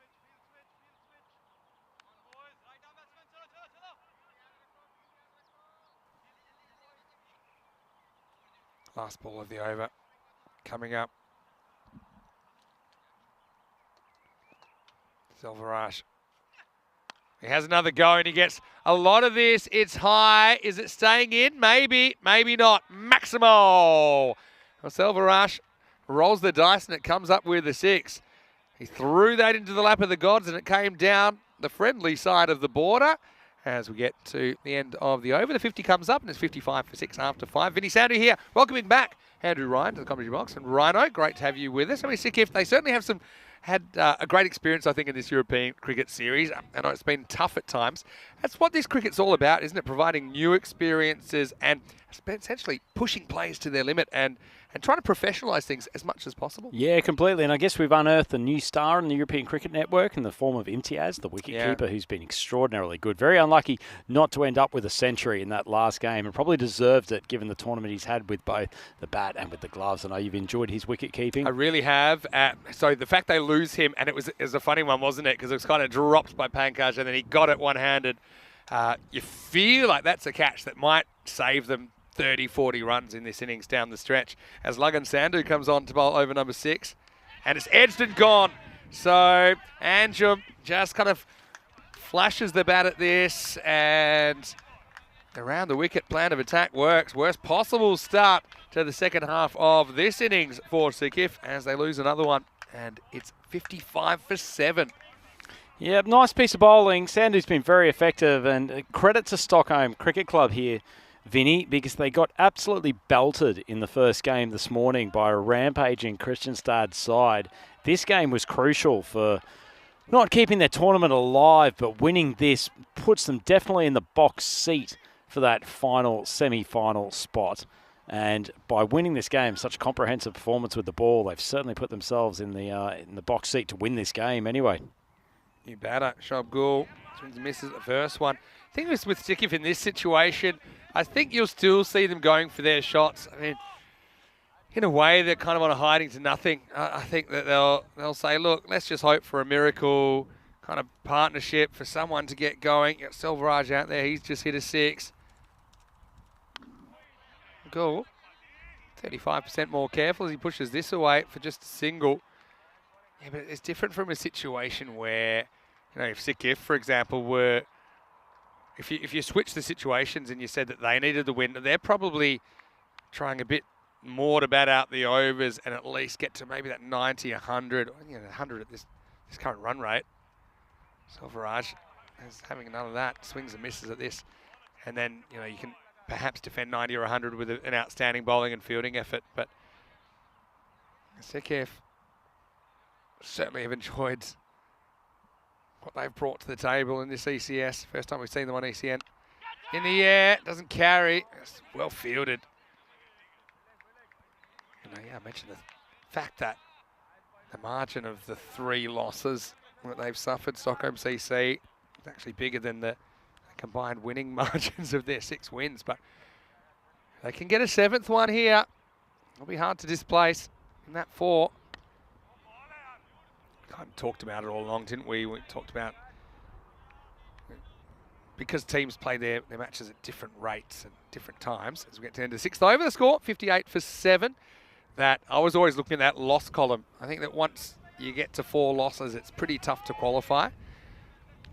And it's kind of panning out that way, isn't it? So, yeah, Kristianstad are the team that I'm watching now in particular, and we'll see plenty of them over the next couple of days to see if they can put together enough wins to knock somebody out of that 4. Yeah, certainly will. I'm describing to someone over breakfast this morning that watching Kristianstad will almost be like watching the biathlon on television, where you have the last starter to go out. They're just trying to knock off the time of everyone before them. If they can keep on winning, then it's certainly possible, the way they've played these first couple of games today, then they could really give a rattle to that semi-final spot. Yeah, I think you're right. I think you're trying to play the role of party pooper here as far as Stockholm CC goes. And Stockholm CC having none of it as Marta gets the Yorker through. Gould, I mentioned I haven't seen enough Yorkers today, I don't think. It's always such an effective delivery to pull out, especially at the lower order. It was fast, it's straight, and it was on target. 8 wickets down now, 58 for 8. Yeah, it's interesting your point about the Yorker then, Vinny. I've heard a lot of chat, and particularly with people who watch and talk about the IPL a lot, about the effectiveness of the Yorker, that it's a little bit overrated as a defensive ball. Sometimes I think cricketers at this level listen a little bit too much to that sort of thing and have forgotten that actually a ball jammed in the block hole is about the least likely ball to be slapped for a maximo in this form of cricket. And ultimately, at the end of the day, if you can get people bowling in the later overs who can jam it on the toes, it's your best method of defence. Yeah, some things never go out of fashion. I think there's many reasons scientifically that Yorkers are tough to hit. At higher levels, maybe you have players that are a bit more adept at ramping and playing that shot professionally. But even so, it's a risky shot. And I suppose the negative is that, if you get it wrong, it can go wrong. Well, that goes for any ball that you're attempting, right? As Newman comes out at 10. Yeah, so the issue being that you get balls that turn into full tosses, and sometimes big full tosses that can disappear. If you just miss that Yorker length, say a metre too short, I think batters in these conditions are pretty confident driving you down the ground for 6. To be honest, if you miss a Yorker by about a metre, then you've just failed to execute properly, haven't you? That's exactly right. And the other thing is, when you get the Yorker right, so a good Yorker, I mean, normally we use kind of the popping crease as the guide, but the more I see it from that camera there, from the side-on camera, a good Yorker bounces between the feet of the batters, lengthwise. So the perfect one is right in the middle of the batter's feet. And even if you do get some bat on it, it's not normally the middle of the bat. By definition, you're getting the bottom of the bat on it. So that's why it is so effective. Arthur offers a bit of length here. They don't get a run. So being a bit more careful with the running now that they're 8 down. Yeah, can't blame them for that. It's interesting video, though, isn't it? With obviously the fields, particularly this quick outfield, all of them who are in the infield station right on the 30 metre. It's almost a guaranteed single if you push it out there. Slow ball, and Amalraj just kind of snatches at it slightly. Won't cost him a run. Newman not too keen to get on strike at the moment. Yeah, that's true. Yeah, I thought maybe that might have been a stumping chance there, And Rashid, he loves his camera time, doesn't he? He's always camped in front of that camera there, but that's okay. Mathur has bowled a good spell, 2 for 14. He's got one more chance to make 2 into 3, and he might. And he's gone. What a very good catch that is. That's Kaushik Vats that takes the catch. And so that's 9 out, and Stockholm Seeds, they're playing like a team with the tournament on the line at the moment, taking those half chances. They've even been catching some they've been dropping, as the score now is 60 for 9. Yeah, a couple of good grabs in this innings. Their fielding stepped up when it mattered most, and you could see the raw determination of the skipper there, Matur. He's gotten that wicket that ends the innings for Sikif. They're down. See what's happened with that final player. Yeah, but and I'm Vinny, just looking, Sadasad, he won't bat. So, yeah, disappointment for Sikif, because that's going to wrap things up. They're bowled out for 60, and they end up leaving, I think, what is that? It's 3 overs on the table.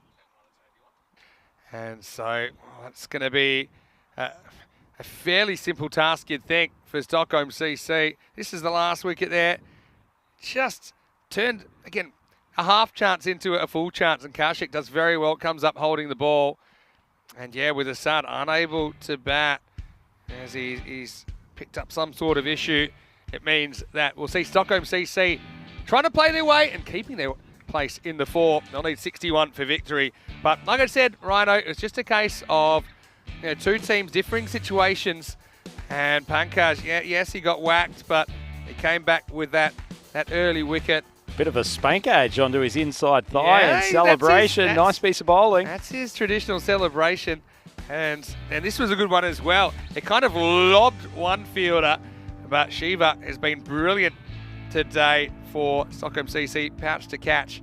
He's certainly one of the best fielders in their lineup. You could just feel the intensity. This was a lazy one, wasn't it? Yasser Ikram didn't really extend, and he was caught napping. Amal Raj whipping off the bails in no time at all. Tomar had some catches that were so easy that I'm pretty sure I saw him yawn while the ball was in the air. And that was the wicket of Imtiaz, wasn't it? Got dropped, then it got caught, and that was a big moment in this innings. And although, they kept on attacking, imagine that's the one that Tomar catches in one hand, even though it goes with two. And although they weren't able to get that one, wickets just kept on tumbling on the way to this score of 60. Yeah, it was a nice bowling performance and fielding performance all round for Stockholm. Obviously, Sikif, particularly with Imtiaz not scoring big, it's a little bit more fragility in that middle and lower order, but Stockholm CC have worked hard to put themselves in a strong position, and they will be chasing only 61 runs for victory, and a victory that will take them to 7-3 in the table and have them sitting in a pretty powerful position. So we'll have a look down the batting card. 3 batters making it to double figures. Imtiaz, he was the big wicket. That was a good catch from Pankaj Kaul. Good bowling for Deepjan Singh at times as well. Raja Selvaraj down the bottom of the order, 12 off 9. He provided a little bit of respite, but in the end, just wickets falling too constantly for them to put any momentum together in that innings. So 60 runs on the board, certainly not the way they would have wanted to finish their tournament with the bat. Not at all. Call the fire brigade, because Sikif going down in flames during that 7 overs. They lose all 10 wickets, and you can see that a couple of 3 for their Pankaj Kaul, 3 for 17, plus good catch. Mathura with 3, the skipper leading from the front, and also 1 apiece for Deepjan Singh and Lagan Sandhu. They only needed the 4 bowlers in the end because they only had to bowl 7 overs. So pretty clever captaincy to sense that opportunity and just sticking with the guys that were being so effective, picking up those wickets. And the fact there was that run out in there was a nice bit of work as well. It was Waleed Rashid that came up with the run out. We'll take a break and we'll be back. And I think we'll have about 10 minutes before we're back. We'll see if Stockholm CC can double down and get their 7th win of the tournament. And they'll be hoping to do it as quickly as possible, that's for sure. Until then, it's Vinny Sandhu, Mr. Maximo, with Andrew Ryan. We'll see you after this break with more ECN action. You're watching the FanCode European Cricket Series.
The European Cricket Series is proudly brought to you by HCL Software, FanCode, and Grizzly Bear Sports. Hello, cricket lovers. Welcome back to the beautiful Matchday Cricket Ground in Stockholm, Sweden. Weather doesn't get too much better than this in this part of the world. 26 degrees currently. Just have a look at the landscape of this ground. We are loving our time here. You can see the old and the new there as well. That old pitch is the one that we used back in 2020 when we were last here for a European Cricket Series. It's great to be back. And like I said, the weather is coming to the party. Right now, here's Stockholm CC. Well, for their chance at the big dance, they need to chase 61 in this game. It's match number 44 of the series. And after this, we'll just have 10 more group matches before setting that final four. And it's going to be Walid Rashid who's going to open up with Abhishek Mathur. And it didn't quite go to plan, to say the least, for Sakif, who were bowled out in just 7 overs for just 60. And this will be a welcome net run rate boost.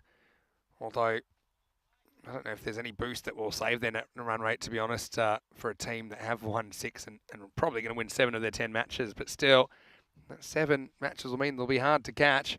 It's going to be the captain, Amit Pangal, to open up for Sakif. Oh, the first one keeps down right off the end of the bat from Rashid. It will be a single. It's interesting that they've gone with this opening combination. They haven't gone with Chalindra. Just kind of lost his mojo a little bit through the second half of this series. Still Stockholm CC. They'll be very determined to get these runs and not have too many dramas along the way. Yeah, the unusual thing as well is because, in my estimation, their nut run rate is so far gone that it's not salvageable, then I don't think it matters how quick they chase these down. They just need to be super sure that they do. Now, that can be counterproductive as well. It's a good ball from Pangal.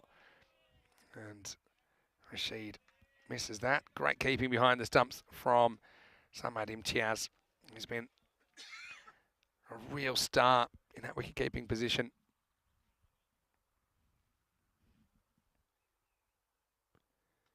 And once again, Imtiaz is called into action. Yeah, so just trying to compare their net run rate to some other teams. It's just super unlikely that anyone would have a run rate that bad for a team that's won 7 games. After 6 games, the net run rate was basically minus 1.45 in the air. Well, this is a chance, and it should be held. It's hanging up a long time, and it's dropped.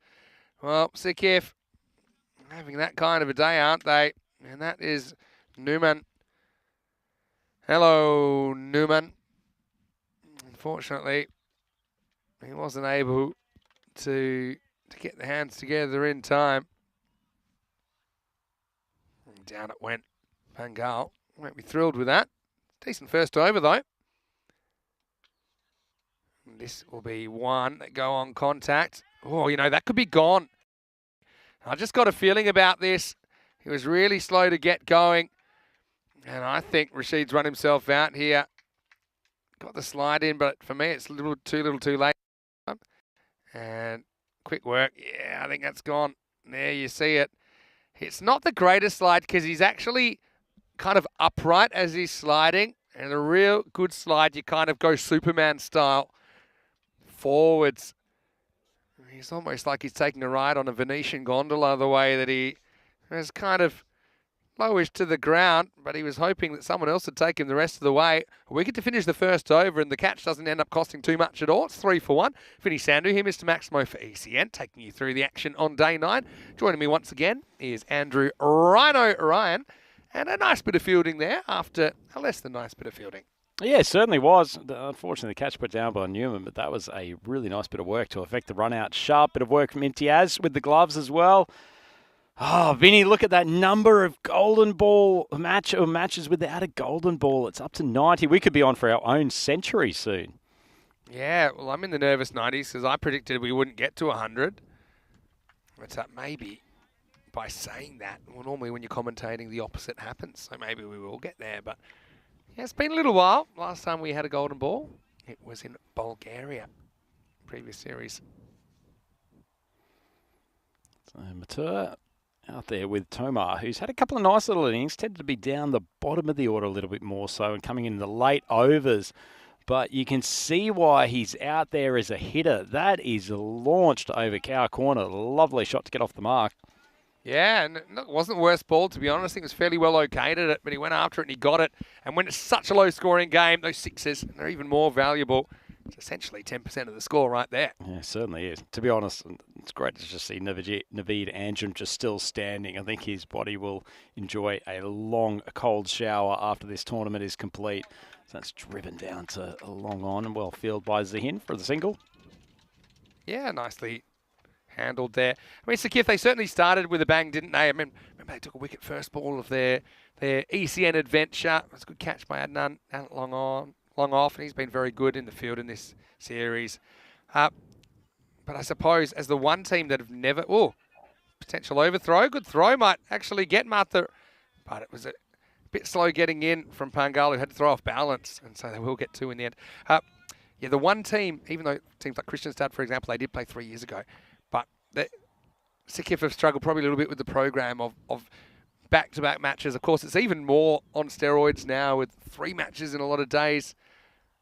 Still, I hope they can find some highlights. That run out was a good one in their final innings of this tournament already. Yeah, you certainly want teams playing in this tournament to leave with good memories, and I'm sure that is the case from Sikif, despite the fact that they've had a few big losses as we've gotten to the back end of the tournament. They've got plenty to be proud of, and plenty from guys like Imtiaz and Anjum and Amit, the skipper, Adnan down here at long off, who have got some really good moments from the tournament that I'm sure they'll treasure and be working hard to get back here next year. This is straight down the ground, and that's going to be 4. Nice shot from Tomar. He's having a good game, isn't he? He caught one. He caught another one despite not really watching it, and now he's making hay in the power play as we get to the end of the second over. It's 18 for 1. He's a nice striker, Tomar, and very much, you wouldn't call him a slogger, just actually keeps his shape and strikes through the ball nicely.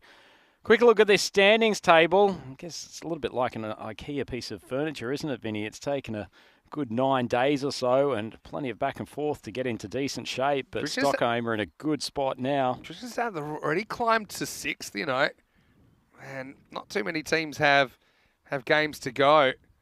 So, yeah, it's not going to be easy for them at all, but they certainly put themselves in that position. Certainly possible. Keep us guessing over the next couple of days. Big game coming up, Kristianstad versus Hudinga. If they can cause a mild upset there, then that will put them in a great position as Amit, the captain, comes on. And Hudinga, I think they probably have earned the right to go in as favourites for that game, but we also know for Hudinga it can go wrong sometimes, and for these hyper-attacking teams, that's always a possibility. Take anyone, even Albi's Army, for example. We've seen some pretty epic collapses from them in their ECN careers. Don't forget Hudinga, they made 98 in response to chasing 105. That was back in match 19 against Stockholm CC, so a similar kind of situation, I think. He's walking here, but slides into the body of Mathur. I think it's actually just come back to that ball, Vinny. Sometimes I think it's a bit of an underutilised tactic when you've got a charging batter that rather than actually trying to push the ball away from them off the offside, spearing it into the pads. Yeah. Because you're already a little bit off balance because you're taking strides forward. Very hard to adjust to that ball speared into the legs. It's a really good point you make. I'll come back to that in a second, but Mathur does get his hands through this, and it'll be 4 runs just pitching inside the boundary. 4 carreras. And Stockholm CC continue their march towards what you think would be inevitable victory. Yeah, and I think it's to do with the fact that if you do spear in towards the pads, normally the batter's playing a shot where they're kind of trying to whip it or get across the line essentially in front of their pads. But because they've shortened the pitch, you can essentially rush them. And so if you can be quicker than them getting their hands through, then yeah, I think I agree with you there. This is flat batted down to Adnan. He's certainly been a very fun player to watch in the field. I think he's got a lot of skills. He's very courageous down the ground. Let's make sure he keeps that to 1. Yep. No, I couldn't agree more. A lot of guys to like in this Sikif unit. Probably a little bit like the Stockholm Tigers yesterday. They've just maybe lacking 1 or 2 absolute guns in their side to just drag them up into that top tier, but they've really tried their hardest, and as we've said, they had a difficult schedule. It's probably not helped in terms of defending this chase that Tomar's got in a bottom edge flying down to third man. But difficult schedule with a glut of games towards the back end of the first week, and it really did make their life tough. But they've bravely fought on. You can see that with Yasir chasing that ball to the boundary. And if you want to be really cruel, you might have a race between Navid Anjum and Yasir Ikram. Maybe one lap at the ground. I think it'd be an interesting one. But and once again, it's about testing players and not only within games but across games, about their endurance and obviously trying to find a way to keep performing. It really puts you under the microscope. Last ball of the power play coming up from Pangal. Bangs it in, pulled away nicely. Maximo! Tomar looks like he has to be somewhere. And who knows, maybe he's playing his side into the 4 at the moment. As we get to the end of 3, the score 33-1. Yeah, any chance of actually making that race happen, Vinny? That'd be fantastic. Reminds me of the old Darren Lehman versus Mark Richardson race. Have you heard of that one? I have. Yeah. Two of the best athletes in world cricket, as we have a quick look at the run rate. Man, had an interesting innings there from Sikif. It had a real boost in the middle with the 19 run over off the 5th, punctuated by 2 double figure overs either side, but it just went up and then it went right down. Well, a little bit like the tulip bubble of the 17th century, things were getting really excited. That's exactly what I was thinking. Don't know if I got the century right. Am I right? Probably not far off. I thought about the 1600s. 100 years ago. We'll have to give Rob Kemming a call and check precisely when it was. Obviously, our favourite Dutch match referee. I hope you're listening in, Rob. Great to have you around. Yeah, 17th century. Yeah, okay. One of the first great economic bubbles. Certainly no implication that Rob may have been born in and around that time, of course. So it looks like we've got the leg spin of Zafar, who was absolutely magnificent in that last game. He was a standout, wasn't he? This is pitched up and it's dispatched straight down the ground. That's 4. And so Mantha's in no mood. Zafar will essentially put the ball in your court, but didn't last in that court for long. Yeah, he didn't even really have to move back or forward to that ball. Just landed in a helpful hitting spot, and he's done what the Kristianstad Butters really failed to do for the most part. Gotten a hold of one of these balls from Zafar. He bowled a fantastic couple of overs despite the rampaging Kristianstad batting lineup in that last game. Suspect this one will be slower and wider of off stump. And I suspect Mantha won't care and he's going to try and smash it. Well, completely the opposite. Well, grasping at straws to see how much of that you got right. But anyway, I can tell you it will be 3 bonus runs coming up. That's going to be a wide plus the 2 physical runs. Yeah, I'll just put that down to a failure of strategy from the bowler, to be honest, because frankly, actually a slow one just dropping on a length outside off stumps precisely what he probably should have bowled. But anyway, he'll learn. He's still a young cricketer.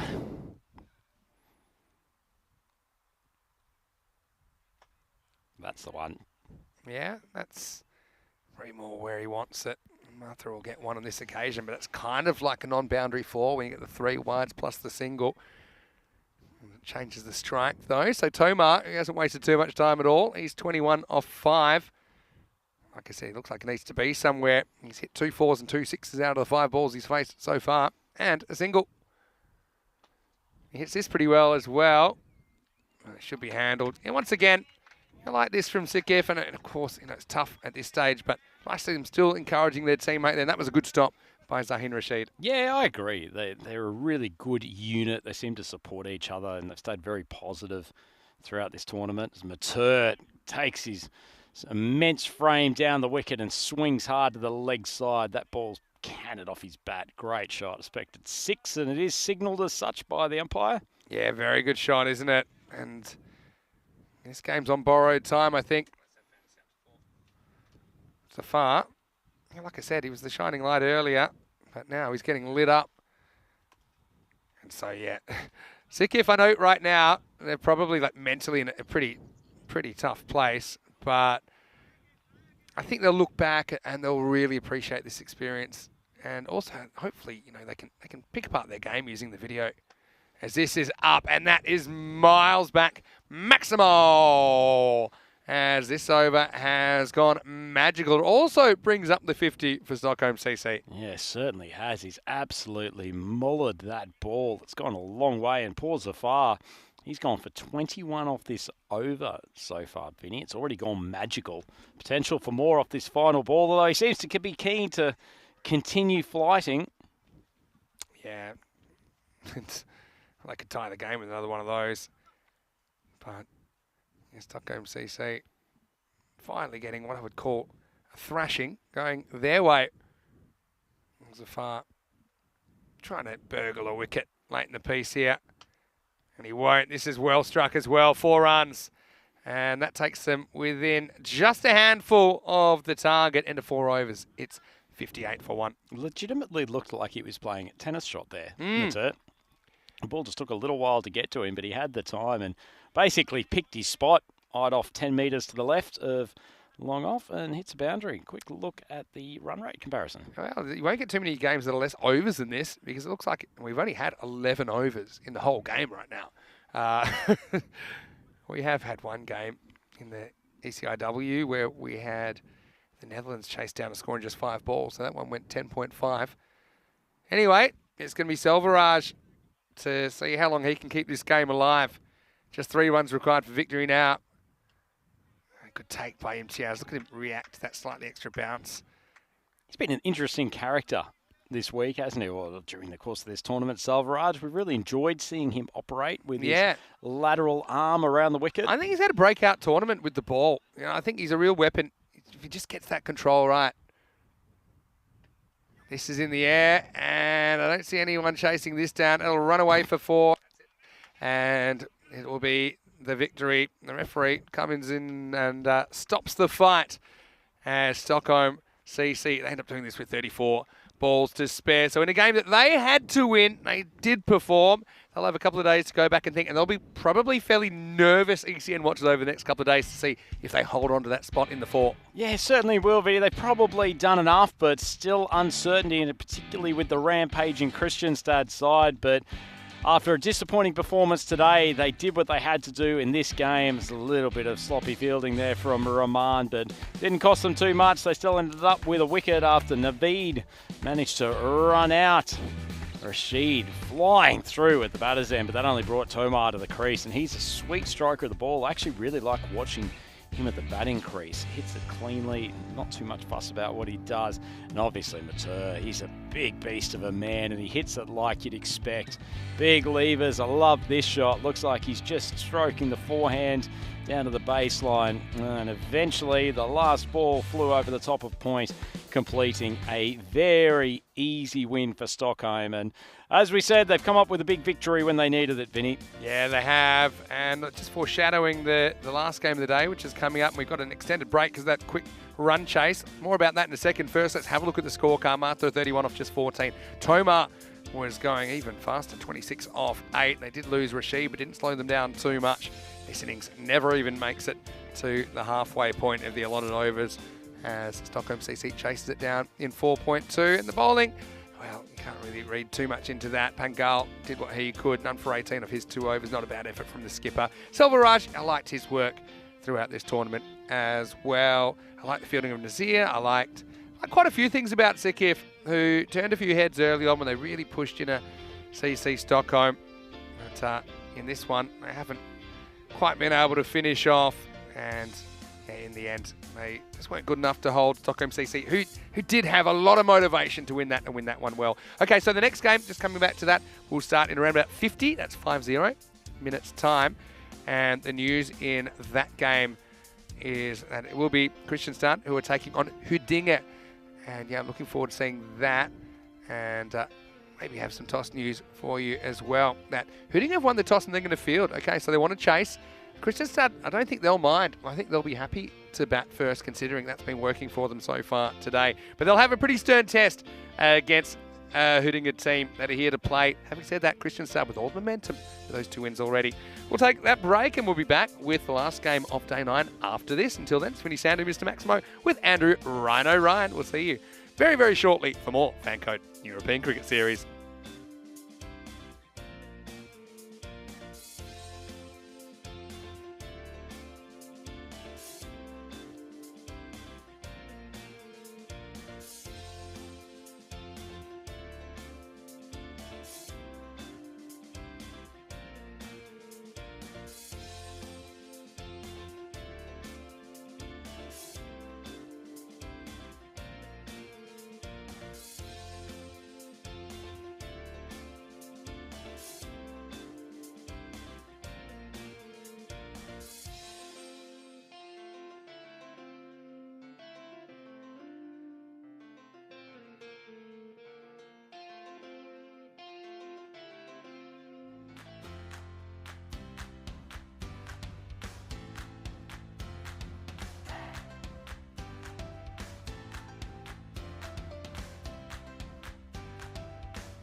The European Cricket Series is proudly brought to you by HCL Software, FanCode, and Grizzly Bear Sports.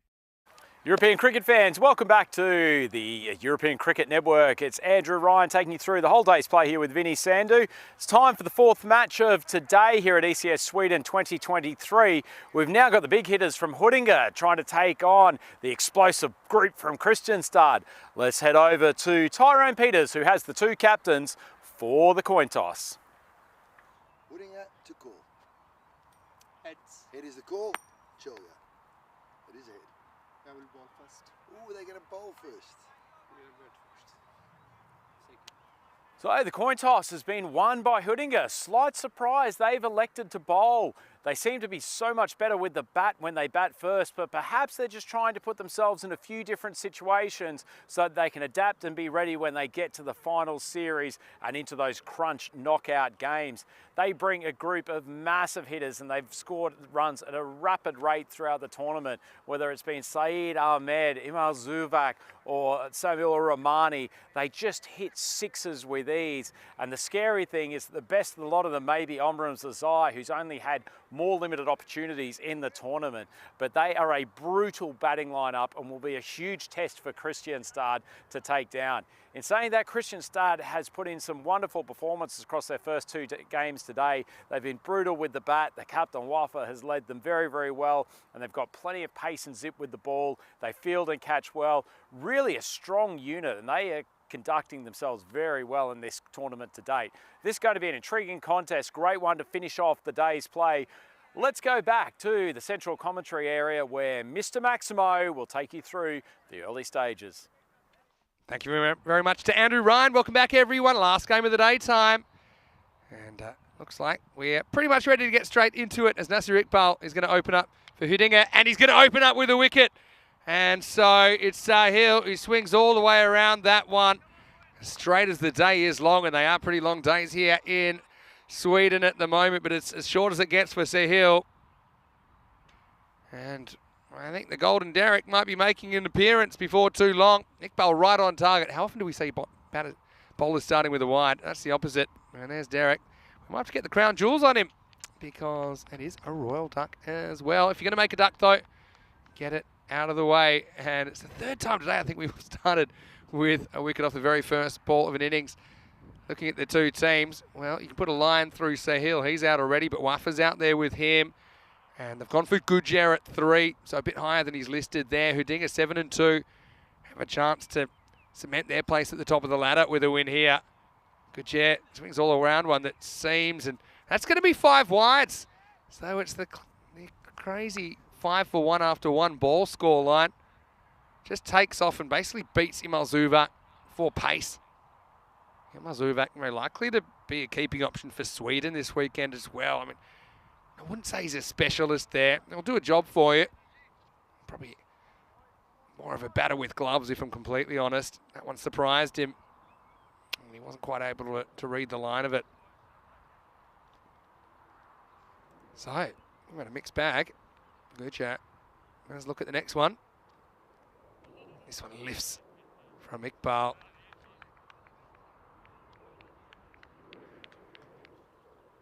Yeah. That one goes through, and the umpire obviously dropped the hat at some point. Don't know if that distracted the batter or not, but it will be a dot ball. And another swing and a miss. So I've not seen bat and ball come together in the traditional fashion or any fashion through the first half of this over.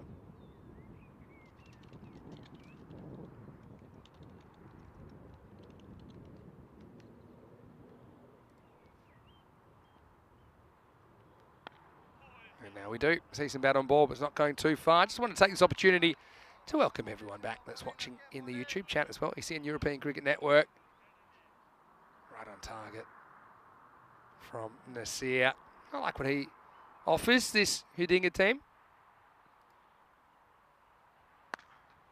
This is going to be a one-hopper down to Saeed Ahmed. I know there's a lot of people that are excited to see him out there again. He's a triple threat, isn't he, with the bat, ball, and in the field.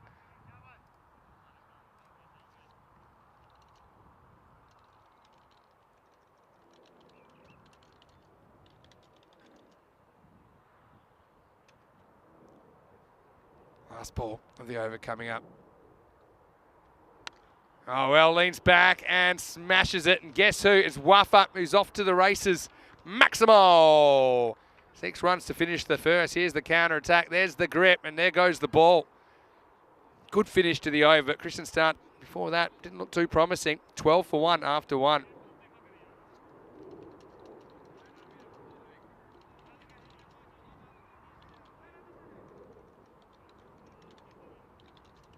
So, not sure what the supercomputer makes of this. And I think it might be in the supercomputer shop at the moment, getting a tune-up.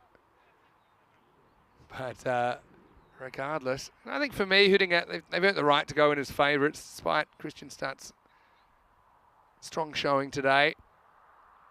This is the last round-robin game for Hootinger. Oh, this one keeps a bit low, you know. Maybe just sliding. Let's have a look at on the replay. Yeah, oof. Yeah, I mean, probably going over. Oh, it's worth a shout, though. Would have been an interesting DRS. Probably going over. Anyway, this one's up in the air and it's catching opportunity. Yassine, he isn't able to hold on. Just gets away from him slightly. Couldn't really decide how he was going to catch that. Whether he wanted to go fingers up. I think that would have been the way to do it. You see that once he doesn't go fingers up, he has to turn and take it basically to the side of his head, and there's just a lot more that can go wrong. Gets a lot of support from his teammates, though, which I like to see. Wafa, cross-handed wizard that he is going to face up. And he goes with it, and this is an edge that's going to fly miles. That's going to go all the way. Maximo! 6 runs. It's that superior bat speed.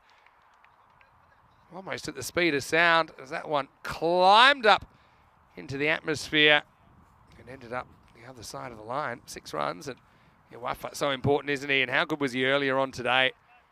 He's able to crack 69 off just 19 balls in a demolition job against Sekif, where Christian Stunt put 190 on the board. Swing and a miss. Any sound to hear, Mr. Maximo. And here's a man that, well, he certainly impressed me with some of his skills in the extended break when we had an impromptu net session. It's Andrew Ryan coming back into the box, costs an ACC and possibly Swiss national team. Fast bowler as Ahmed comes in, and he cracks a wicket, and Wafa, well, Rhino wasn't his friend because as soon as you came, he goes, and that's a big moment, isn't it? 21 for 2. Oh, clearly Saeed Ahmed was watching our training session during the break there, Vinny. Keeping the ball on a good length. Telling the batsman, you miss, I hit. Nice piece of bowling from the Hootinger.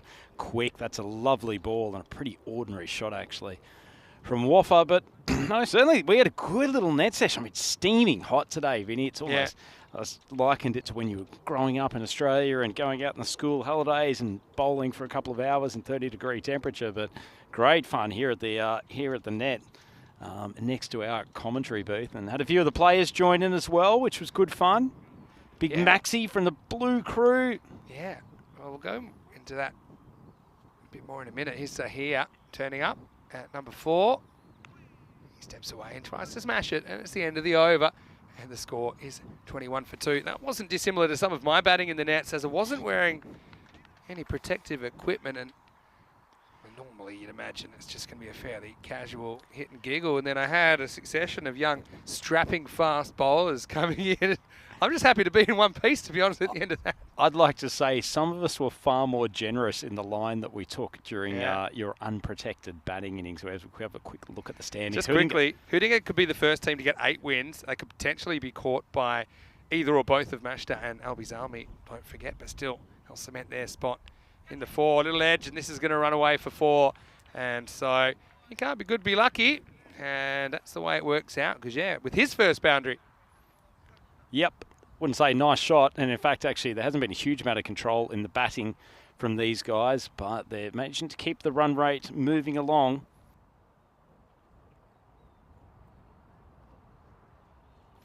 Yeah, I call that OBB, outcomes-based batting, in which case I will say it is a good shot, because it has a good result.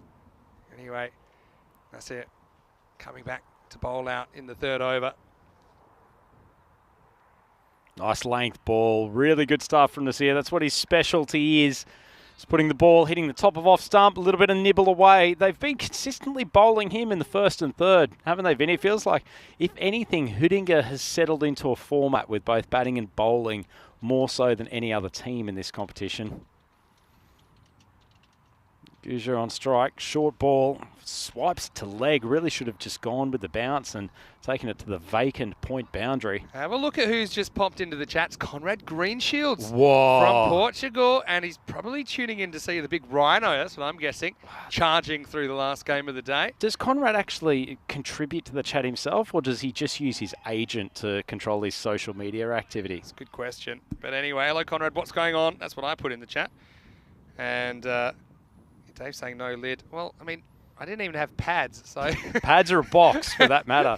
As I was partway through saying, a few of us were far more generous keeping the ball on off stump than a young tearaway here from Sweden. Oh, classic stuff from Nasir, and that is what Hoodinger do best. Hit the top of the off stump. And Kristianstad, they're feeling like they're playing up a level here. 3 wickets down, 25 on the board. Something I said earlier is I don't think Stockholm CC got their bowling plans right to Kristianstad, who will play this shot. And sometimes they'll hit it, but a lot of the time they won't hit it. And I just don't think there were enough balls that were hitting the stumps in that innings. They kind of had a kind of race to the offside return crease, a bit like the Soviets and US did through the 60s, trying to get to the moon, when instead they had the plan all along. Just keep it simple, hit the stumps, and that's the third bowl dismissal in 3 overs.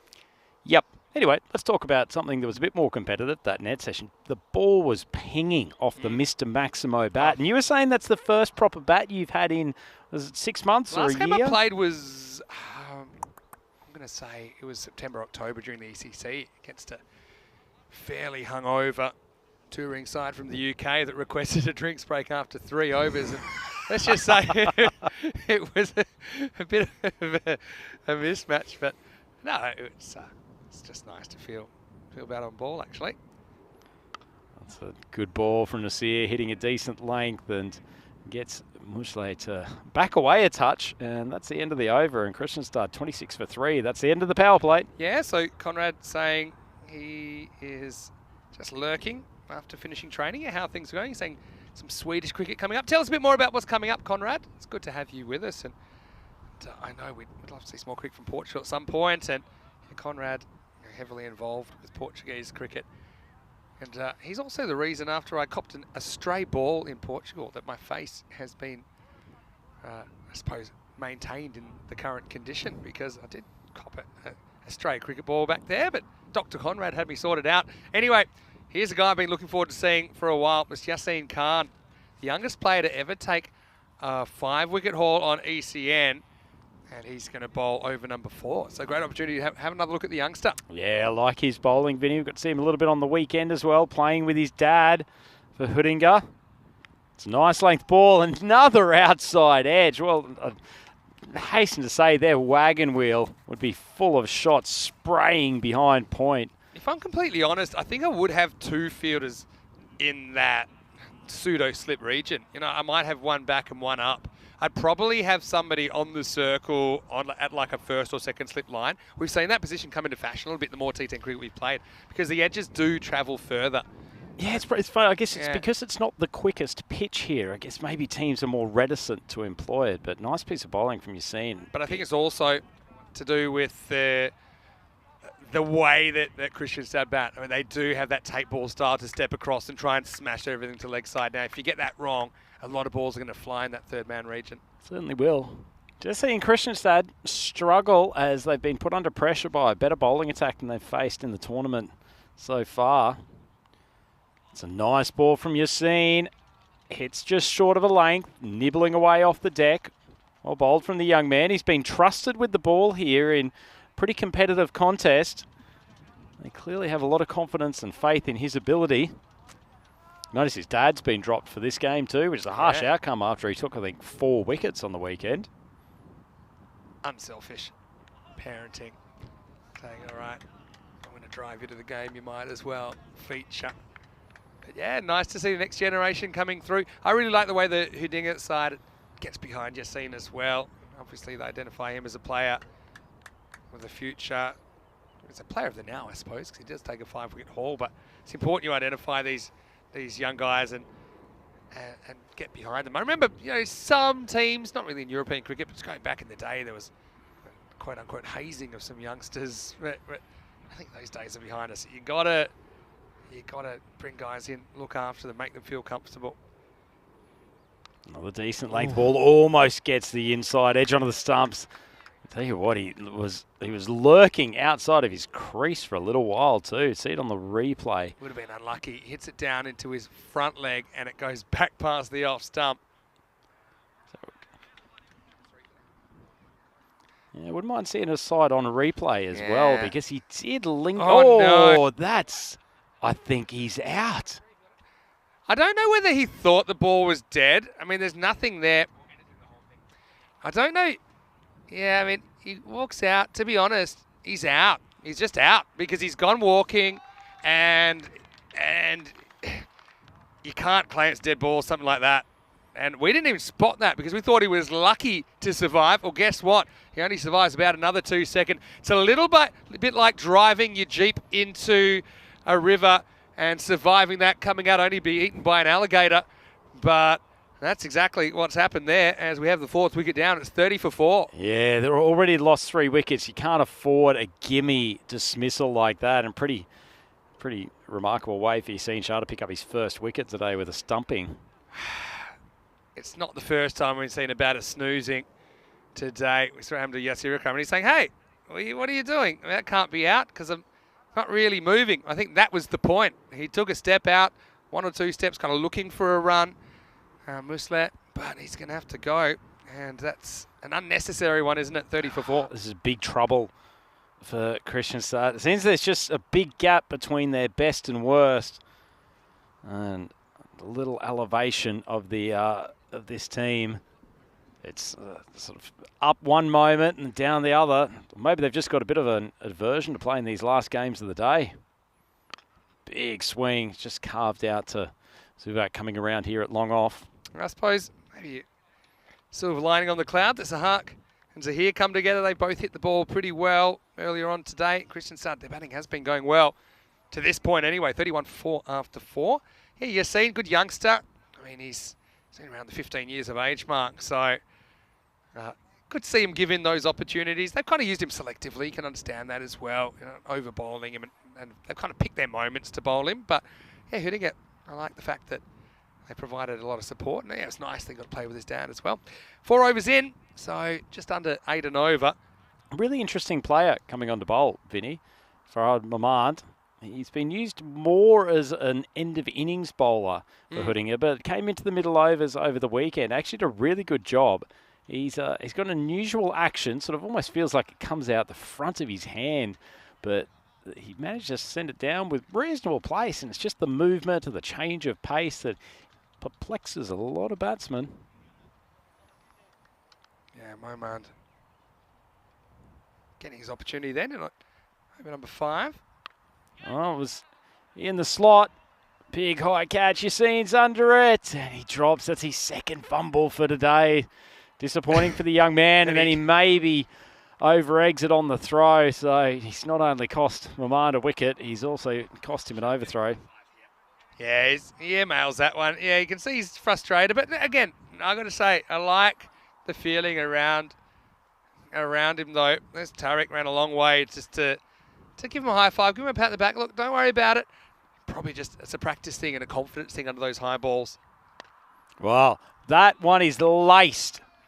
Smashed over long on. Not even a man of the size of Syed Ahmed's going to stop that. And finally, something comes off the middle of the bat. Yeah, nice shot. That one is in the air, but no one's catching that. Maximo time, 6 runs. And Christian Start, they're going to try and hit their way out of a corner here.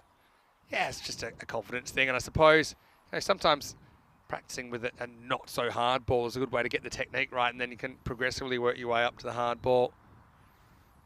It's a good bit of bowling from Mamad. Saw the batter coming down, pushed it wide, but he also made a lot of room outside leg stump. Tell you what, Vinny, looking at that drop catch from Yassine, you tend to have your better catches on the boundary, particularly your big guys that can chase the ball around and cover as almost sweepers. But some of the harder catches do come into the infield because they're the ones that tend to go straight up rather than the parabola you get in the outfield. Parabola's a good word. Anyway, I think this is gone. It's a little edge from Zahir, and we have a 5th wicket in the first half. So Hidinga doing a bit of a number on Christian Stud right now, 40 for 5. Yeah, certainly. This is a disappointing innings so far for Christian Stud. They've still got a fair few balls left to go, but just losing wickets with regularity, and 5 wickets down now. It's not a great position to be in, and they probably would have looked to set Hidinga maybe at least 120, 125, but as it is, if they can scratch their way to 100 now, they'll look at it as a success. It's a good point you make, and Sakia earlier for Stockholm CC, he had a catch that went literally straight up in the air because that landed where he was the keeper. But yeah, you don't get that sense of perspective to make your judgment on it. So the thing is, there is nowhere really to hide. And I think even that third man, the fine leg positions, they can be super important as well because a lot of steeplers go up around there. A lot of boundary saving opportunities are offered there as well. Hey, I just quickly want to touch on what you're wearing because I asked you not to get changed back into your regular clothes for the broadcast because... And that's not because you don't like that other shirt. Yeah, not just because I didn't want to see you get changed, but I'll tell you why in a second. Maybe we'll surprise people after this ball. Here's Romand, who gets knocked away to cover. Yassine will probably hold on to that because he'll get another over, but right now it is halfway point of this innings. It's 41 for 5. Vinny Sanderham, Mr. Maximo with Andrew Wright, and here it is. And I don't know if you can do a little, I know you're an ex-model, but this is the Vienna CC shirt from the ECL, and looking fantastic. Yep. Mark Simpson-Parker, I think, likes to wear number 21 for Vienna CC normally, but I was going to say, you probably got that in Kartama when you were doing Group D with me and Corey. Certainly did. It was great Group D, actually really entertaining. We had Drew, we had Forfarshire from Scotland, and obviously Vienna Cricket Club. I really liked the barcode design that they had on this shirt, so I was pretty keen to get a hold of one, and these what a shot. Getting a hold of one. That's a fantastic segue back into the game. Poor Yassine Shah has been smoked. Yeah, Popal has just thrown the hands at that and escorted it out of the ground. What a shot. I had an interview with Yassine last week after his 5. He said, look, I'm not intimidated. I like the challenge of bowling to men and testing my skills. I'm not too worried about the outcome. Just try and get my things right. And he might get a wicket here because Tariq is coming in from the boundary and he takes the catch. So Yassine with the celebration. And so Popal goes 6 and out. He gets a good piece of both of those, but he doesn't get the distance on the second one. And that's a nice moment. Tariq and Yassine come together this time for a happy reason. And the first wicket for Yassine Khan. Yeah, really. So 2 aspects of this. This is actually a good catch from Tariq. He's got a solid pair of hands. So he had to make pretty good ground, and the ball kept on getting away from him. One thing he did, he stayed low and gave himself the opportunity to take it at eye line. And we'll have a look at Yassine. He's been able to unleash this celebration a number of times in this tournament. He's actually there or thereabouts some of the higher wicket takers in the competition now. I mean, if I was the outgoing batter and I got that celebration, I might say, well, you could shoot an arrow as far as you like. I'm not sure it'll go as far as how far the last one went that I hit. But as always, the bowler gets the last laugh. And so now Yassine will get the challenge of bowling to the left-handed Hafizullah Shinwari. It results in a big change in the field. Obviously, the field is now being stacked on the leg side for the left-hander. 47 for 6. Well, Conrad's asking you in the chat, are you playing later, Rhino? I don't know if you've got it in you after delivering 5 or 6 overs in the net. I have been touting my services to a few teams as Yassine gets bumped out of the way, cops one in the cheekbone, but just be a single. They expect to be a bit controversial if you had commentators trying to tout their services around, but you never know. I think the good thing about commentating is you can never lose a game. I think I enjoy that. Steps across, call to white. Still waiting for that call to play for Oeiras in a Portuguese league game, Conrad. So never feel concerned about reaching out. Well, remember earlier, I think that's a wide. He steps across, but it's still a long way wide of the line. Go back to some of your highlights in a minute, but first we'll watch the ball disappear out of the Manchester cricket ground. Maximo Sahak is on a Sahak attack, and Shub Well, I don't know if he's got anywhere close to that. He does his best fielding behind the tents. And, well, what's he tried here, Rhino? Well, he's tried to take it one-handed. I think he's almost stumbled flat on his face, has he? Nice! Held it together. It's like he's dismounted from the vault and managed to just keep his landing together. Well done, Shub. Yassine drops onto the leg side. That's cracked behind square, and a couple of Maximos giving this total a bit of a boost. Yeah, this one's probably more of a bowler error, if I'm honest. Yassine, he drags this one just a little bit too short. Again, that's the difference, I suppose, playing senior cricket. That's ball for sure. Doesn't disappear in the junior game. Probably cracks the head of the average 15-year-old. Yeah, that's true. Good junior structure, though, in Sweden. So, I mean, look, it's not the worst figures ever. 1 for 25. Look a lot better with the 2 instead of the 1, though. Last ball for Yassine Khan. Oh, geez, I tell you what. That's fortunate from the bat. He's gotten a little bit of wood on it. Was plumb LBW otherwise. But that's a 6-6-4 to end the over. And Kristianstad, a little mini revival. They're 65 for 6 after 6 overs. Yeah, just getting some info on Yassine as well. And I will say that as we look at the scorecard, Sahak top scoring with 20 off just 6 balls. Good start from him. Yeah, so Yassine actually is a product of Hammarby originally. He started with them in their under-15s for a few years. And then last winter he joined LB Zalmi under-15s. And he actually represents LB Zalmi in the junior T20 league. But he's playing for Huddinge in this tournament because of his father, who brings him with. So yeah, Yassine is getting an opportunity. Thanks to Azam as well for providing me that information. He certainly is a really lovable youngster. You can tell he loves the game. I'm sure we'll be seeing a lot more of him. Good to see the next generation stepping up. Right now, we're going to get Sami Romani to bowl over number 7. Yeah, it seems like Azam's also pretty keen to let everyone know that he's a part of the LB Zelmi setup, making sure there's no free agency moves for the young paceman.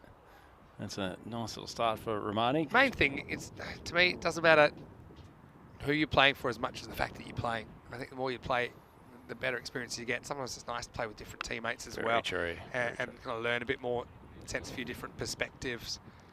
They've managed to get Sahak back on strike now after a couple of balls. He needs to face a real critical mass of what's left in this innings still. 3 overs and 4 balls to go.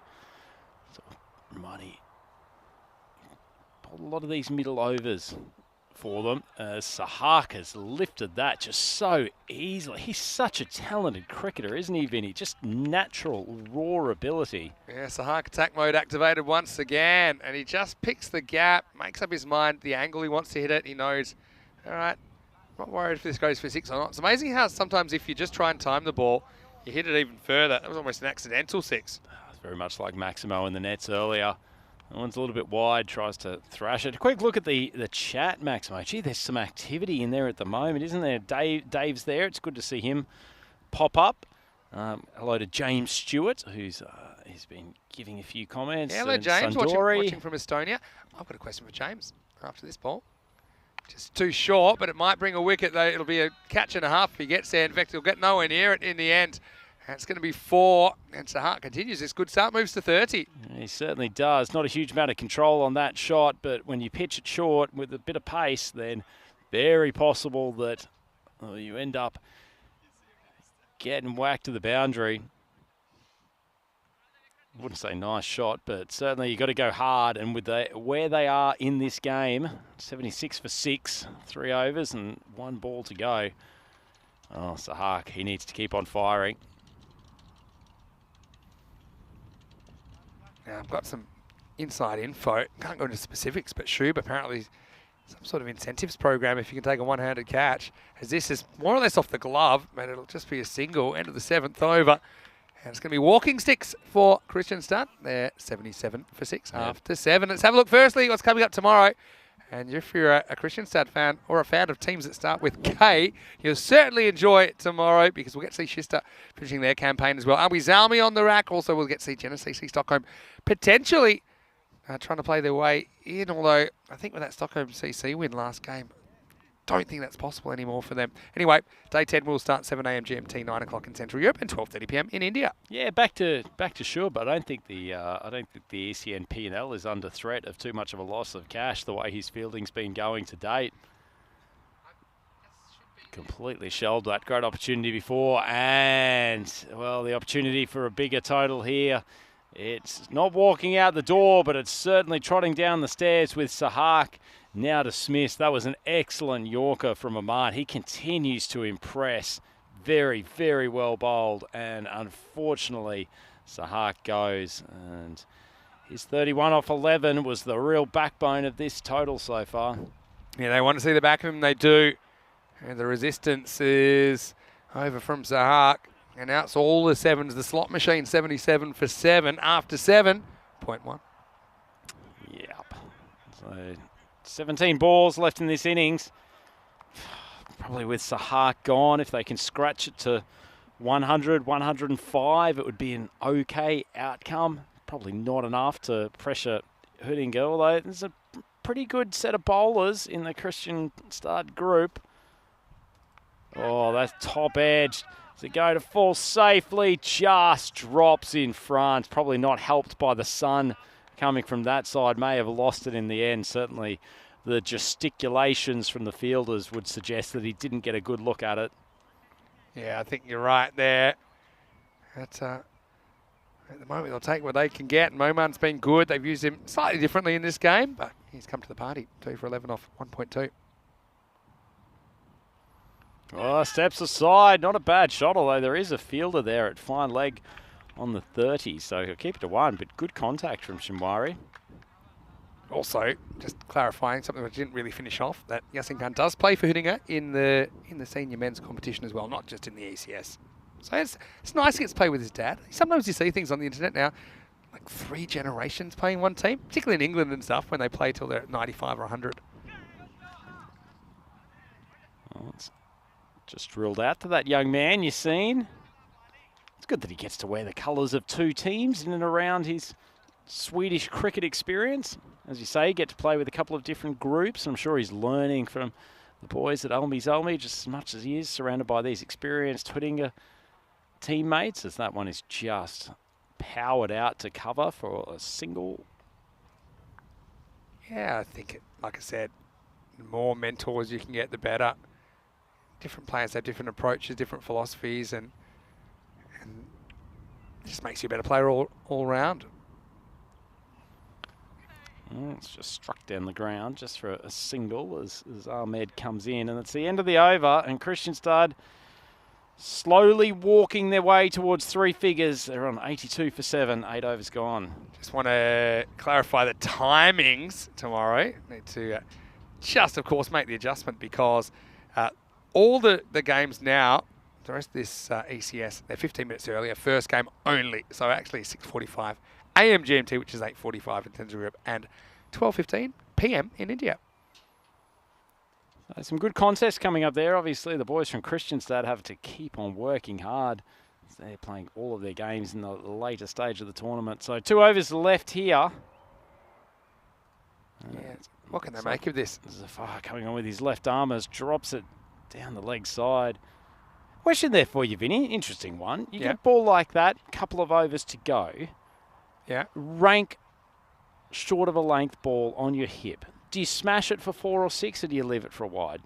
Good question. I'll tell you my overall philosophy. It doesn't just play the last couple of overs. Good ball. I'd say if you're going to hit a wide, you better be sure you can hit it to the boundary. Now, I think that an average ball in this goes for 2, right? So let's say that you let it go for 1. Then let's say your expected value, I don't want to get too mathematical on you here, but is to get 2 off the next ball and you get 3 for the ball. So if you think you can hit it for 4 or 6, then go for it. But what you don't want to do is spoil it and have it only be 1 or 0. That's the mathematician in me speaking out. Yeah, I guess my thought is it's probably the easiest ball for you to hit for a maximo, particularly for a bowler of Zafar's pace. Yeah, I mean, as long as you don't get your body tied up in it. If you're waving the bat at it, it's probably either going to go for a boundary or you're going to miss it. Which what you don't want to do is kind of get your body in the way and clunk it, basically. Absolutely no clunking from Maximo in that nest. What, I mean, since we're talking about it, what's the Maximo's go-to shot? If you were forced to score 10 off the last 2 balls, Whoa. And this one gone down the leg side, 10 off the last 2 balls of an innings, what would you be hoping the bowler to give you? My go-to shot, resistance, down leg side. My go-to shot probably try to hit straight down the ground, give myself the most options. And I was normally quite good at driving straight. So that's probably what I'd be looking for. Something I could drive and get under. If I wanted to be very cheeky, and I'm probably looking at, I'm not a bad ramper or late cutter coming from my indoor cricket background, but those shots rarely go for 6. So I just think if you're trying that, you're probably not going to get 6. Whereas if you're looking to drive, then you do have that ability. If it was just a 4 I needed, then probably I am looking at maybe deflecting past the keeper if the third man's up. But again, it's all about options, isn't it? He thinks that's a wide, but it definitely isn't because he stepped away so far. It seemed wider than it was. Yeah, probably about a foot inside the wide line, so fairly safe. Easy decision for the umpire. Good over for Zafar. And he's just hit the stop of the stumps. It's the Hoodinga length, and I love it. I absolutely love it. It's well bowled. And Kristianstad suffer their 8th wicket down, and they are only on 86, 1 over to go. Yeah, they can get an ugly 100 still, but they're going to have to do a bit of work. Yeah, it's the first time we are innovators. The first time I've ever heard the stop of the tumps disturbed. Rhino, again, showing that pretty long days here in Sweden. As we get to the end of the night, the score is 86 for 8. Yeah, just giving the viewers something to keep them on the toes with a few mixes of letters. Do you know what that's called? It's a spoonerism. You know what spoonerism is? When you reverse the initial letters or syllables of 2 or more words. The example they give here is, I have a half-warmed fish in my mind instead of I have a half-formed wish in my mind. So you've done it there. You're a poet and you don't know it. Without even trying. Yeah. The one we say all the time wrong, not all the time, but we say toinkos instead of coin toss. It's easy to do. Anyway, last over, Sammy Romani. Falls to Shinwari, just deflects and gets one here. Yeah, jams Shinwari for a bit of space. Fired in. They'll scoot through for the extra. They love to take an extra, the Kristianstad boys. Yeah, there's some good spoonerisms here. Jelly beans and belly jeans. Belly jeans was not my lover. Careful about copyright infringement. Luckily, I think that was far enough away that we won't run into any problems. Like Rico singing, actually, as this is speared outside half stump for a dot. What other one? We've got bunny phone instead of funny bone. You guys know any spoonerisms? Speaking of Rico singing, is it true that Rico sang the European cricketers song back in the day? He is on the track.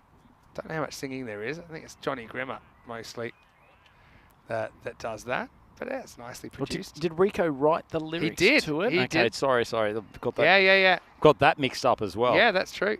He was just laid off for a while. That's a ball goes straight over the stump, so it can't be wide.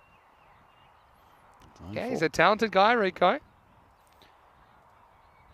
Hope he's watching the big man, superstar of the European cricket coverage. Don't worry, he'll be back on in next week, I think it is, Vinny. I won't say it's made him rich, but for a guy who's written one song, or the words to one song, it has been played a lot of times. No doubt. Royalties flowing in. Oh, Romani gets it in the block hole, just jammed out to third man. It's been a great last couple of overs. Talked about Kristianstad trying to nurse their way to 100 or 105. It's not even going to be that much. So this is the end of a pretty good bowling performance from Hoodinga. So Khan on to strike. Number 10. Big swing across the line. And one final ball to go. Yeah, so I mean, it's better than nothing.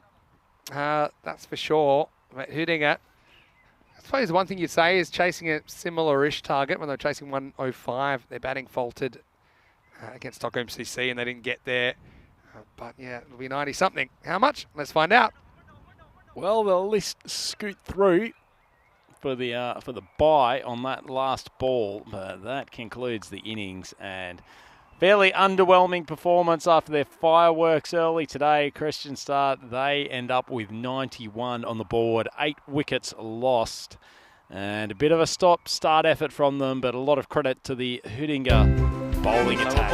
But he picked that up beautifully. He sent it all the way. And they will more than fancy chasing that target down when it comes to their turn to bat. So just too many wickets lost at regular intervals for the Hudinga group. As congratulations to them from their opponents, Kristianstad. Sahil going first ball, just a tragic start of their innings. Third Royal Duck we've had in the last couple of days. They popped up a fair few catches. Unfortunately, Yashin, his fielding wasn't quite as sharp as his pace bowling, and he managed to get away a little bit. Wafa had a couple of boundaries, wasn't always the most compelling, but he ended up getting clean bowled from the first ball of Saeed Ahmed's over. The big paceman bowling nicely, and then Nasir Iqbal, he just keeps on hitting the top of off stump. And Guja, he'd struggled to 5 off 10 by that stage, so he was put out of his misery. Plenty of work down at third man. That's where the vast majority of the runs came from. This was a ridiculous dismissal. Batter just standing out of his ground for Idza here and lazily not getting back before the keeper put in a nice little underarm throw. He was dismissed stump. Poor Yassine, he's ended up in the highlights for all the wrong reasons despite all of his good bowling. Disappointed with himself there, but that combination of Tariq and Yassine would come to the fore later in the innings. This was one of the rare maximos, and that was a less rare dismissal as Farad Maman, he continues his very good tournament with the ball. Yassine, he looked up and he saw big Tariq coming in from long off, and those monstrous hands safely pouched the catch, and Yassine down to give his usual celebration. Not as good a hands from Shub, who almost ended up face first on this turf here at the Mushta Cricket Ground. Big swing of the arms again from Aman. He bowled fantastically well, and that was actually a big wicket because Sahak had started to get going, 31 off 11. And unfortunately for the boys for Kristianstad, not quite the same rhythm as they'd had in their 2 innings earlier today. Just frequent tumbles of wickets, and I guess they've just experienced what it's like to have a bit of a step up in pace and quality from this bowling attack. Once again, their batting was led by Farhad Sahak. He's a tremendous young player, scored 31 off 11, so it's going at a rapid rate. That wicket, clean bowled by Farhad Mamad, was a really crucial one, and just pulling back what was a recovery thanks to Sahak's batting. Not much support otherwise, only one other batter in single figures, Wafa, the opener.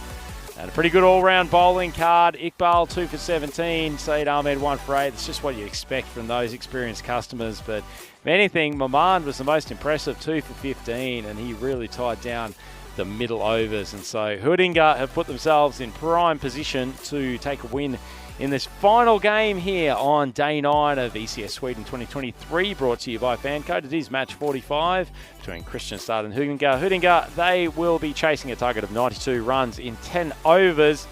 We will be back in a couple of minutes on the European Cricket Network. It's Andrew Ryan here with Vinny, Mr. Maximo Sandhu. Please come and join us for the concluding innings of this game.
The European Cricket Series is proudly brought to you by HCL Software, FanCode, and Grizzly Bear Sports.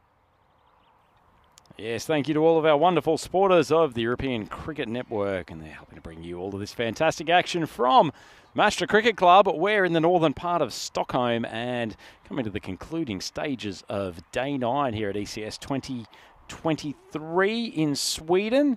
And we have a contest here between Kristianstad and Huddinge, two of the most explosive teams in the competition, but unfortunately the batting lineup for Kristianstad was somewhat combustible in that last innings, and they have failed to reach three figures, ending up with 91 for 8 off the 10 overs. Only Fahad Sahak, who has been their absolute star during the course of today, was able to mount any resistance, scoring 31 off 11 with 2 fours and 3 maximos in his innings. So boys from Huddinge, they score at a rapid rate. I suspect they will go and attack this total with gusto. They have had 1 or 2 problems chasing lower totals in the tournament. Even caused one of their surprise defeats earlier, but I think since that point on, they've decided that they just go full force at the ball, and they've got so much depth in that batting lineup and so much power. There's been very little that has been able to stop them for the most part in this ECS Sweden event. So we'll wait for the openers to get out to the crease, and it looks like it is that man Sahak who is going to take the opening over from Kristianstad. Probably not a bad move. Get your premier bowler into the action, and speaking of getting your premier people into the action, good to welcome Mr. Maximo to the commentary box. Yeah, too kind, Rhino. I'm happy to be back, and yeah, let's see what happens in this Innings, yeah, hitting it. High risk, high return kind of lineup, aren't they? At times it can go wrong. We're thinking back to the final a couple of years ago against Albies Army where they got bowled out in the 60s, and unfortunately they were runners-up as far as they're concerned on that occasion. But right now, you'd imagine them to do this and do it with a flourish. 92 for victory. But, you know, Kristianstad, they're going to throw everything they can, and their fielding was very dynamic before as well. Don't forget that. Here we go, 92 for victory. Last game of day 9. Steaming in. Big appeal from Waffa. He thought he heard a feather edge from about 85 metres away, but the umpire didn't agree. But nice start from Sahak, getting it through at decent pace. Well, if Waffa heard an edge then, he must be deafened by the sound of the bowler's footsteps running in. I don't know. It's like he's got dog ears being able to pick that up from basically the furthest position away on the field, but I appreciate his enthusiasm. I like that, though. Sense of energy. They're going to defend this with everything they got. Oh, short ball. Sahak giving him a little bit of chin music. We'll see for the call from the umpires. Yeah, let's have a look. I think they just want to check the height of this, but to me, yeah, I think it's a pretty good bouncer. Yeah, or maybe it is wide, actually. At the crease, yeah. It was indicated at square leg that it was wide. I think I just want to double check that. But anyway, I don't mind it. It sends a signal. Yeah, you can't just get on the front stool all the time. I agree, particularly with these batters from Hudinga who tend to like to take 1 or 2 steps to get their momentum moving down the crease. I think it's a great bit of bowling. He's fired up, Sahak. Big wide down the offside. Unfortunately, just straining for a little bit too much pace. I remember watching some coaching videos of Dennis Lilly, and he said, I used to visualize speed and think speed, and I used to visualize that the keeper would be having difficulty taking it, that it was coming through so fast. Didn't really have to visualize that a lot of the time, Dennis, did he? He got to see it virtually every ball in his younger tearaway days. We saw it there as well. He's moving the ball at pace as well, isn't he? Swing the ball out. Yeah, he's sharp, Sahak. Runs in at full throttle. That ball's outside off stump, hits the keeper's gloves nice and firmly. Well bowled. He's just touching his back there. Have a look at this for a somersault in the protected area. Bang. Oh, damn. Unfortunately, we had Kachira in the way. But, yeah, it was a perfectly executed forward roll. And he's getting the warning from the umpire that you need to stay out of that part of the pitch, I suppose. It's not like he's running in the danger area. He was somersaulting in the danger area. To be fair, I don't see how he's blocking the umpire's view when he's doing a forward roll after skidding his delivery. But anyway, different interpretations for everyone. So Sahak, it's been an entertaining 2 legitimate balls so far. Plenty happening in this over. Oh, looks like Zubak starting to premeditate a little bit. Maybe he's a little bit rattled by the short ball and the pace of Sahak. Yeah. Definitely playing the ball that he wishes he saw, not the actual ball, but there is a bye there, so get away from the strike. No runs off the bat as yet. But we called it, man. Kristianstad, they're a team. They're trying to play their way into the finals to do that. They're going to have to beat some of the teams that are ahead of them on the ladder. Hudinga, with the win here, they'll cement their place at the top for now anyway. So the Kristianstad probably feel this is a big litmus test. Just bailing out of that run up. It's a bit of a throwback to longer form cricket though, watching Sahak go about his work here in the first over. Oh, geez, that keeper's got to do better than that. You've got your fast bowler steaming in, swings one a little bit down the leg side. He goes for the backhand. What is this, Vinny? Yeah, well, I'll give you that. I mean, you say a little bit down the leg side. It was quite a long way, and it angled and probably swerved even further. So for me, I think there's blame on both sides there. Musleh, yeah. Because he was so focused on trying to run that way, he didn't really organise his hands. That was the problem. It was past him before he knew too much about it. Take us through what should be the footwork there, Vinny. Should it be the skips to the side? He almost runs. Yeah, the problem there, he's almost running with his chest pointing to the square leg boundary. I'll go through it in a second.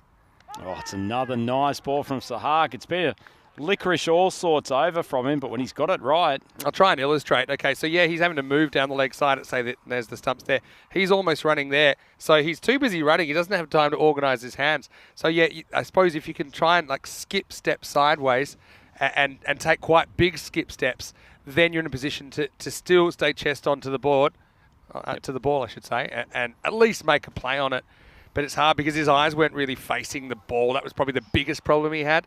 Another wide, so... Yeah, it's a tight one video. I wouldn't mind seeing a replay of this. It did swing very late. Tough call for the umpire because of the swing. You got to call it at the line. Oh, it's touch and go, to be honest. It's hard to tell exactly when that passes the bobbing crease. And if there's doubt, normally goes against the bowler, as Sahak finds out the hard way. We've got 9 on the board and 0 for either opener at the moment. Oh, that one drifts on the legs. They tuck it around, so it's just going to be the one. It was a little bit like the opening over that they bowled to Sikif in the last game. Same thing, not a single run off the bat, but just extras. To give you an idea, though, this is about the pace that I was facing without pads, gloves, or a helmet in the longer break, which is why I'm just thankful I've made it to the end of the day. Could have been one commentator down had things gone. Yeah, that's why you're here. Yeah, a bit like, well, they don't let the president and the vice president on the same plane, isn't it? The guys who know the secret herbs and spices for KFC. Who's more important? Last ball of the over. Well, it's a wide one. Flashed outside off stump. Good bit of fielding. Sprinting around, although I think he's actually contacted the boundary and the ball's been slapped over the boundary. I actually think he might have actually made the stop cleanly, but the ball spins back out of bounds. Have a look at this. So he gets a bit of it, but then see the ball doesn't quite... Or he doesn't quite reverse the momentum of the ball. So it takes us to the end of the first over.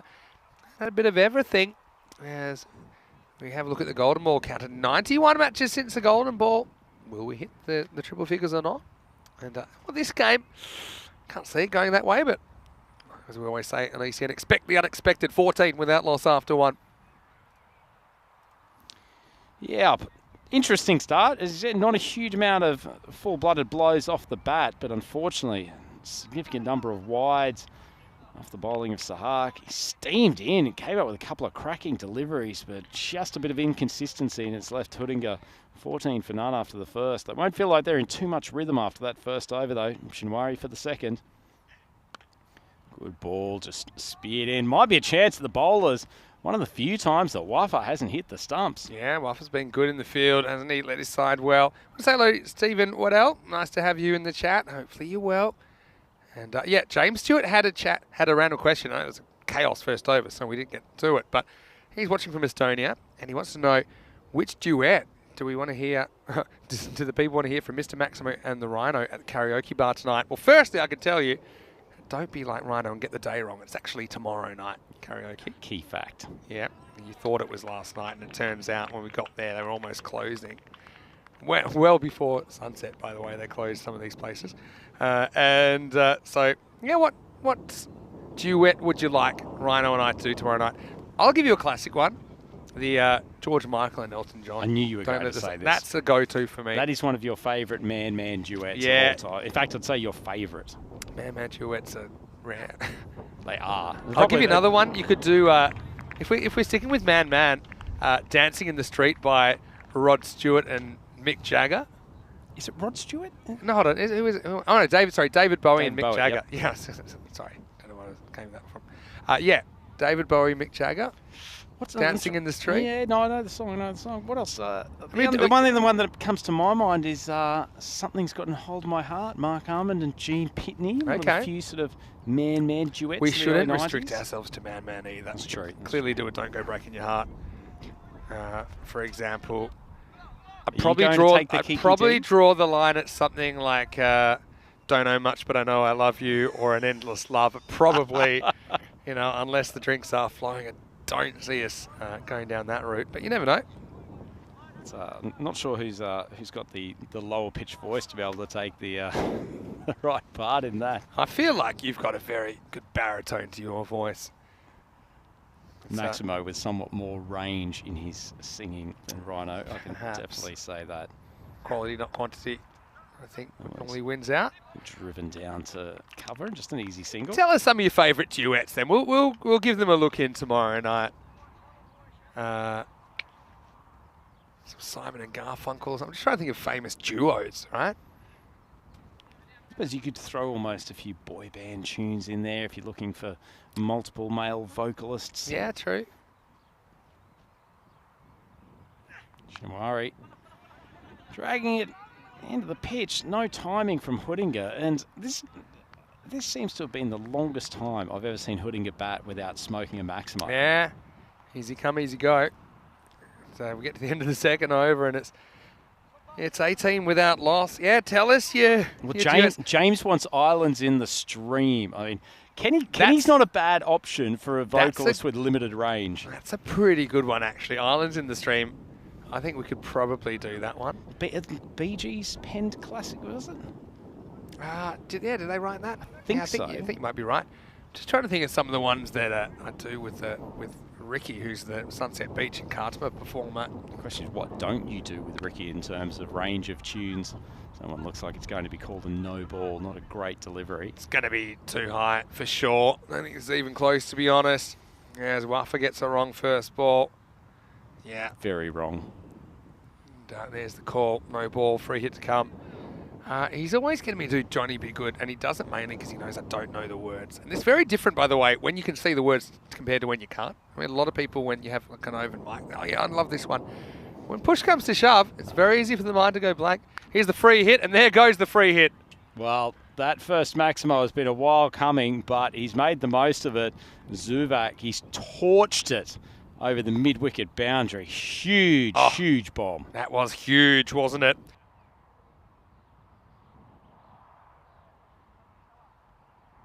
And yeah, just a bit of an error there from Wafa. How did Shub go out in the outfield, though? Well, he had a good view of it sailing over his head, I'll tell you that much. Short of a lane, taking the big swing, not as good timing, but clearly they've decided they want to accelerate. Big swing across the line, and second consecutive boundary, 6 and 4. It's a funny one, isn't it? I mean, I would have been tempted to bring Sahak back for another over. Now, no, he was kind of all over the place, but he also looked like he was genuinely unsettling the batters a bit, which is your only real chance, I think, is getting through this order. And so, yeah, I would have been tempted to stick with him, but Rafa brings himself on. Oh, geez, that hasn't missed the stumps by too much. Zuvak's become a little bit Paul happy. Yeah, he's looking for this, but doesn't really get up. Maybe a bit full to play that shot too. A bit lucky not to get castled there. Geez, there's no shortage of suggestions in the chat. It's good to see Dave popping up this afternoon. Let's have a look. What else? Keep those duets coming. Oh, short ball. He's taken him on. Got enough of it for a Maximo, but I don't mind the bowling from Wafa.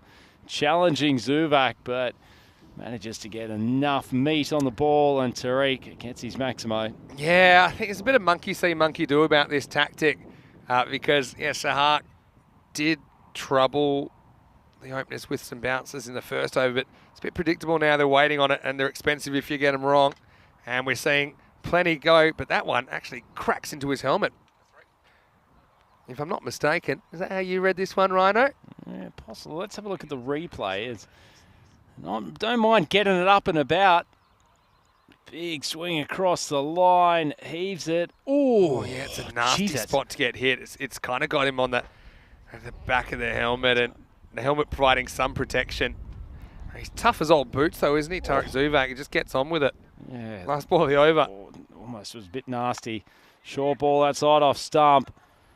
Oh, two fielders have basically raffled it. No one's taken the chook, and unfortunately it's rolled away for a boundary. And just feels like it's all going a little bit wrong for Kristianstad. 41 for none after the conclusion of the power play. It's going to be tough. And I'll tell you, even if you got both the Zuvaks right now, you've got other issues with the middle order of this Hoodinger lineup. Have a look at that. You see they lost 5 wickets. Then actually lost the 6th first ball, the 6th, but then had turned into a magical over. Without that, I think this innings is struggling to probably crack 75. Anyway, that was a magical over as well from Wafa. I'm liking the duet suggestions. I've got these boots are made for walking. Maybe some of the Sinatra's stuff. Somebody's watching me, says Wazza. Hello, Wazza. Nice to have you with us. Don't Go Breaking My Heart. We mentioned that one. Stephen Waddell says Summer Nights. Okay, now that one. Are you making a list of these? I am, yeah, literally. Islands in the Stream. Definitely put that in there. Great. How about Endless Love? Let's throw that in at the end as an encore. That's assuming that we steal the show. Tough tune. Very tough tune. Yeah. Keep them coming. We're literally making a list. Ebony and Ivory. Oh, Interesting one. oh We'll cheeky. see how much screen time we get tomorrow night. We have been told it's usually somewhere between 3 and 50 people that turn up. Yeah, between 3 and karaoke 50. night, which is a pretty big Which range. means it could be us and one other. It's a little bit like the Christian Star batting lineup in terms of what they score from game to game. Look who's on though. It's Sahir, who's coming off a 5 for earlier today. At one point, he was on track for a 7 for, which we'd never seen before. But ended up with 5 for 5. Famous figures, because I know you took that once upon a time. Make it sound like a historical achievement. It was 12 months ago. Is that how long? Yeah, Time. I've there or got no perception thereabouts. of time anymore. Let's just say probably about 40 ECS events ago for you. Probably Proud Mary's a good one. It's not really a duet, but you can definitely hand it off one to the next. Bit of a tribute to Tina. R.I.P. It's better length ball, cracked out to Nero, just forward a point and well fielded. Should we roll out a Tina duet as a tribute to Probably Simply the Queen? Best. Simply the Best Magic. is probably the obvious one. If you're going back to your rugby league promotional campaigns from, I'm going to say, the early 90s. yeah, very true, very About true. then. I think it was technically released in '89. Okay. The advertising campaign came out probably about a year later. First- It's actually preceded by What You Get Is What You See, which was her mid-'80s hit off, I think, the Foreign Affair album, if I'm Very good. remembering correctly. And actually, my mother was a big Tina Turner fan back then, and so I like some of those ones. What's Love Got to Do with It? Oh, great tune. Private Dancer. Apparently the story of What's Love Got to Do with It is this one's just yanked across to the mid-wicket boundary by Zuvak as we start to get distracted. This is last game chat, though. Everyone knows it's coming. Yeah. It is. So the story with What's Love Got to Do with It, Tina, when she was first presented it, really didn't want to do the song and protested for quite a period of time. But then did her own little arrangement of it, went back to the songwriter and essentially said, okay, this is how I'm going to do it. Are you okay? And they're like, yep, you go on. I like that. That's proper pop diva stuff. Oh, this one's high. Catching opportunity. It was there.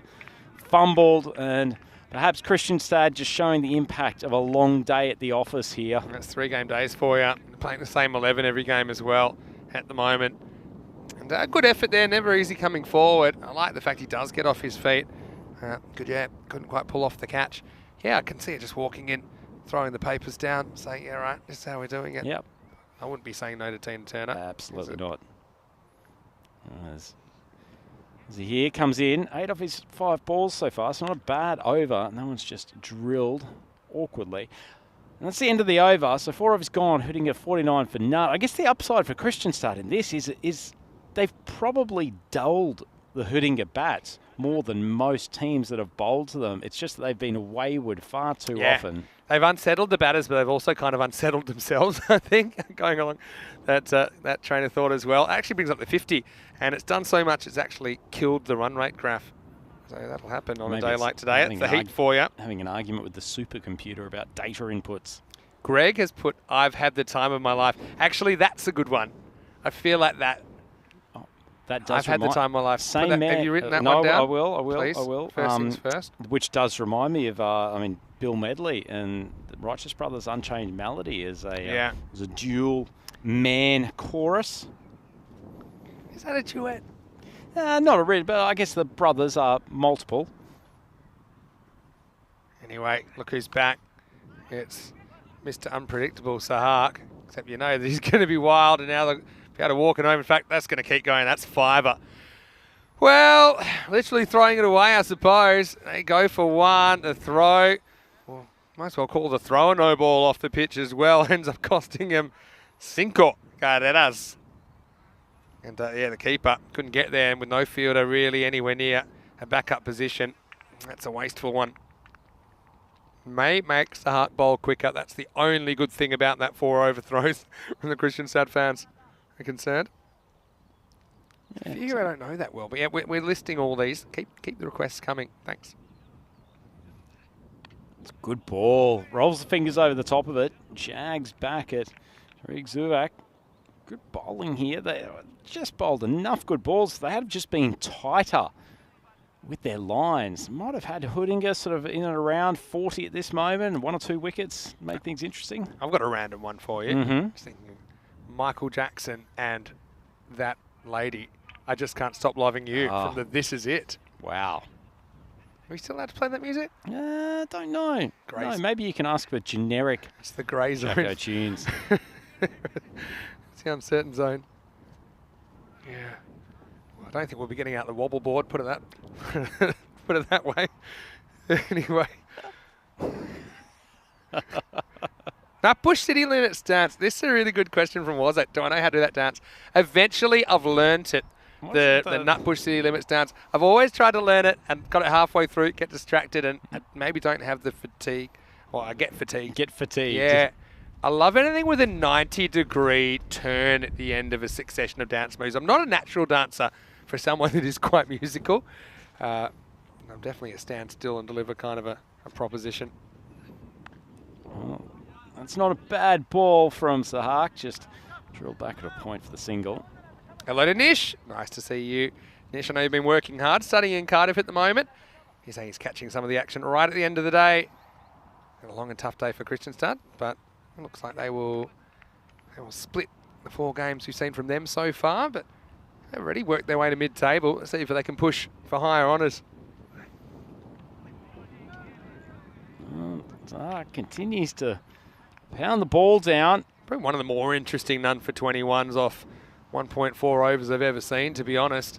Even though he's got average kind of figures. Could fit well into ECN Yahtzee. Yeah. Might try to develop that concept in the next day or two, come up with a prototype and see if we can apply it to maybe a Kristianstad game later in the tournament. Couple to come. If you can't get even, get angry. Couple to come. Let's go. Oh, God, that's rocketed off the bat. That is very, very firmly struck.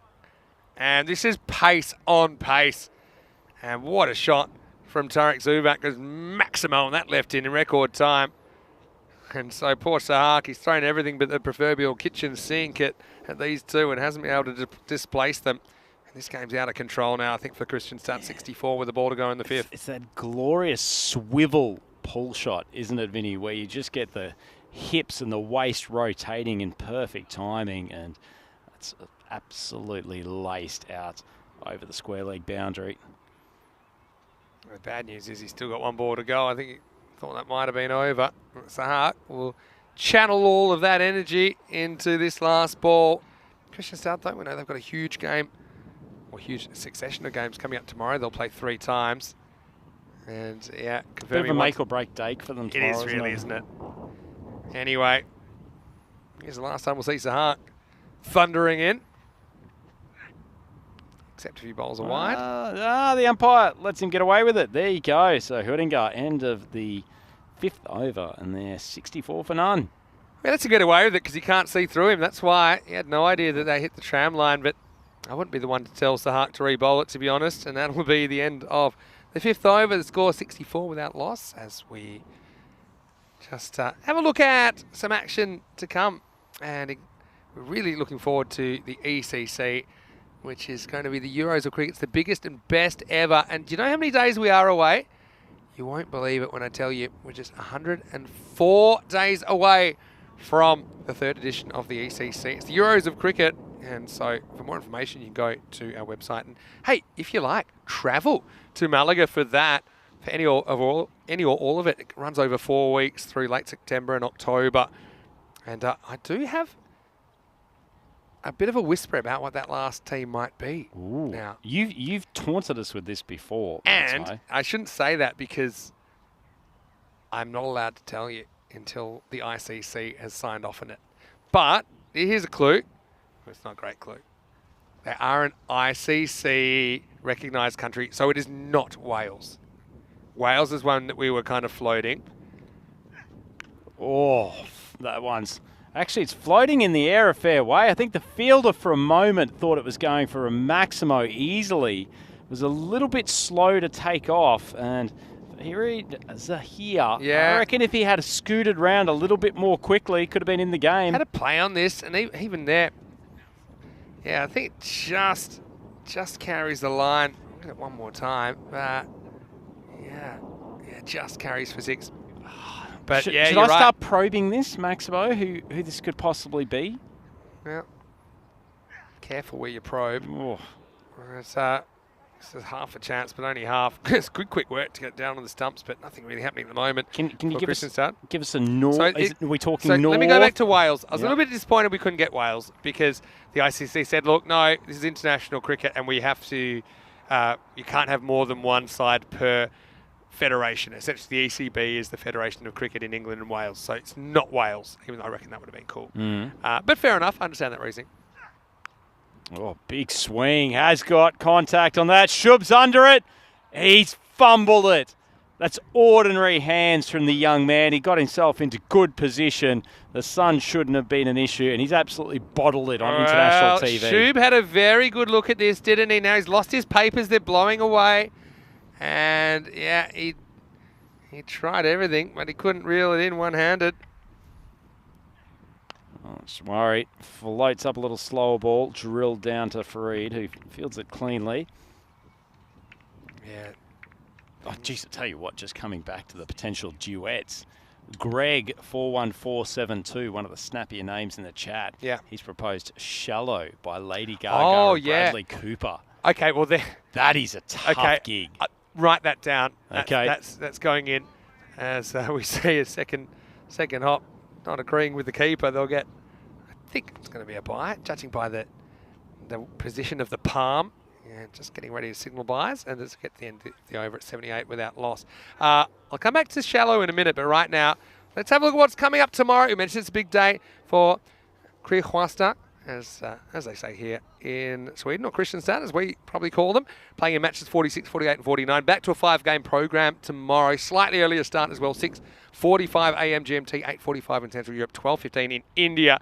Also, we'll get to see Shista finish their campaign. Halby Zalmi with 2 of their last 4 matches, and also we'll get to see Chennai CC Stockholm.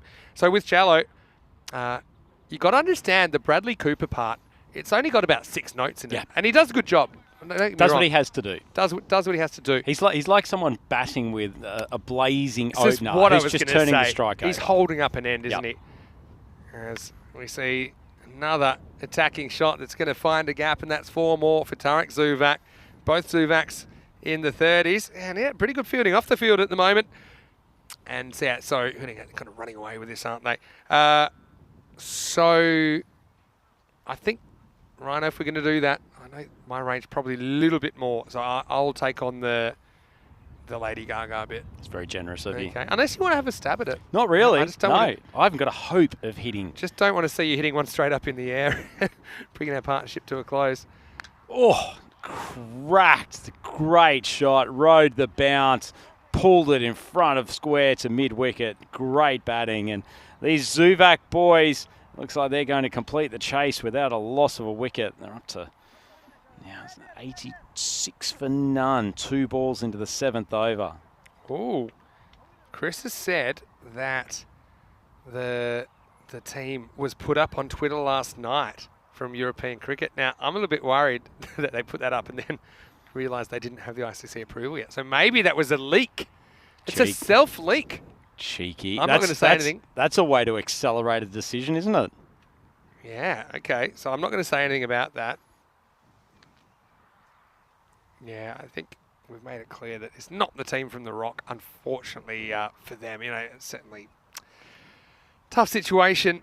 But, you know, speaking to some of their players and messaging them about it, I mean, they understand it. Obviously, they're disappointed, but obviously we'll still see Gibraltar playing in the ECL competition with their club champions. Well, that's a lovely stroke, and that is all she wrote. What a great way to finish this innings. Zuvak smokes a boundary over square leg, and that's a fair hammering for Kristianstad after such positive performances in the first 2 games today. They've been taught a lesson by Hudinga, who continue on their merry way in this tournament. Smiles all round from Tariq and Imal, who have knocked off this total with the greatest of ease. Tariq ends up 36 off 23. Imal going a little bit quicker, 41 off 18. And Vinny, that is a very professional performance. Yeah, well, if you had the bonus point, they would have got it because they chased it within 7 overs in the end. Having said that, they threw pretty much everything at the openers, didn't they? And then Waffa came on. He couldn't quite replicate the tactics which worked in the first over, or worked to an extent from Sahak. And then the Zuvaks got into their business. And for Hudinga, only those 2 players required to bat in the end. A couple of half chances, I suppose, difficult ones, including this one, which Gujarat wasn't able to hold on to. But really, Hudinga, they finished with an 8-2 record. They certainly will feature in the semi-finals. Having said that, though, I mean, it could be that they finish as low as 3rd, despite having that 8-2 record, because you still got Albi, Zalmi and Mashta that could potentially overhaul them. Still, they'll feature in the last 4, and that means Hudinga, they're 1 game away. If they win the semi-final, they'll be in the frame. They'll have one of those 4 spots in the ECL qualifying day later in the season. So, yeah, pretty comprehensive stuff all up as we have a look at the scorecard, and they end up getting there with plenty of time to spare, with 20 balls to spare, in fact, as Tariq Zuvak hit probably the hardest hit ball all day, to be honest, and one of those ones that went over forward square leg. He finished 36 off 23, but he did get good old-fashioned working over early in his innings. Imal Zuvak also featuring pretty prominently there as he finished top score, just 41 off 18. As far as the bowlers went, Sahak was fiery, wasn't he? But ended up going for 27. Shinwari put in a good spell. Waffa, fortunately, didn't work out for him. And Zahir, likewise. Kristianstad, if you know your meatloaf songs, you know 2 out of 3 ain't bad. They keep their, put that on the list, they keep their hopes alive, I suppose. But yeah, tomorrow, I think it's D-Day for them, Rhino. Yes, certainly is. They've had a pretty good day. I mean, 2 really comprehensive victories in the first 2 games. And I think, like a lot of teams who have had these days where they have to stay and play 3 games, it's really been a difficult thing to play at your best for all 3. So it's not surprising to see them go down. They have a hard schedule, but they're back into it tomorrow, and they need to find form again and find it quickly. That's right. Now, we'll be back into it tomorrow. Just reminding everyone, the karaoke is not tonight. It's not tonight, is it? It's tomorrow night. So we'll give you an update on the karaoke on Thursday. Maybe even a couple of videos. Maybe not on the stream, but if you follow our social media, we'll throw some up there, the ones we think are worth showing. But I want to thank everyone once again for your company. Beautiful weather. This might be the warmest day so far. I think got up to about 26 degrees today. Not too windy either. So, yeah, you really feel the warmth in the air. Summer, I feel like it's right up and running, you know. And we'll continue tomorrow, of course. And, yeah, Kristianstad, they're the team to watch. How far can they climb? Can they break into that top 4? I think that Stockholm CC did just enough to, I suppose, get their foot in the door of that top 4 today. This is a reminder of what's coming up tomorrow. Kristianstad playing in the 1st, 3rd and 4th matches. Get to see where they're at. I mean, for them to crack into the top 4, they're going to have to beat at least 1 or 2 very, very good cricket teams that are up the top. They couldn't quite compete with Hudinga today. So 6:45 a.m. GMT tomorrow, which is 8:45 in Central Europe, and 12:15 in India. Before we go, Rhino, a reminder, if you haven't already, like this video if you're watching on our YouTube channel, ECN European Cricket Network, and subscribe. We're always going up in subscribers. It's better to go up than down, as they say. And also, tell your family, tell your friends about ECN, our website, europeancricket.com. Check out maybe some of the squads for this weekend and click on those player profiles if you want to know exactly who's coming. Great to see Estonia for the first time, Germany coming as well to meet the Swedish team. And finally, our social media at europeancricket.com, and obviously ours if you want to see how the karaoke goes in a couple of days. Great day here in the sun, and even like that you rocked out a few overs. It's good to get to bowl to such a star like the Maximo. I feel like we've got a story I can go home and tell the nephews after that. Magic times. You got a few past me, let's be honest. Just one. You got a few past me. 6 or 7 anyway. No, it was great. It was great to have a hit. We might even do that later in the tournament as well. And still plenty of action to come. Still plenty of days here at ECS Sweden. It's only Tuesday. We're here until Sunday.